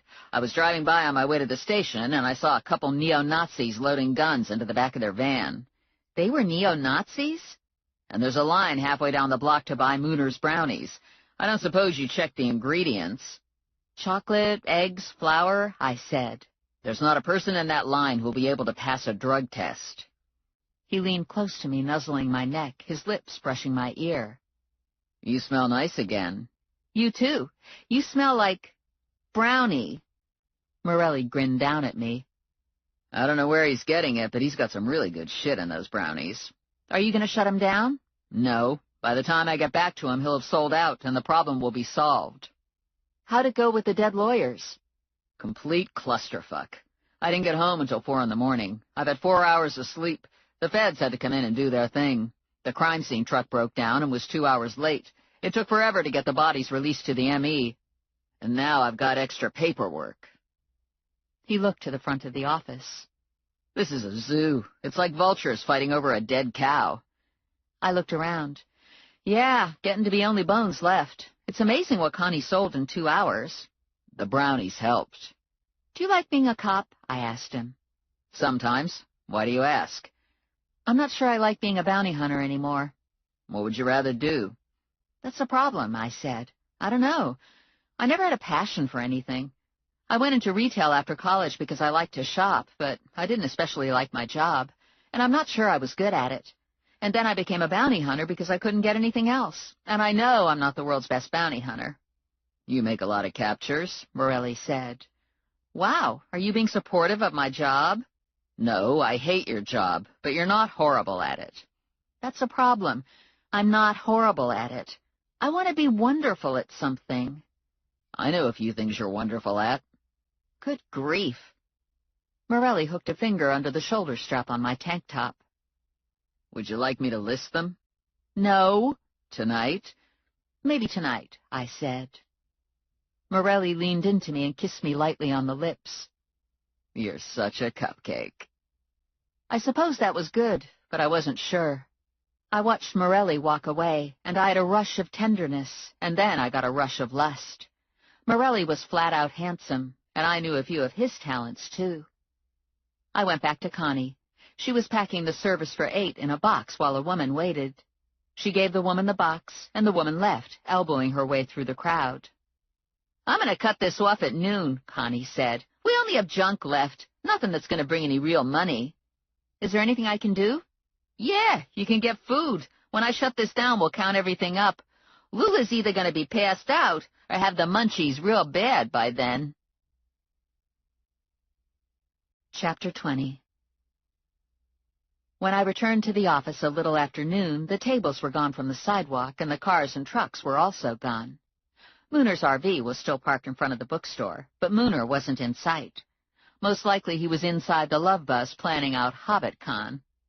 I carted the bags of food into the office and set it all out on Connie's desk. Connie was working with a calculator, adding in money she'd arranged in stacks on the floor. She had a Glock on the desk beside her phone. Lula was asleep on the couch. Lula woke up when she heard the food bags rustling. Is that food? God bless whoever brought food. I'm starved. I have meatball subs and potato salad and macaroni from Pino's, I told her. Connie took a sub and kept working, plugging numbers into the calculator. How are we doing? I asked her. I think we're going to make it. The guns and the motorcycle helped a lot. That whole back room is just about empty, Lula said. Only thing left is dust bunnies. I sat back and ate my lunch and watched traffic move past the bonds office. The rhythm on the street was normal again. I imagined the militiamen were on their way back to Idaho with their dynamite, and some woman in the burg was setting her new service for 8 in her china closet. That's it, Connie said. We have $1.3 million for sunflower and $52 left over. I have the $52 on my desk. Everything else can get packed. Count it as you go. We want to give sunflower $1.3 million. No more, no less. What are we going to put it in? Lula asked. Connie collected the lunch wrappers and stuffed them into the Pinot's bag. We have a couple duffel bags in the back that were holding guns. We sold the guns, but I kept the bags. Do you think Sunflower will recognize his money? Lula asked. No, it's all been rebundled, Connie said to Lula. So far as we know, we weren't seen at Chopper's, and you were the only one seen at the funeral parlor. I doubt they'd attribute the robberies to you. Yeah, Lula said. Sunflower's one of them chauvinistic underestimators. Lula and I set to work packing the duffel bags, being careful to count as we packed, and Connie called Sunflower. He sounded happier this time, Connie said when she got off the phone. I think he needs the money. Where are we making the switch? I asked her. He wants us to bring the money to the back door of the bar. I told him we wouldn't go inside, so he's going to have his man waiting for us. We'll take the Mercedes, I said to Connie. Ranger monitors all his cars. If anything bad goes down, we'll have Ranger backing us up. I drove the Mercedes to the parking area behind the bonds office, and Lula and Connie lugged the duffel bags out and put them on the back seat. Connie got in the front passenger seat and set her Uzi on the floor between her feet. Lula squeezed herself onto the back seat next to the duffel bags filled with money. Lula had her Glock in her purse and a sawed-off shotgun wedged between her legs. I had my gun with 2 bullets. Vinny better appreciate this, Lula said. I'm expecting a raise, and I want a company car. Not just any car, either. I want a good one, and I want one of them Tower of Treats at Christmas. You know where you get 'em in the mail, and it's a stack of boxes with all kinds of shit in 'em. I don't want a raise, Connie said. I want to rescue Vinny, and then I want to kick his perverted ass all the way from the bonds office to the hospital. I drove across town and turned up Stark Street. I had my eye on my rearview mirror. No rangeman tail in view. But I knew Chet was following my blip on his screen. Connie and Lula were silent. We were all in alert mode. I rolled past the bar, took the next cross street for half a block, and turned into the alley. 3 goons were waiting outside the bar's back door. No Vinny. I crept down the alley and stopped at the bar. Connie powered her window down, and the men stepped forward. Connie poked her Uzi out the window, and the men stopped in their tracks. Do you have the money? One of the men asked. Yes, Connie said. Do you have Vinny? No. Why would we have Vinny? You recaptured him. Not that I know of, the guy said. I'm just supposed to get the money from you. You give us the money, and we don't blow up the bail bonds office with all of you in it, including Vinny. I need a moment, Connie said to the men, and she powered her window up. What the heck is this? Lula said. I'm confused. Connie looked over at me. What do you think? I don't think they have him, I said. Connie gave a curt nod. That's what I think. So who's got him? Lula asked. Dunno, Connie said. But if we give them the money, they won't blow us up. Lula opened her door and dumped the money out on the pavement. I want a receipt, she said. I don't got a receipt, the one guy said. Mr. Sunflower didn't give us no receipt, and anyway, we'd have to count it to give you a real receipt. Are you saying I'm a cheater? Lula said to him. Because you better take it back if that's what you meant to say. You be in for a world of hurt if you slander me. Cripes, woman, the guy said. I just don't got a receipt. Cut me some slack here. Huh, Lula said, and she slammed her door shut. Guess we're done here, I said, and I drove off. That was sort of a letdown, Lula said. I expected to get Vinny back. Not that I even want him back, but we gave those guys a lot of money, and it seems like we should get something. I need a donut. If you turn onto Broad, there's a donut place. You can't solve all your problems with donuts, I said. If you keep doing that, I'm going to get fat.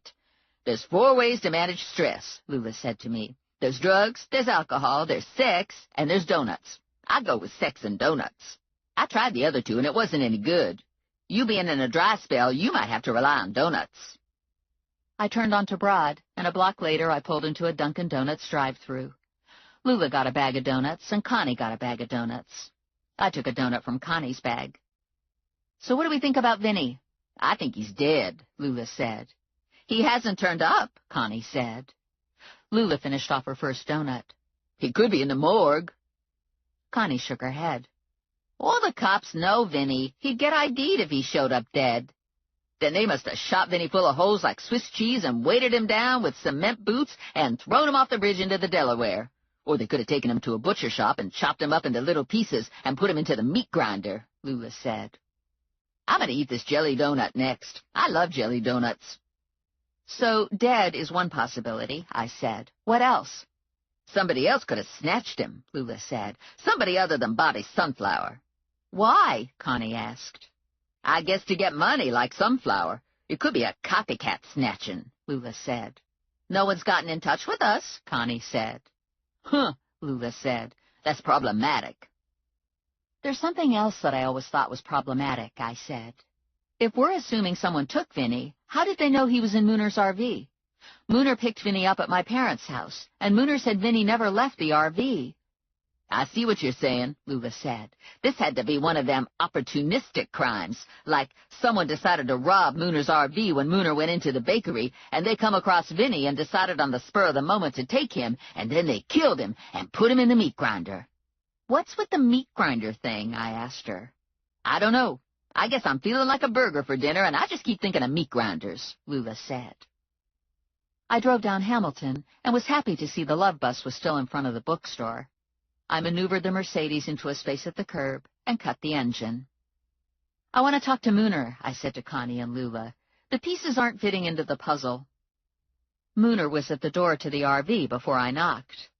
I was hoping you'd come back, he said. I was wondering if I could plug into your electric. I'm like down on my battery, and the Cosmic Alliance doesn't understand no juice. Sure, Connie said. We're all going down the drain anyway. You have to unplug when I leave for the night. Understood. And no worries. I got my own extension cord. Talk to me about Vinny disappearing, I said to Mooner. Walk me through it again. Well, like I said, we were grooving. We were listening to some Dead and getting mellow. I was like just driving around, spreading the word, and next thing I spotted the bakery, so I wheeled the old bus into the lot. Stop, I said. Picture the lot. Was it empty? No, there were like two cars, the big car and the little car. An SUV and a sports car. Correcto mundo. Were the cars occupied? Don't think so, but I can't be sure. I wasn't paying attention. And suppose someone was like lying down on the seat taking a nap. I mean, I wouldn't see them, right? So would that count? Yeah. Well then, like, dude. What was Vinny doing when you left for the bakery? He was riding shotgun, and I guess he was looking out the window, except there wasn't anything to see but the parking lot. So Vinny is in the RV in the shotgun seat, and you're walking into the bakery. Was anyone in the lot, maybe going to their car? No, the lot was empty except for me. How about the bakery? Were there any customers in the bakery besides you? No, but you know how the bakery has those two glass doors? So, like, suppose there were two people going in and out of those doors at exactly the same time. Would they be in or would they be out? And, like, would that count? Yes, it would count, I told him. Then there was someone else, and she was either in or out. Now that I'm thinking about it, she might have been a teensy bit more out. It was her gazongas that were over the line. She had, like, massive gazongas. They definitely crossed the midway line before the rest of her. She was coming out when you were going in? Yeah, Mooner said. Did you watch her cross the lot? No, man, I was caught in the cinnamon roll tractor beam. Okay, so what did she look like? I asked him. Mooner grinned. She had real big gazongas. We've already established that, I said. He got a gazonga fixation, Lula said. What is it with men and gazongas? It's not like women got a nut fixation. It's not like we go around looking for some guy with basketballs hanging down to his knees. Back to the woman, I said. How old was she? She was about our age. Pretty? Yeah, she was like porn star pretty. What the heck is porn star pretty? Lula wanted to know. Like out there with the gazongas, you know? You say gazongas one more time and I'm going to hit you, Lula said. Moving on, I said. What else? She was wearing a lot of eye makeup, and she had big, fat, shiny lips, and she was in one of those black leather tops with the shoestrings, and it was like hardly holding the you-know-what's in. She was wearing a bustier, Lula said, and she was in a black leather skirt that was, wow, really short, and stiletto heels. Yep, That's a porn star, all right, Lula said. I was pretty sure I knew the porn star, and she was only a porn star in her home movies. What about hair? I asked. Red, like Lula's, but there was like a lot of it, and it was all in waves and curls, like a red-haired Farrah Fawcett. Joyce Barnhart, I said. Yeah, Mooner said. You knew it was Joyce? Sure. Why didn't you tell me? You didn't ask me if I knew her name, Mooner said. Can I hit him now? Lula wanted to know. I cut my eyes to her. You'd hit the brownie maker? Yeah, good point, Lula said. At least we know where Vinny's hiding out, Connie said. Yeah, he took off sniffing after Barnhart, Lula said. I'm just surprised he's still there. Barnhart uses him up and kicks him out. Joyce Barnhart is my arch-nemesis. I went all through school with Joyce, and she did her best to make my life a misery. In all fairness to Joyce, I wasn't singled out. Joyce made everyone's life a misery. She was a fat kid who spit on other people's food, looked under the stall door in the bathroom, lied, cheated, and bullied. Somewhere in high school she morphed into a sexual vampire, and eventually she lost weight, bought breasts, inflated her lips, dyed her hair, and honed her skills as a homewrecker and user to an all-time high. She's had multiple marriages, each more profitable than the previous, and she's currently single and hunting. She drives a flashy Corvette and lives in a large house not far from Vinny. Let's saddle up, I said to Lula. You going to get Vinny? She asked. Yes. I don't know why, but I feel compelled to retrieve him. I hear you, Lula said. Chapter 21. Joyce lived in a house that was a cross between Mount Vernon and Tara from Gone with the Wind. Professionally maintained green lawn leading to a monster white colonial with black shutters and a columned entrance. I turned onto Joyce's street and saw that Vinny was sitting on the curb in front of the house. He was back to wearing only boxer shorts, and he had a 2-day beard. That's disgusting, Lula said. You aren't going to let him into this nice car, are you? He probably got Barnhart cooties all over him. Maybe you should strap him to the roof. I haven't got any bungee cords. He's going to have to ride inside. I stopped and let Vinny into the Mercedes. What took you so long? He said. He was in the back seat, and I looked at him in my rearview mirror and gave him my death stare. You got no manners, Lula said to Vinny. I'm going to have to disinfect my eyes with bleach after seeing you in them shorts. Why are you always just wearing shorts whenever we rescue you? I wasn't wearing anything when I got kicked out, Vinny said. The neighbors complained, and Joyce threw these shorts out to me. They're not even mine. Why didn't you at least call? Hello, Vinny said. Do you see a phone on me? Guess not any of Joyce's neighbors were going to open the door to a naked man, Lula said. Only long enough to send the dog out after me, Vinny said. So why'd Joyce kick you out? Lula asked. She found out I didn't have any money. A half hour later, I was back at the office, and Vinny was inside, staring down at the electric cord running out to Mooner's RV. What the hell? He needed juice for the Cosmic Alliance, Lula said. Are you going to put clothes on? I'm getting nauseous looking at your nasty weasel body. My clothes are all in the rolling goof house out there. That guy is a nut. Hasn't anyone ever told him hobbits aren't real? Vinny went to his office and looked around. What happened to my furniture? All I got in here is my desk and a folding chair. We sold it, Connie said. Yeah, we sold everything, Lula told him. We sold all the dishes, guns, grills, and jewelry. We even sold the motorcycle. The BMW? Are you shitting me? That was my private motorcycle. Not no more, Lula said. We needed the money to buy back your dad, I told him. You're off the hook with Sunflower and Mickey Gritch. Mooner ambled in. Hey, amigo, he said to Vinny. Welcome back, dude. Long time no see. Yeah, a lot longer than I wanted. Didn't you give anybody my note? You didn't leave a note. Of course I left a note, Vinny said. It was on the table. I couldn't find any paper, so I wrote it on a napkin. Dude, that was your note? I thought the napkin came like that. You know how you get napkins in bars with funny things written on them? You didn't read it? No, dude. I put my pastries on that napkin. That's what napkins are for, drinks and pastries. At least I'm back in the office, Vinny said. A man's office is his castle, right? He sat in the folding chair and opened his top drawer. Where's my gun? Sold it, Connie said. Vinny closed the drawer and put his hands on his desk.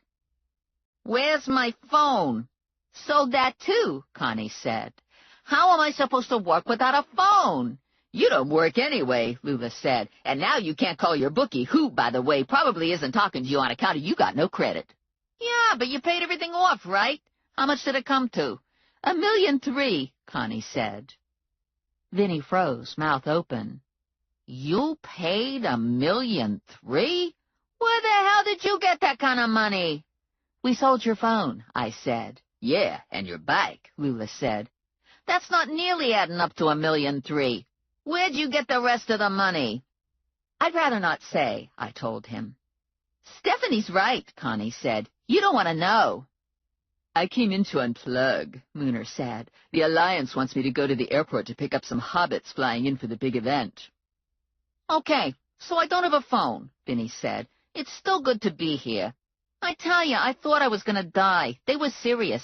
I don't know what the deal is with Bobby Sunflower, but he was gonzo. And then when the house got bombed, everyone was twice as nuts. I was happy when you rescued me from the rat trap apartment, but I figured my time was short. I never thought you'd get me off. I knew Sunflower would track me down and blow my brains out. I figured he'd find me in Antarctica if he had to. He needed money, I said. Vinny opened his middle drawer and rifled through it. The petty cash is missing. And, Connie said.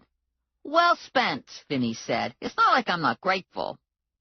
Why did Sunflower need money? I asked Vinny. Bad investments, I guess. Like what? Vinny shrugged. I don't know. I don't even care. I just want to relax and enjoy not having a contract on me. I want to sit here in my office and watch television for a half hour. Vinny looked around. Where's my television? Oh, crap. Don't tell me you sold my television. I got $200 for it, Lula said. It was high def, Vinny said. It was a plasma. Well, if you want, I can call Bobby Sunflower and tell him I want $200 back so you can repo your high-def plasma TV, Lula said. Nope. That's okay, Vinny said. I'm going to sit here and close my eyes and pretend I have a television. I'm calm. I'm happy to be alive. I'm happy to have gotten out of Joyce's house without getting my Johnson cut off. Vinny opened his eyes and looked over at us. She's an animal. Too much information, Lula said. Connie went to her desk to answer the phone. Vinny, she called. It's Roger Drager, president of Wellington. He'd like to talk to you. What's Wellington? Lula asked Vinny. It's the venture capital company that owns the agency. Oh, yeah, Lula said. Now I remember. Vinny went to Connie's desk to take the call. Yeah, he said. Yes, sir. Yes, sir. Yes, sir. And he hung up. That was a lot of yes, sirs, Lula said. He wants me to come to his office, Vinny said. Now.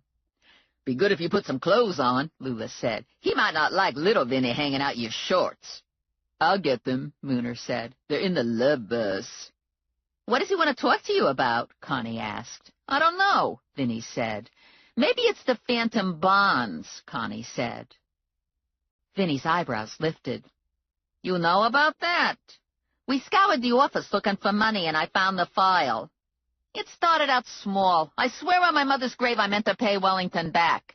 Your mother isn't dead, I said to Vinny. She will be someday, Vinny said. Anyway, it got out of hand. In the beginning, I just wanted a short fix to pay Sunflower back on some bad bets, but Sunflower came in and wouldn't let go. Before I knew it, his bookkeeper was helping me keep 2 sets of books. Is this the dead bookkeeper? Yeah, Vinny said. Sudden death with tire tracks on his back. I thought about Victor Kulik and Walter Dunn executed behind the diner. Life expectancy with Wellington wasn't good. Mooner came back with Vinny's clothes. I fixed them for you, dude, Mooner said. They're like, awesome. Vinny stepped into his slacks and looked down at himself.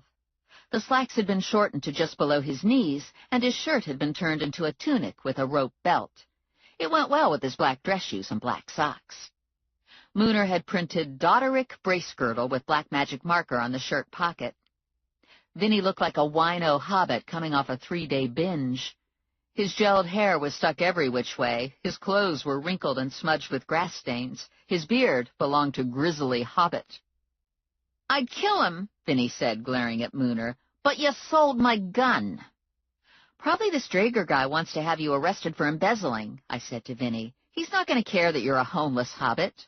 "I haven't got a driver's license," Vinny said. "I haven't got a car." I hitched my bag onto my shoulder. "I'll take you. Where are we going?" "He's downtown in the Megan building." The Megan building was a black glass and steel high-rise built several years ago before the commercial real estate market crashed. The Wellington Company was on the 5th floor. We stepped out of the elevator into a carpeted hall. Pale gray carpet, cream walls with cherry chair rails and cherry wood doors. Classy. Wellington occupied the entire floor. It was getting to be late in the day, and the Wellington front desk was unmanned. Roger Drager was waiting for us in the small reception area. Drager was in his 40s, nicely dressed, severely receding brown hair, around 5'10", and his body going soft. His hand was clammy when we shook. He led us through a room with cubicles and banks of file cabinets. There were private offices with windows on the perimeter of the room. Doors were open, and most offices were empty. Desks and chairs. Same with the cubicles. A few guys slouched back playing computer solitaire. Not much work going on. No phones ringing. "Where is everyone?" I asked Drager. "Flex hours," he said. "Most everyone prefers to come in early and leave early." We followed him down a long hall to his corner office.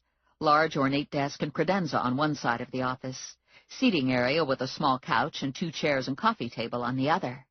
He directed us to the seating area. So far, he hadn't seemed to notice Vinny was a hobbit. "Let me get right to the point," Drager said to Vinny. "I know you've been stealing from Wellington. I want full disclosure, and I want the money you've embezzled. I want the names on all the bad bonds you've written." "Yes, sir," Vinny said. "I'll cooperate totally. I don't know where I'll get the money, but I'll pay it back somehow. Are you calling the police in?" "Not if you repay the money." Drager stood and looked at his watch. "I have another meeting. You can let yourselves out?" "Absolutely," Vinny said. "No problem." Drager walked partially down the hall with us, said goodbye, and entered another office. Vinny and I continued on toward the room with the cubicles. The building was eerily quiet, with the exception of a room to the right. I could hear machinery working on the other side of the closed door. I opened the door and looked in. There was a large paper shredder working. A bored-looking kid stood beside the shredder. Black garbage bags, presumably filled with paper, were stacked against a wall. "What?" the kid said. "Sorry," I said to him. "Looking for the ladies' room." "By the elevator." I thanked him and closed the door. I didn't say anything to Vinny until we got into the car and were out of the parking lot. "So what do you think?" I asked Vinny. "He was nervous," Vinny said. "Scared." Vinny might be a creepy human being, but he was an excellent judge of people. That's one of the reasons Vinny was a good bail bondsman. Vinny knew when people were lying, scared, doped up, dumb, or crazy. When Vinny wasn't intentionally scamming, he didn't write a lot of bad bonds. Vinny knew who was going to run and who was going to show up for court. Do you have any idea why Drager was nervous? I'm guessing someone's putting pressure on him. His next meeting? Vinny shrugged. All I know is Drager didn't want to shut me down or send me to jail. He just wanted the money. You know what else I thought was weird? The office. There weren't any people working there. He said they left early, but I didn't see any clutter on the desks in the empty cubicles and offices, nothing in their wastebaskets. The only machine working was the paper shredder. What kind of an office has that many empty desks and a giant paper shredder? A fake office, Vinny said. Cripes! I don't want to say what I'm thinking. That you and Bobby Sunflower have been scamming an even bigger scammer? Yeah. Drager? Drager's mixed up in it, but he's not the end of the line. Someone's got his nuts in a vice. Chapter 22. Lula and Connie were waiting for us to return to the office, and it was coming up time for dinner, so I stopped on the way back to get a bucket of chicken. I was getting sick of chicken, but it was easy and fast and relatively cheap. We took the chicken into Vinny's inner office, set up more folding chairs, and dug in. "What did Drager want?" Connie asked. "Money," Vinny said. "He wants some money he lost on the phony bonds." Connie stopped eating. "How much is that?" "I don't know," Vinny said. "A lot. Maybe $1 million. I have to go back over the files." Connie, Lula, and I exchanged a mental message. The message was, "No way, Jose." The front door to the office opened and closed, and Connie went to see who walked in. I followed after her, and Lula followed after me. 3 men stood in the middle of the office. They were dressed in collared knit shirts left untucked, dark slacks, and scuffed shoes. My first thought was cops. My second was hired goons. They were in their 40s, and they all looked like they ate a lot of starch and vodka and didn't get enough sun. Doughy faces, soft bellies, mean little pig eyes, receding hairlines, guns stuck in the waistband of their slacks, mostly hidden under the knit shirt. Connie went to her desk and sat down. I knew why. Connie kept the Uzi and a Glock in her middle drawer. Lula and I stood in front of Vinny's office, and I closed the door behind me. "Can I help you?" Connie asked. "We're looking for Vincent Plum." "He isn't here," Connie said. "Would you like to leave a message?" "Lady, we saw him walk in here in weird clothes. Tell him Larry, Mo, and Eugene want to talk to him." "And this would be in reference to what?" Connie asked. "It's a business matter." "I'm afraid Mr. Plum isn't available right now." Larry hauled his gun out of his pants. "And I'm afraid I'm going to have to shoot one of you if he doesn't get available." "Hey, Vinny!" Connie yelled. "There are some idiots here to see you." I stepped aside, and Vinny stuck his head out. "What?" Vinny said. "You need to come with us," Larry said. "We're going for a ride." "Are you shitting me?" Vinny said. "I already took the ride. I'm done with the ride. Sunflower got his money. What's your deal?" "We pick up and deliver," Larry said. "We don't make the deals, and we don't know anything about the deals, and we don't work for Sunflower." "So who do you work for?" Vinny asked. "You'll find that out when you go for the ride." "Look at me," Vinny said. "I'm dressed like a hobbit. I'm not going for any more rides dressed like a hobbit." "What the fuck is a hobbit?" Larry asked. "They're little people from Middle-earth," I said. "You mean like midgets?" "No, but they might be distantly related to Munchkins," I told him. "What do you want, dopey dust?" Larry said to me. I didn't actually know what dopey dust was, but I was pretty sure I wasn't on it. "I'm done talking," Larry said to Vinny. "I don't care if you're dressed like a turnip. March! The car's out front." "No," Vinny said. And Vinny jumped back and slammed his door shut and locked it. Mo and Eugene drew their guns, and all 3 men shot the door full of holes. "You're all in big trouble now," Lula said to the men. "That door's owned by the Wellington Company, and they're going to be pissed when they see what you did to their door. It's not like doors grow on trees, you know." "I don't give a rat's ass about the Wellington Company," Larry said. "Then how about the cops?" Lula said. "Do you worry about them? On account of Vinny's in there calling the police right now. Or at least he would if he had a phone." "Kick the door down," Larry said to Eugene. Connie, Lula, and I knew this wouldn't be an easy thing to do. This wasn't the first time Vinny had to retreat to his office and hide. Vinny had the door reinforced with rebar and inch-thick bolts that ran the width of the door. Eugene gave the door a kick just below the handle. Nothing. He put his shoulder into it. Nothing. He shot the lock and kicked some more. Enough of the wood had splintered off that some of the rebar was showing through. "He's got this thing reinforced," Eugene said. "I'm not leaving here empty-handed," Larry said. "We'll take one of the women." "Whoever the heck you work for won't be happy with that," Lula said. "They want Vinny. Do any of us look like Vinny? I don't think so." "Which one do you want?" Eugene asked. "You want the fat one mouthing off?" Lula's eyes got so wide they looked like billiard balls. "Excuse me? Did you just say I was fat?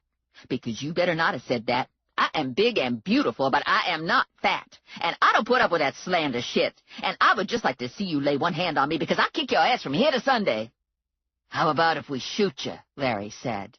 "You'd be in big trouble with the Wellington Company again. They wouldn't have no one to do the filing. Maybe they'd talk to your boss, and he'd make one of you morons come in here to do the filing. Is that what you want? You want to file all day because there's no picnic?" "You take her and I quit," Eugene said. "She never shuts up." "I hear you," Larry said. Take one of the others. Eugene looked at him. Which one? How about the one at the desk with the tits? Now that was insulting. Hey, I said, show some sensitivity. I got tits too, you know. So take the one with the little tits, Larry said. I don't care who you take. I just want to get out of here. Thanks, but no, I said. I thought you were volunteering, Larry said. I wasn't volunteering. I was just pointing out that I have tits. Grab her, Larry said to Eugene. I moved fast and put Connie's desk between us. We danced around the desk a couple times, and Larry yelled to stop. Here's the way it's going down, Larry said to me. You go with us, or I'm going to shoot one of your friends. What happens if I go with you? I guess we hold you hostage until we can swap you out for the loser in the office. That don't sound so bad, Lula said. Well, great, I said to Lula. If you think it sounds so wonderful, you can go with them. Nuh-uh, Lula said. I'm mad at them. Mr. Pasty Flabby said I was fat. Mr. Pasty Flabby aimed the gun at Lula and squeezed off a round. The bullet tagged her in the fleshy part of her arm and dug into the wall behind her. Connie opened her desk drawer, grabbed the Glock, and shot Larry in the knee. Larry yelped and went down like a sack of sand. Drop your guns or I'll shoot 'em again, Connie said. Eugene and Mo dropped their guns and froze, and Larry rolled around holding his knee, bleeding through his slacks. Get him out of here, Connie said, and don't come back. Eugene and Mo dragged Larry out the door, shoved him into their car, and laid rubber, driving off. That asshole shot me, Lula said, and now I'm bleeding. Somebody get me a Band-Aid. I'm going to be real upset if I get blood on this tank top. It was one of a kind at TJ Maxx. I was lucky to find it. Bolts slid, and Vinny's door creaked open. Are they gone? Vinny asked, peeking out. Yes, Connie said, but they'll be back. We have a problem, I said. Where are we going to stash Vinny? Don't even think about me, Lula said. He's your relative, Connie said to me. I already took a turn at it, I told her. Muna's out, Connie said. He's going to be wall-to-wall hobbits. I looked at Vinny. Well, how about a hotel, Vinny said. No money, Connie told him. We're totally in the red. Don't you have any friends? I asked Vinny. I only have friends when I have money, Vinny said. That's just sad, Lula said. You're a pathetic individual. Bite me, Vinny said. See, that's what we're talking about, Lula said. You're a hotbed of anger, and since I'm taking these courses in human nature, I know that comes from insecurity. You probably wet your bed or something, or maybe you got a little pencil dick, or you can't get it up without sexual enhancement aids, or maybe you're one of those who got a crook in their penis. It's pretty common, but some men don't like it. Personally, I find a dick that turns a corner can be a unique experience. Just shoot me, Vinny said. I'll take him until I find something better, I said. But both of you owe me. I expect you to come over and clean my bathroom when he leaves. I deposited Vinny in my apartment and gave him strict instructions. He was to use his own towels. He was to stay out of my bedroom. My bed was off limits, and my clothes were off limits. He was not to finger my panties. He was not to feed Rex or tap on his cage. He could eat my food and drink my beer as long as he didn't clean me out. Sure, Vinny had said. Whatever. I changed into a little black skirt, white stretchy top with a low V-neck, black lightweight cardigan sweater, and black heels. Lenny Pickerel, the toilet paper bandit, was going to be at Bert Pickerel's viewing tonight, and I felt compelled to capture Lenny. I'm not sure why, because the bail bonds office wasn't exactly operational. I suppose this was a way to convince myself of some normalcy. I called to see if Grandma wanted a ride to the viewing. That would be wonderful, Grandma said. Emily Klug was supposed to pick me up, but she's got bleeding hemorrhoids. Grandma and I got there a half hour after the viewing started, and the lot attached to the funeral home was packed. I dropped Grandma off at the door and watched her stomp and step to the stairs. She had borrowed crutches, and between the crutches and the ortho boot, she was making the most of her broken bone. I parked a block away and did a fast walk back to Steva's. The air in the funeral home was heavy with the smell of carnations and lilies. I don't have allergies, but funeral home flowers make my nose run. Too many flowers in too small a space, I suppose, combined with overly perfumed women and Steva's inadequate ventilation. The Elks arrived in full regalia with sashes and hats and medallions and 100-proof breath just as I entered the lobby. I pushed through the crush, looking for Grandma, looking for Lenny Pickerel. Probably it was a terrible thing to attempt an arrest in the midst of grief, but it was my job, and it was the law. And the truth is, no one in this crowd seemed overwhelmed by the tragedy of Bert's passing. Bert led a long, full life, and the Burg is good at accepting death. Lots of devout Catholics who found genuine solace in their faith. I heard an exclamation go up in front of me. It was followed by murmuring and some movement. I squeezed my way in and saw Grandma standing over Maria Lorenzo. 2 men were trying to get Maria up on her feet, but Maria topped the scales at somewhere around 250 pounds, and they were having a hard time figuring out where to grab her. "Sorry I knocked you down," Grandma said to Maria. "It's these dang crutches. I haven't got the hang of 'em yet, but I got to use them because my foot is broke all over. I should be in a wheelchair, but I don't want to look like a sissy." I eased Grandma away from Maria and moved her into a less congested area. She tagged 2 people en route, but no one went down. "Stay here," I said. "You can't do any more damage if you don't move from this spot." "Yeah, but what good is that? I'm not near the cookies, and I haven't even seen the deceased yet. And people can't see me with my disability over here." "If you keep hitting people in the back of the leg with your crutches, they'll kick you out." "They won't do that. I'm an old lady, and I'm going to die soon, and they want my business. I got a real expensive slumber box picked out here. Mahogany with gold handles and padded inside with genuine satin. And it's lead lined so the worms won't get to me.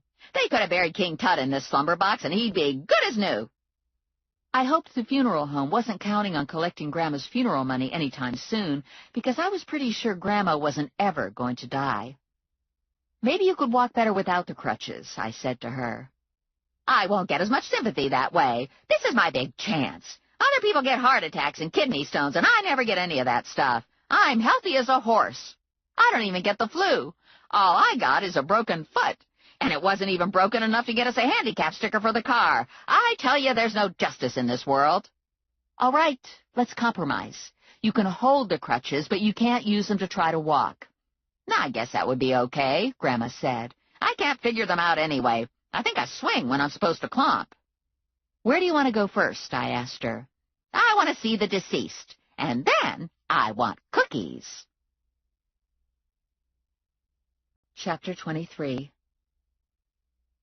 I got Grandma in the line inching its way to the casket, and I set off to find Lenny Pickerel. After 5 minutes of circulating through the room, I realized everyone looked like Lenny Pickerel, even the women. Some Pickerels were older than others, but other than that, they were interchangeable. I stopped a random Pickerel and asked about Lenny. "I'm looking for Lenny," I said. "Have you seen him?" "I was just talking to him," she said. "He's here somewhere." "Did you notice what he was wearing?" "Dark sports coat and a blue dress shirt." Great. That described half the Pickerels. I moved to the other side of the room and asked again. "He's right over there talking to Aunt Sophie," the woman said. "He has his back to us." I slipped in next to Lenny and put my hand on his arm. "Lenny Pickerel?" I asked. He turned and looked at me. "Yeah?" "Excuse us," I said to Aunt Sophie. "I'd like a word with Lenny." Lenny was my height and slim. His clothes were neat but inexpensive. His skin tone was office worker. I led him to a quiet corner and introduced myself. "Well, what does that mean?" Lenny asked. "Bond enforcement." "When you didn't show up for trial, my employer had to forfeit the money he posted for you. If I bring you back to the court to get a new date, we get our money back." "Well, that sounds okay," Lenny said. "When do you want to do that?" "Now." "Will it take long? I drove my mom here." "Can she get someone else to take her home?" "I guess. Is there night court? How does this work?" He was asking too many questions, and I could see the panic pooling in his eyes. He was going to run. I pulled cuffs out of my purse, and click, one was around his wrist.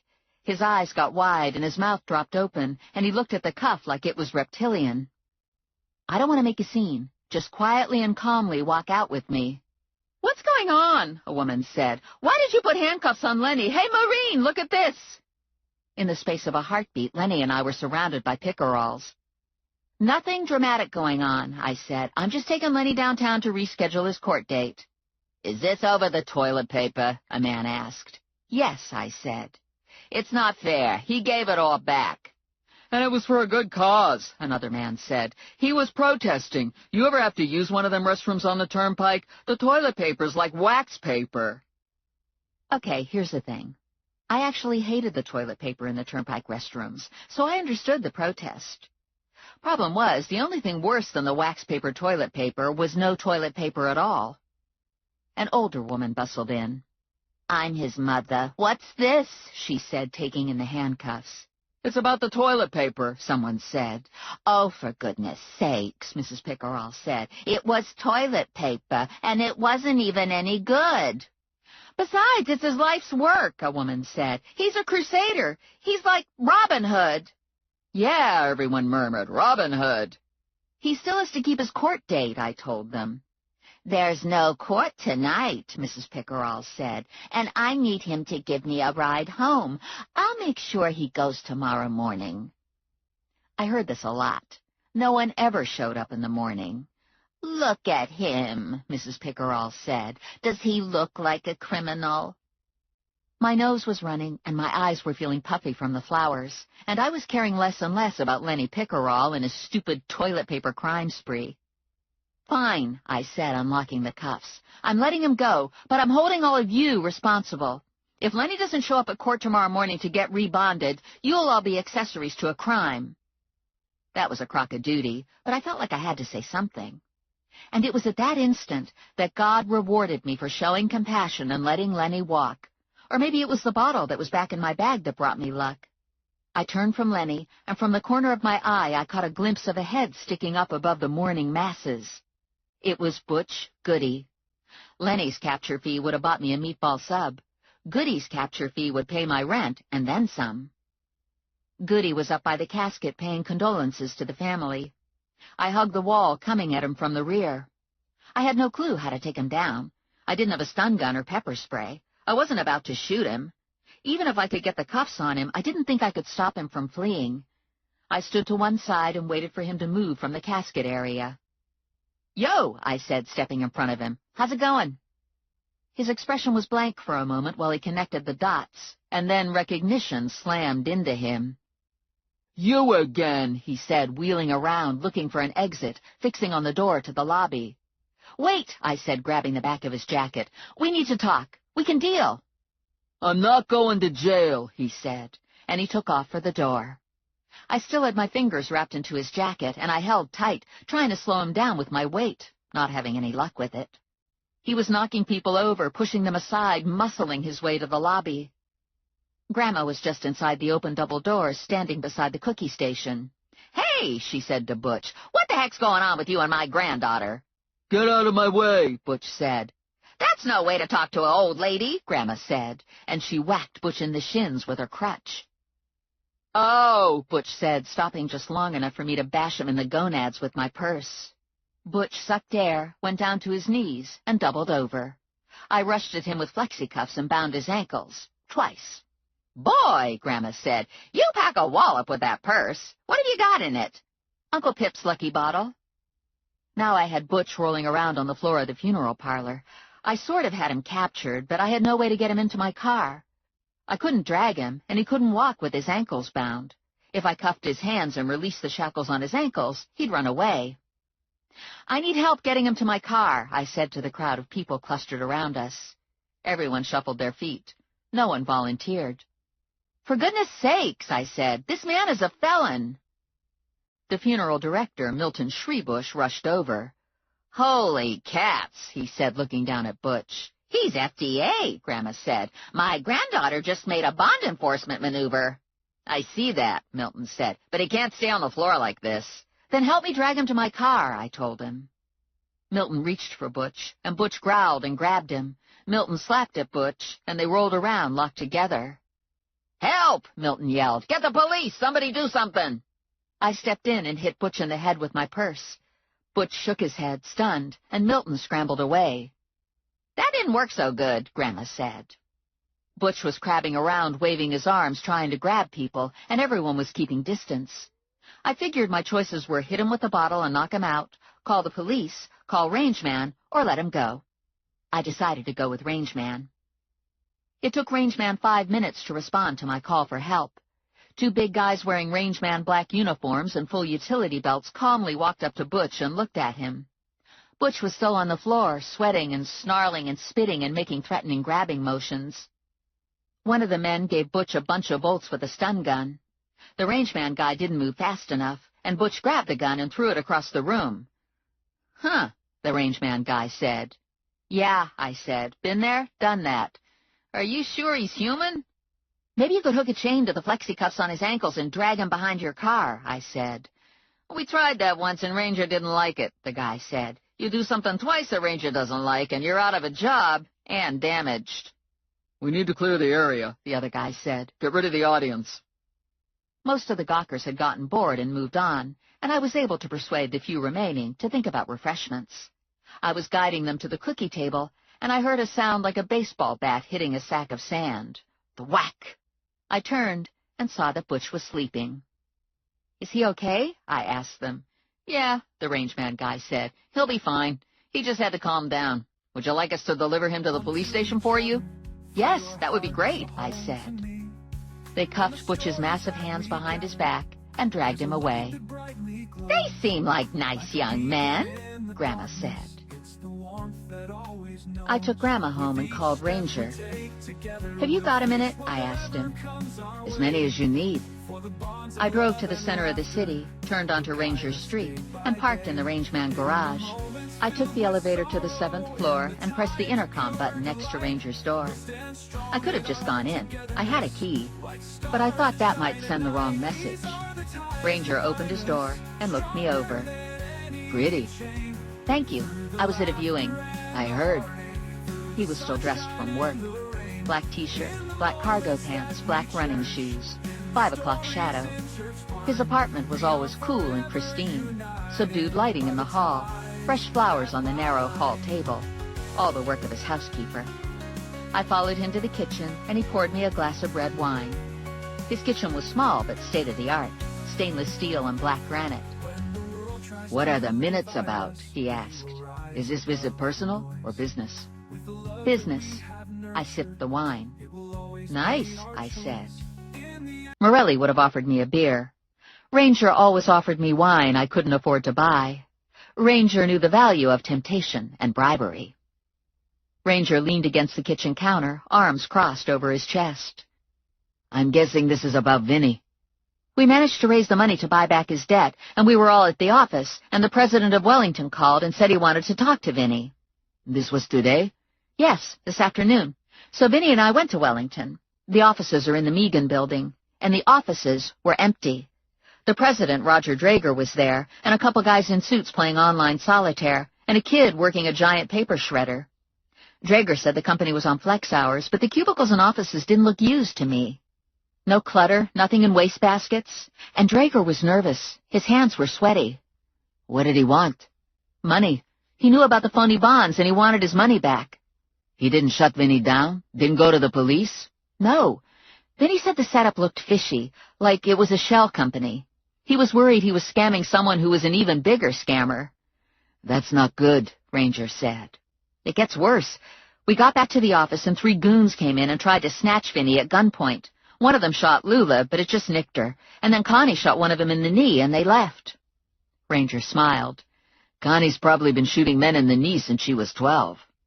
"So what do you think about Wellington?" "I think I wouldn't want to work for them." "Should I go to Morelli?" "Only if you want second best," Ranger said. "I'm talking about police action." Ranger took my wine from me, tasted it, and set it on the counter. "Let's look in on Wellington." "Now?" "Yes." I followed him through his living room, into his bedroom. "The building will be empty," Ranger said, moving into his dressing room.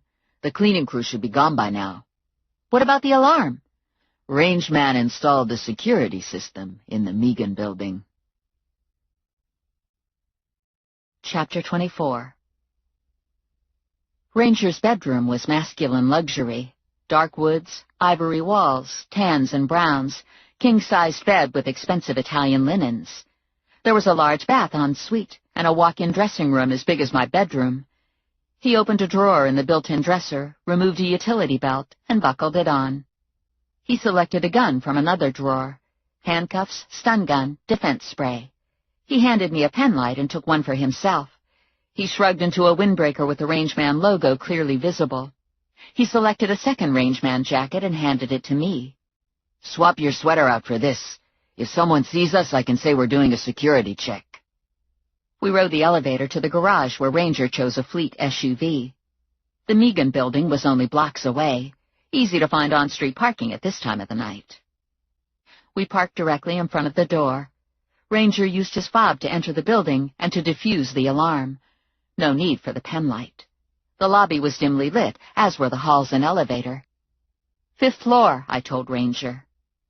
We entered the elevator. He pushed the button and looked over at me. You're very calm, he said. It's easy to be calm when I'm with you. I feel protected. I try, Ranger said. You don't always cooperate. The doors opened, and we walked the hall to Wellington's door. Ranger fobbed it open. We stepped inside and closed the door behind us. The interior room was pitch black. No pack lighting. The outside offices showed ambient light, but not enough to guide me. Ranger clicked his pen light on. Let's try to use just the one light, he said. Hang on to me if you can't see. I curled my hand into the back of his cargo pants, just above his gun belt. I'm good to go. He was still for a beat. You could have held on to my jacket, he said. Would you rather I do that? No, not even a little. He flicked the light over the cubicles and into the offices. He stopped and opened a file cabinet. Empty. You were right, he said. None of this is being used. Where's Drager's office? There's a hall at the end of this room. His office is at the end of the hall. Ranger flicked the light at the shredder room door. What's in here? Paper shredder. And this one? It's an office. Drager said he had a meeting. He went into this office, and we let ourselves out. Ranger opened the door and flashed the light around. It was a boardroom. Large oval table. Chairs pulled up to the table, unoccupied at the moment. We continued down the hall to Drager's office. The door was ajar, and Ranger stopped before entering. He knew what he was going to find inside. I did too. We could smell it. Decomposing body. It doesn't take long after death. The body evacuates. Blood pools. The smell is unmistakable. Wait here, Ranger said. It's okay, I told him. I can deal. Drager was on the floor by his desk. Probably fell out of his chair. Bullet to the back of his head. Execution style. Like Kulik and Dunn. Ranger pulled on disposable gloves and methodically went through the file cabinets. I'm not finding anything here, he said. This office has been stripped. He moved to the credenza. Uh-oh, he said when he opened the top drawer. What uh-oh? I hate uh-oh. Leave the room. Excuse me? Explosives, Ranger said, on a timer and a tripwire. If I'd opened the drawer another half-inch, your hamster would be an orphan. How much time do we have? 7 minutes. Shit! I turned and tripped over Drager's briefcase. Take it, Ranger said, grabbing my hand, yanking me forward into the hall. We ran flat out down the hall and through the room with the cubicles. We burst out the door and ran to the elevator. Ranger had it on hold. It was still at our floor. We jumped into the elevator, and Ranger hit the button for the ground floor. How much time do we have? I asked him. 4 minutes, he said. Plenty of time. We exited the elevator into the lobby, crossed the lobby, and left the building. Ranger reset the alarm with the fob, and we got into the SUV. 2 minutes, Ranger said, pulling away from the curb. The 5th floor windows blew out when we reached the corner. Ranger hooked a U-turn and parked so we could watch the building. There was a second explosion. The alarm was wailing away, and fire spilled out the open windows. Ranger called his control room. Tell all responders to the Megan building alarm to secure the exterior of the building. Under no circumstances are they to go inside until the fire marshal declares the building safe. 2 rangeman SUVs arrived and parked half a block from the burning building. A police car was simultaneously on the scene. Ranger made another U-turn and drove back to Rangeman. He parked in the garage and looked over at me. You can really haul ass in those heels, he said. The memory will give me sleepless nights for a long time. That got a smile out of me. Sorry to interfere with your sleep. There's a solution to the problem, Ranger said, getting out of the car. You can finish your wine upstairs, and we can discuss it. He opened the passenger side door, took the briefcase from me, and grinned. Babe, you have panic written all over your face. You're a dilemma. He ushered me into the elevator. Good to know. We rode in silence to Ranger's floor. He opened his door, and I went to the kitchen and retrieved my wine. "I would have liked more time at Wellington," Ranger said. He dropped his jacket and gun belt onto the kitchen counter, poured a glass of wine for himself, and refreshed mine. "They were shredding bags of papers when I was there with Vinny. Probably there wasn't anything left to see." Ranger took his wine into the dining room and dumped the contents of Drager's briefcase onto the table. "Bank statements," Ranger said, "and a list of businesses owned by the firm." He leafed through the bank statements. "Looks like a pattern of outgoing wire transfers to a New Jersey LLC called GB Zakar, and someone has checked them off on the latest statement." He took the statement to the combination office and den attached to his bedroom and typed Zakar into his computer. "GB Zakar doesn't have a website," he said. "Let's go to the Jersey State Business Gateway site." Ranger worked his way through the site and finally came to a guide for requesting public record information. He gave a credit card number, and information on GB Zakar was displayed on the screen. "This is interesting," Ranger said. "Do you recognize the name of the registered agent?" "Walter Dunn, one of the Wellington lawyers found executed behind the diner." GB Zakar gives a Newark P.O. box as its address, and they list 4 company officers: Herpes Zoster, Mickey Mouskovich, Rainbow Trout, and Gregor Blutovich. I expect the first 3 names are fake. That leaves Gregor Blutovich," Ranger said. "Bluto. Gritch said he heard Sunflower talk about Bluto. Gritch didn't know if it was a first name, last name, or nickname." I was leaning over the back of Ranger's chair, reading off the computer screen, trying hard not to kiss his neck. It would be absolutely the wrong thing to do, but it was so tempting. He always smelled great, like his Bulgari green shower gel. How it stayed with him all day was a mystery. His black T-shirt spanned his biceps. He wore a watch as his only jewelry. His back looked athletic under his shirt. I thought it would look even better without the shirt. All I had to do was touch my lips to his neck, and the shirt would be gone. "Babe," Ranger said, "if you don't back up a couple inches, we're going to be finding out about Blutovich in the morning." I didn't move. I was contemplating. "Babe." I stepped away from his chair. "I was reading the screen. Let's see what you can pull up on Bluto." Ranger had state-of-the-art computer programs that left most people with virtually no secrets. He could get medical records, credit histories, shoe size, litigation, you name it. Ranger plugged Gregor Blutovich into one of the programs, and information scrolled up. 52 years old, Ranger said. Born in Varna, Bulgaria. Came to this country in '92. He has 4 ex-wives and is currently unmarried. He has 7 kids distributed among his ex-wives. His oldest is 34. The youngest is 6. He was a police officer in Varna for 15 years. No work history after that. He owns property in Newark and Bucks County. I know the Newark area. It has a large Russian immigrant population. The Bucks County property is in Taylorsville. He's affiliated with 3 other holding companies. He had a double bypass 2 years ago. He was charged with assault with a deadly weapon last year, but the charges were dropped. What was the weapon? A chainsaw. He cut a guy's leg off. He claimed it was an accident. This is not a nice man. I have a couple contacts in Newark. See if you can find some crackers and cheese in the kitchen, and I'll make some phone calls. I went to the kitchen and poured myself another glass of wine. I found some brie and something else that was creamy and herby. I'm sure all bought by his housekeeper, Ella. I put the 2 cheese wedges on a cutting board with water crackers, apple slices, and fresh strawberries, and brought them in to Ranger, along with a bottle of wine in our glasses. I set everything on Ranger's desk, and I spread brie on a cracker for myself. Ranger took his headset off. This is nice. I take no responsibility. Ella had everything prepared.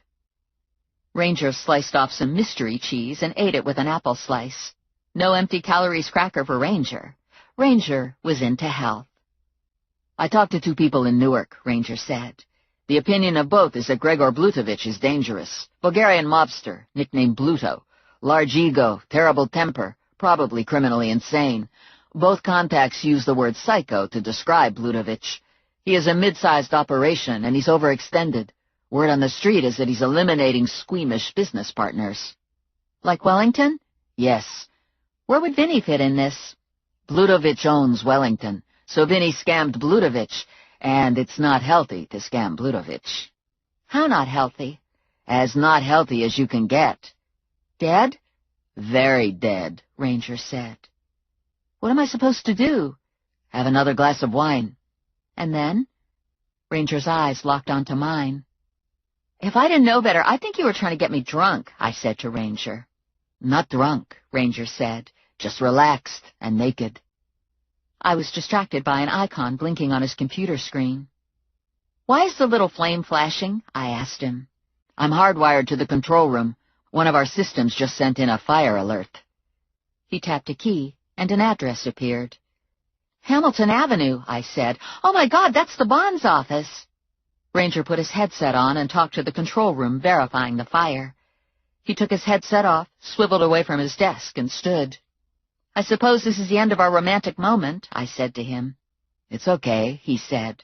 You'll have a lot more opportunities for romantic moments. He closed the space between us and kissed me.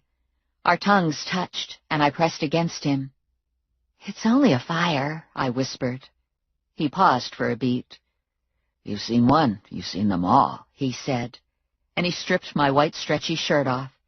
He kissed me again, and when he broke from the kiss, my eyes inadvertently strayed to the computer screen. Babe? I can't help it. All those blinking things on your computer are distracting. He reached over, hit a key, and the screen went black.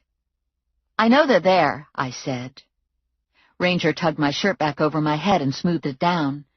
I'm good, and I'm motivated, but I know enough not to try to please a woman who's distracted. He kissed me lightly on the lips and pointed me toward the kitchen. You owe me. I grabbed my purse and black cardigan, and Ranger buckled his gun belt back on. We rode the elevator to the garage and took my Mercedes SUV with Ranger driving.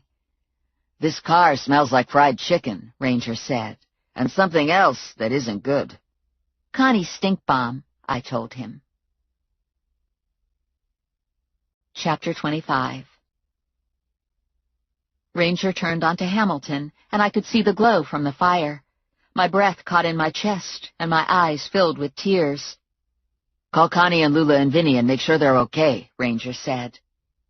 I dialed Connie first. She answered on the second ring, and I breathed a little easier. I told her about the fire and told her to stay home until I got back in touch. I called Lula next. She was home as well. I called my apartment twice before Vinny picked up. I didn't know if I was supposed to answer your phone, Vinny said. I wanted to make sure you were okay. The Bonds office is on fire. Crap, Vinny said. I'll be right there. No, I just got here with Ranger. We'll handle it. I don't want you to leave the apartment. How bad is it? It's bad. I'll call you back when I know more. Ranger parked a block away, and it was difficult to see much of anything other than billowing smoke and flames shooting into the black sky. The street was clogged with fire trucks, EMTs, and police cars. Men shouted instructions. They were already getting water to the fire, but the closer we got, the more it became apparent that nothing was going to be saved. There was a series of small explosions, and everyone pulled back. Ammo, Ranger said. Thank goodness we had the yard sale, I thought. The ammo that was left was minimal, and the dynamite had all gotten cleared out. The explosions stopped, and the firefighters moved closer. They were concentrating on containment and minimizing the damage to adjoining properties. This is out of control, Ranger said. We're going to have to do something about Blutovich. Like what? Short term, we need to encourage him to forget Vinny. Long term, we need to neutralize him. Provide law enforcement with a reason to put Blutovich away for a very long time. Ranger's attention shifted off me. I turned to see what caught his eye, and spotted Morelli walking toward us. There's no need for you to stay to the end here, Ranger said. Let Morelli follow you home just in case Pluto's watching. I'll stay to talk to the fire marshal. You don't have to stay, I said.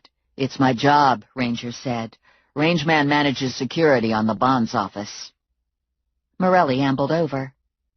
He nodded to Ranger as Ranger walked off to find the fire marshal and gave me a tight smile. Are you okay? He asked me. Yes, I said. The fire trucks were already here when I arrived. That's a relief, Morelli said. I was half afraid you and Lula started the fire. He looked around. It wasn't Lula, was it? No, I said. I checked. Morelli looked me over. That's your viewing uniform. Yes, and the heels are killing me. I'm ready to go home. Would you mind following me? Ranger thinks I need an escort. I detoured around the fire, and 20 minutes later I rolled into my apartment parking lot with Morelli on my bumper. We got out of our cars, and Morelli walked me into the building. I took my shoes off and pushed the elevator button. "Probably I should walk you all the way to your door," Morelli said. "Maybe I should even go inside and check under your bed for monsters." The elevator doors opened, and Vinny was standing there wearing my panties. "Going up?" he asked. Morelli's jaw dropped. "What the hell?" "I got locked out," Vinny said. "I went downstairs to do my laundry, and when I got back to the apartment, the door was closed shut." "Those are my panties," I said. Vinny looked down at himself. "I figured you wouldn't want me running around naked. All my clothes are in the washer." "And you decided panties were the way to go?" I asked. "It was the only thing that fit. They got elastic." "Lucille kicked him out and he didn't have any place to stay," I told Morelli. Morelli grinned at me. "I've seen you in those panties, and they look a lot better when you wear them." "How's the bonds office?" Vinny wanted to know. "Burned to the ground," I said. "Oh, geez," Vinny said. "Crap, shit, damn." He punched the elevator wall and stamped his foot. "This isn't a good picture," Morelli said. "Yeah, and I don't want the underwear back either," I said. "Maybe you should come home with me and let Vinny have the apartment to himself," Morelli said. I bit into my lower lip. I left Vinny alone in my apartment for a few hours, and he was wearing my panties when I came home. I got stomach cramps thinking about what might happen if I left him overnight. "That's probably not a good idea," I said to Morelli. "I can't afford to throw away any more underwear." "Understood. I hate to leave you on a sinking ship, but I don't know what more I can do here unless you want me to arrest him for indecent exposure," Morelli said. He grabbed me and kissed me, moved me back 2 steps into the elevator, and pushed the button for the 2nd floor. "Let me know when he leaves. We can go shopping and replace the underwear with something really skimpy." Vinny and I got off at the 2nd floor, and I led us into my apartment. "You can't walk around like that," I said to Vinny. "You're freaking me out." I rummaged through my closet and came up with an old robe. "I saw that," Vinny said, "but I didn't think I'd look good in it." "Have you seen yourself in the panties? It's why people go blind. Not only don't they fit, but you're all lumpy. It's a hideous sight." "Cripes," Vinny said. "Just tell me how you feel." I held the robe out to him. Vinny put the robe on and got a beer out of the fridge. "I bet that fire was arson." "Without a doubt." "Drager is going to be pissed. Has anybody called him? Do you think I should call?" I went dead still for a moment, thinking about Drager's lifeless body lying on his office floor, and then the explosion that had to have obliterated not only all evidence of the Wellington Company, but also of Drager. "I imagine Rangeman will get in touch with Wellington," I said. "I don't think it's necessary for you to call." "I feel like an orphan," Vinny said. "I haven't got Lucille, and I haven't got my office. I haven't even got my own underwear." I know he made all his own problems, but I felt sorry for him anyway. "Get another beer, and we'll see if we can find a movie to watch." By the time I went to bed, Vinny had retrieved his clothes from the dryer downstairs and was out of my bathrobe. I put the robe in my hamper and told him he could keep the panties. I think he was pleased. At 9 in the morning, Lula, Connie, Vinny, and I all showed up at the office as if it existed. The fire trucks, EMTs, and police cars were gone, but sooty water still pooled in the gutter. 3 buildings were cordoned off with crime scene tape. The bookstore on one side of the bonds office and the dry cleaner on the other side showed no structural damage. They were smoke-smudged and waterlogged, but they were standing intact. The bonds office was a pile of charred rubble. "Ain't this a bitch?" Lula said. "My couch is gone. Where am I going to sit?" "The office can get rebuilt," Connie said, "but we've lost years of files that we'll never be able to replace. Phone numbers, addresses, open bonds, they're all gone." "Good riddance," Vinny said. "I was in debt up to my gonads. We can make a fresh start." "Yeah," Lula said. "We can buy a new couch. We could get one that vibrates." "Reality check," I said. "Burning down the office wasn't a friendly gesture. Remember the 3 men who wanted to kidnap Vinny but were willing to settle for me? They're still out there. They probably burned down the office." "Only 2 of them," Lula said. "Larry got a bum knee." "My favorite nail polish was in my desk drawer," Connie said. "I'm going to have to buy new nail polish." "This here's real sad," Lula said. "I don't know where I'm supposed to go. Do I have a job?" I'll call the Wellington Company, Connie said. It's Saturday, but there might be someone working. I'm sure they'll just move the bonds business into a different location. We all waited while Connie tapped the number in and listened for the connection. It's not a working number, Connie said a minute later. What's with that? Lula wanted to know. It's the only number I have for them, Connie said. I don't have any cell numbers. Maybe we should go downtown and see if anyone's working. If I was Drager and one of my buildings burned down, I'd be at my desk this morning. I'll drive, I said. I knew Drager wasn't going to be at his desk, but I didn't want to share that information and have to explain my break-in with Ranger. If I drove everyone downtown, they'd see for themselves. Not to mention, I had no idea what else to do. I felt like I was floating in space with no direction. Everyone packed into my SUV, and I took Hamilton to Broad. You know what we should do? Lula said. We should open our own bail bonds agency. We could call it Big and Beautiful Bail Bonds. You need startup money to do that, Vinny said. You need money to rent an office, security deposits, advance money for the lease. We'd have to buy computers and software, file cabinets, staplers. We could get a loan, Lula said. Who's got credit? Not me, I said. I'm a month behind on my rent. I can't get a loan to buy a new car. Not me, Vinny said. I don't even have credit with my bookie. Hell, Lula said. That's an understatement of the year. Your bookie wants to kill you. I could go to my family, Connie said. We all declined on that one. If we took money from Connie's family, we'd be owned by the mob. What about you? Vinny asked Lula. I'm in collection, Lula said. I overextended a little. I'm worried someone's going to come repossess my shoes. The Megan building was a block away, and my stomach was in a knot. I stopped for a light, and it was obvious traffic was slow ahead. Only one lane was open. The other was barricaded. The light changed, and I crept up to the Megan building. Yellow crime scene tape blocked off the sidewalk. A fire truck and the fire marshal's SUV was parked nearby. There was a lot of charred debris on the sidewalk in front of the building, and 4 guys in hard hats stood talking. They were standing in the road looking up at the Megan building. The windows on the 5th floor were completely blown out. Black soot covered the exterior of the top floors, and the lower floors were grime-streaked. What floor was the Wellington Company on? Lula asked. The 5th floor, I told her. Guess we know why they aren't answering their phone, Lula said. Connie looked out her window. Someone was really busy last night. This is crazy, Vinny said. Even the mob knows enough not to blow up 2 businesses in one night. Who the heck's doing this? I don't know, Lula said, but I need chicken. I need donuts. I need one of them extra greasy breakfast muffins with ham and eggs and shit. Chapter 26. I stopped at 3 different drive-through windows, and by the time we got back to the office we were all feeling sick, not just from the freakish turn our lives had taken, but also from the food we'd managed to snarf down en route. I don't feel so good, Lula said. I think I must have got a bad egg. I need a Rolade. You know what I need? Vinny said. Lucille. I know this is stupid, but I miss Lucille. I never thought I'd say that. She was such a pain in the ass.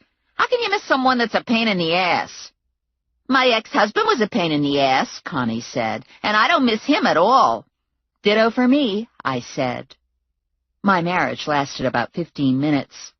I caught my ex-husband naked on my dining room table with Joyce Barnhart riding him like she was in the Kentucky Derby going for the win. Your problem is you're a jerk, Lula said to Vinny. You got all normal feelings, like you love Lucille, but you can't help from being a jerk. I mean, what kind of a man has a romantic relationship with a duck? I don't know, Vinny said. Seemed like a good idea at the time. You see, Lula said, it's always a good idea at the time, but you don't connect the dots between the good idea and the bad ever after. You got no sense of consequences. I learned all about this in my deviant behavior class at the community college. I didn't know you were going to college, Vinny said.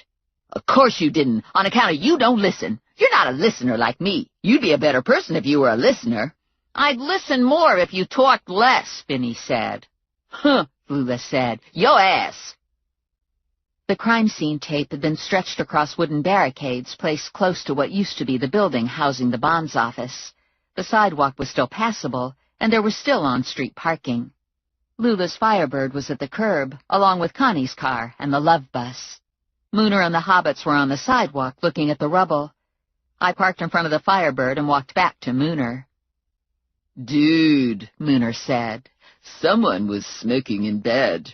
"Yeah," I said. "Not much left of the Bonds office." "Too bad," Mooner said. "I was going to plug in. The hobbits need computer juice." "I have to do my blog," one of the hobbits said. "I have to Twitter." "Bungo Goodchild," an old hobbit said. "Where are your manners? Introduce us to this lovely creature." Mooner pointed to the old hobbit. "This is Old Buck of Buckland. He's like the oldest dude, but he's cool. The little guy standing next to him is Poppy Proudfoot. Then there's Freedock Broadbeam, that's like self-explanatory. 2 Foot of No Bottle, Faux Frodo, and Chica Ribbit." "That's a lot of hobbits," Lula said. "Tell me about it," Mooner said. "It's like I need rubber walls on the old bus, and I can't bake brownies fast enough for these dudes. They sure love their brownies." The hobbits were all dressed in a mix of shabby chic hobbit clothes and assorted footgear. Brown hooded capes, green or brown vests over tunics, pedal-pusher-type pants cinched in with a variety of belts from rope to lizard. Chica Ribbit was a girl hobbit, and her purse matched her pink Converse sneakers. Freedock Broadbeam was as wide as he was tall. 2 Foot of No Bottle was a tall, gangly guy with sandy blonde hair and a scraggly beard. And Poppy Proudfoot was the youngest. I'm guessing he was 17 or 18. "How long are the hobbits going to be with you?" I asked Mooner. "A week. HobbitCon starts today, but it doesn't really start to swing until Tuesday, when the High Holy One proclaims it officially in session." "I need to charge my phone," Poppy said. "My mom's going to freak if she can't call me." "Me too," Old Buck said. "My wife will think I'm fooling around if I don't answer my phone." "You can plug in at my place," I said. What the heck? I didn't have anything else to do. "Did you hear that?" Mooner said to the hobbits. "We have juice. Lyra Thorny of Fairdowns is going to let all you dudes plug in." "3 cheers for Lyra," Broadbeam said. "Hobbit hooray!" they all yelled. "Hooray, hooray!" "Let's do it again," Poppy said. "Not necessary," I told them. "Get in the bus and follow me." "Boy, hobbits know how to have a good time," Lula said. "Don't take much to make 'em happy."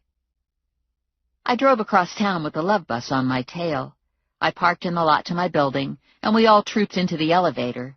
2 Foot, Poppy, Broadbeam, Old Buck, Faux Frodo, Chica Ribbit, Mooner, Vinny, and me. "There are a lot of hobbits in this elevator," Vinny said. "Anybody know the weight limit?" Mooner pushed the button for the 2nd floor, and the elevator creaked and shuddered and slowly rose. "We have liftoff," Mooner said. "Hobbit hooray!" they all yelled. "Hooray, hooray!" "This could get old," Vinny said to me. "They're just plugging in, right? Like an hour and they're gone?" I unlocked my door and the hobbits rushed in. They plugged their phones and their laptops into outlets all over the apartment. They used the bathroom, tested out the couch, turned the television on, cooed over Rex, looked in my refrigerator and cupboards. I found a relatively quiet corner and called Ranger. "What's all that noise?" Ranger asked. "It sounds like you're having a party." "It's hobbits," I said. "They're using my electric. I saw the Megan building this morning. There was a lot of damage. Will they have to raise the building?" "I don't know. They're checking the structural integrity. The Bonds office burned like it was made out of cardboard. 10 minutes after you left, the roof went down. Whoever set the fire must have used a decent amount of accelerant." "Do you think this is the end of it?" "If Blutovich destroyed both businesses to cover his tracks, it'll end here. That would be the good business decision. If this has become a personal vendetta against Vinny, it's probably not over." "Hard to believe Vinny is that important to Blutovich. He doesn't even know Vinny." "From what I can tell, Blutovich is a power-hungry maniac. If he thinks Vinny is a threat, he'll take him down." "Where do we go from here?" "I have men working on it. I'll get back to you in a couple hours." I disconnected and went to the kitchen for a soda. Mooner was watching Rex. Everyone else was in front of the television, except Vinny. "Where's Vinny?" I asked Mooner. "Bathroom." The buzzer rang on my front door, and Mooner answered. I looked out from the kitchen and saw 2 guys. "Vincent Plum?" the one guy asked. No, dude, Mooner said. I'm like the Moon Man. I'm Bungo. Cripes, the guy said. He's stoned. He's a right height, brown hair, slim weasel body, the other guy said. Hit him! I saw the guy's arm extend with the stun gun, and I ran for Mooner. I reached the door just as Mooner collapsed, and I got tagged too. By the time my brain unscrambled, I was tied hands and feet and had duct tape across my mouth. I was rolling around on the floor of a van, bumping into Mooner, who was also bound and taped.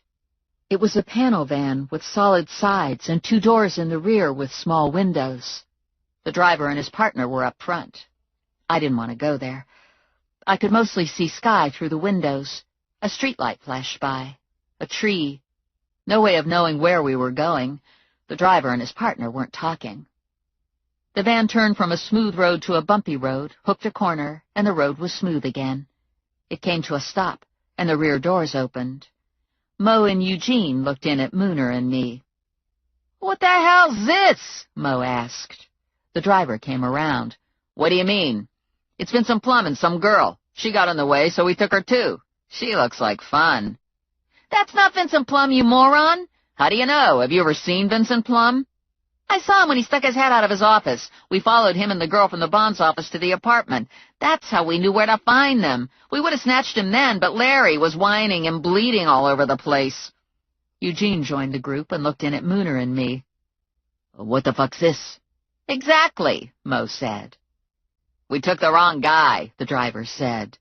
"No shit," Eugene said. "How was I to know? He's the right height. He's got brown hair. He's sort of weaselly." "Gregor's gonna be pissed," Eugene said. "We already called and told him we had Vinny. He's coming out to personally cut off his nuts." "Call him and tell him we made a mistake," the driver said. "What, are you crazy?" Eugene said. "Remember what happened to Ziggy when he brought Gregor the wrong Dairy Queen Blizzard?" "Yeah," the driver said. "Gregor hit him in the head with a hammer, and now Ziggy falls over when he takes a leak." "I got an idea," Eugene said.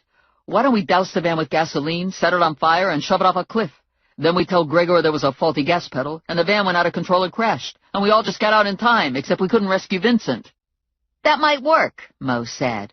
"Wait a minute," the driver said. "We don't have to get all that elaborate. Has Gregor ever seen Vincent Plum?" "Not that I know," Eugene said. "Then what's the problem?" the driver said.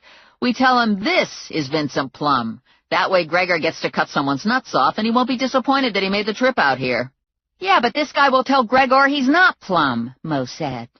The driver shrugged. "We'll leave the tape on his mouth."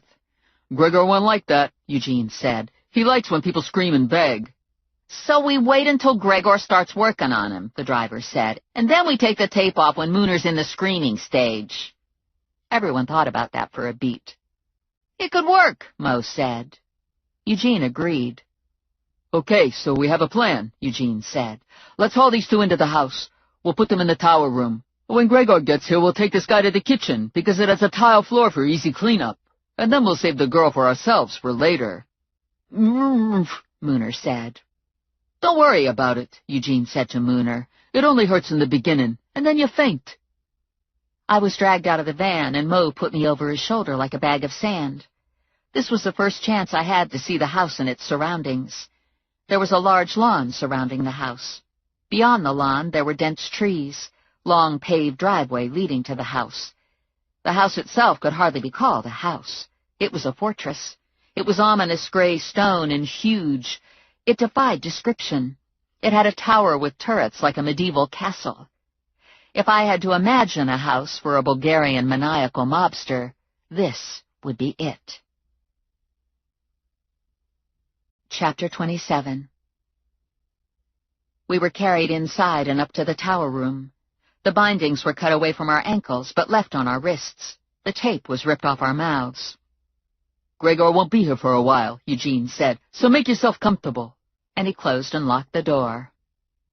"I like my nuts," Mooner said. "I don't want them cut off. I'd be like nutless then."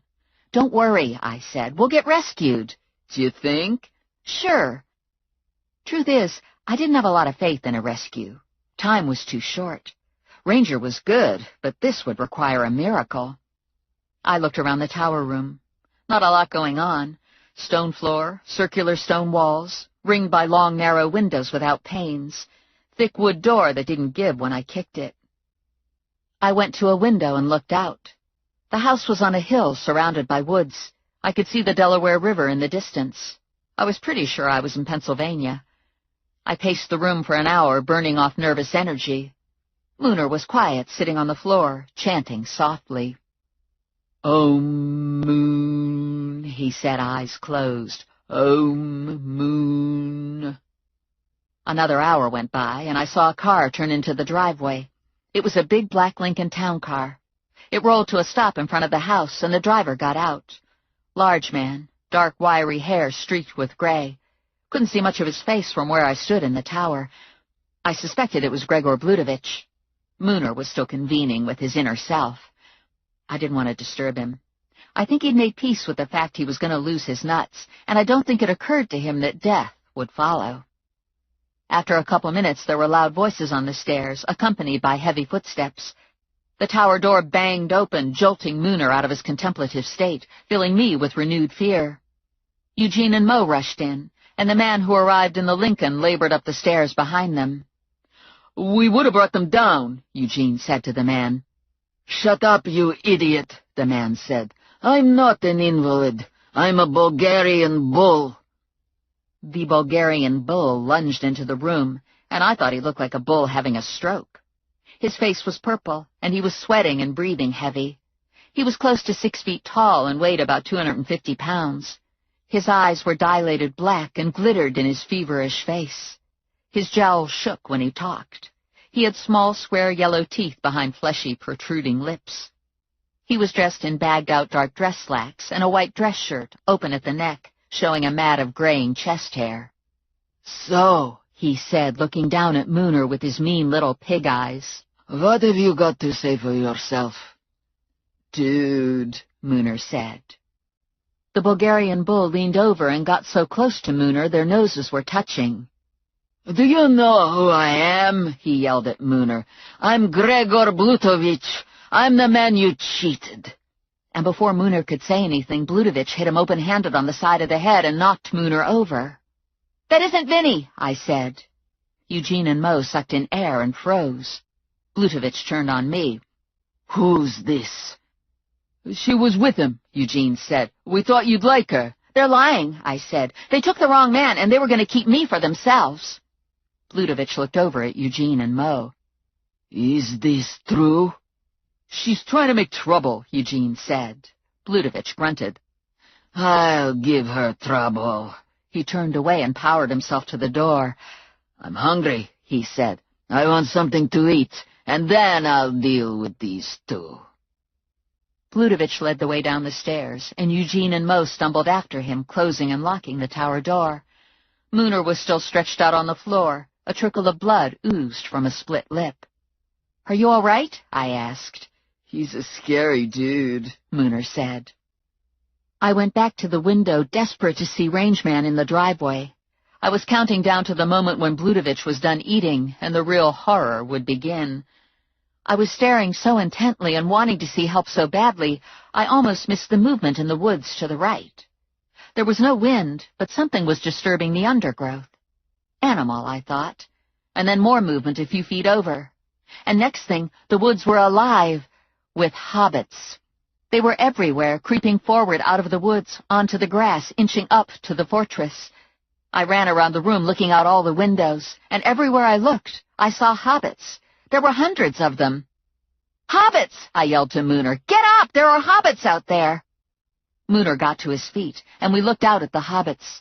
They were up and running now, brandishing golf clubs, baseball bats, and tennis rackets. "Get the orcs!" they were yelling, led by Vinny and Chica Ribbit. "Down with the evil orcs!"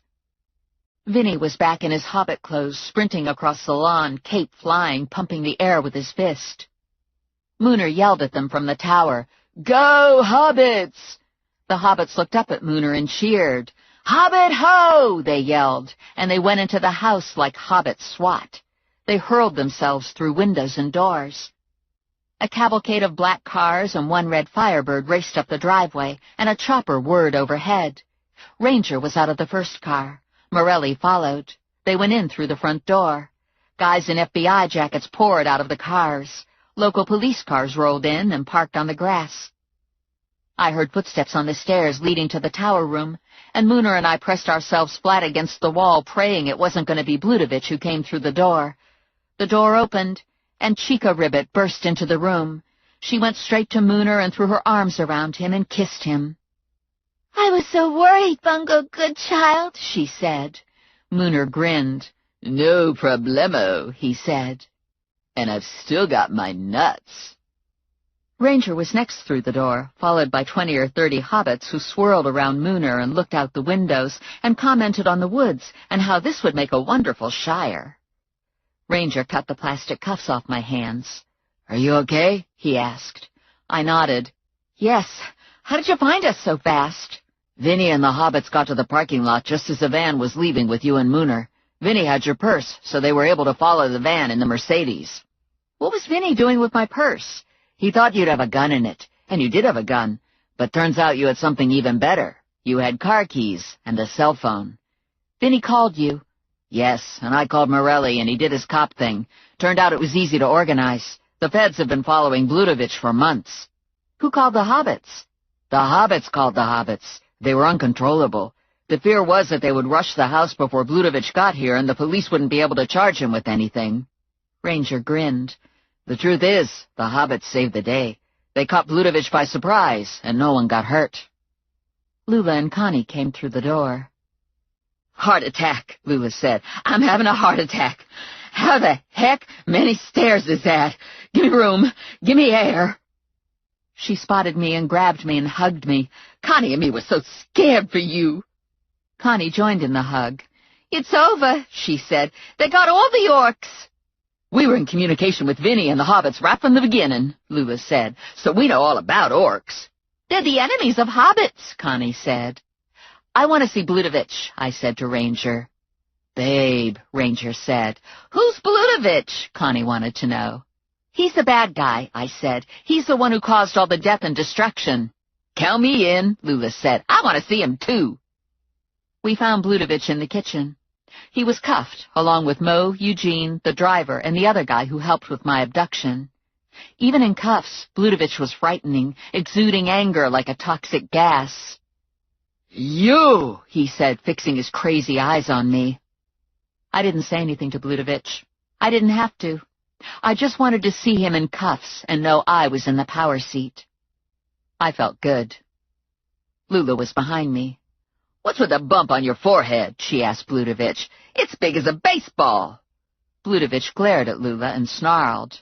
"Cripes," Lula said to Evanovich. "What the heck's the matter with you? Where's your manners?" "Some guy in a cape caught him an orc and hit him with a bottle," Eugene said. "We were sitting at the table eating sandwiches, and next thing all these hobbits invaded the house, and this one hobbit rushed at Gregor with a red beer bottle and hit him in the head. And then the hobbit kissed the bottle and said it was his precious. If I didn't know better, I'd swear the hobbit looked like Vincent Plum." Morelli was on the other side of the room talking to 3 guys in FBI jackets. They all had pads out, taking notes. Morelli was talking to the FBI guys, but he was looking at me. Our eyes caught and held for a moment, and he smiled. I left the Greystone Fortress with Lula, Connie, and Vinny. "You hit Evanovich with my lucky bottle, didn't you?" I said to Vinny when Lula turned onto River Road. "Yeah," Vinny said. "It was beautiful. We caught 'em all flat-footed. I saw Evanovich at the table, and it all came together for me. I saw him at Sunflower's house the day it burned down. I could have shot him. I had your gun, but I knew the cops were right behind us, so I smacked him in the face with the bottle." "So it was a lucky bottle after all," Lula said. "It's not a lucky bottle," Vinny said. "It's Lucky's bottle. I talked to my mom this morning, and she said it was no secret about the bottle. Lucky was Pip's guinea pig. Lucky's ashes are in the bottle. Pip left it to Stephanie because she is a hamster. I guess he figured there was a rodent connection." I turned and stared at Vinny. "All this time I've been carrying guinea pig ashes around?" "Yeah," Vinny said. "Isn't that a kicker?" "I don't mean to change the subject," Lula said, "but we don't got no bonds agency. What are we supposed to do every day?" "And I don't have Lucille," Vinny said. I bet I could help with that, Lula said. Maureen Brown and me are still friends. Suppose I get her to talk to Harry and tell him how it was all a misunderstanding and she wasn't actually doing the dirty with you. Like, we could say her brother needed bonding out and you were advising her. You think Harry will believe that? Vinny asked. As a student of human nature, I learned that people believe what they want to believe, Lula said. Anyways, if we can get you and Lucille together and Harry don't want to kill you no more, maybe we can get him back into the bail bonds business. And if that happens, I want a couch that vibrates. You got it, Vinny said. Connie's car was parked at the demolished bonds office. Lula dropped her first. Vinny and I were next. Lula dropped us in my parking lot. Mooner and Chica Ribbit and a bunch more hobbits were right behind us in my Mercedes. Hey, dudes, Mooner said to Vinny and me. Party tonight in the love bus. We both passed, and Mooner transferred the hobbits to the RV and drove off. If I could borrow the Mercedes, I'd go to try to talk to Lucille, Vinny said. Maybe she's calmed down. Maybe she misses me, too. I gave him the key. Good luck. I let myself into my apartment and listened to the quiet. No hobbits, no Vinny, just Rex and the soft whir of his wheel going round. I took Lucky's bottle out of my purse and set it on the counter next to Rex's cage. I made a peanut butter sandwich and washed it down with my last beer. I was still in the kitchen when Ranger called. Just checking in to make sure you're at home and safe, he said. I'm fine, I told him. How about you? I'm good. We went through Bludovich's house and found enough drugs and stolen property to put him away for a long time. And the feds confiscated his files and computer. I'm sure they'll find more evidence against him. And his crew will talk. Those guys aren't heroes, and they don't like Bludovich. I'm going out of the country for a few weeks. Tank will watch out for you, and I'll be on my cell phone. I'll be in touch when I get back. You owe me. And he disconnected. I took a shower and was about to dry my hair when my doorbell buzzed. I wrapped myself in a bath towel, went to the door, and looked out the security peephole at Morelli. "What?" I asked, holding the door partially open. Can I come in? "I'm not dressed." Morelli stepped into my apartment and closed and locked the door behind him. "That's perfect," he said, "because I have something for you to wear." And he dangled a lacy pink thong from his finger. "I stopped at the mall on the way home just now. I thought you'd look pretty in this."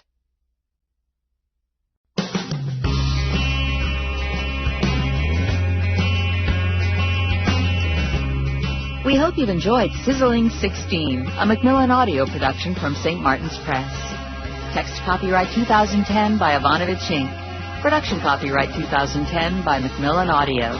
All rights reserved.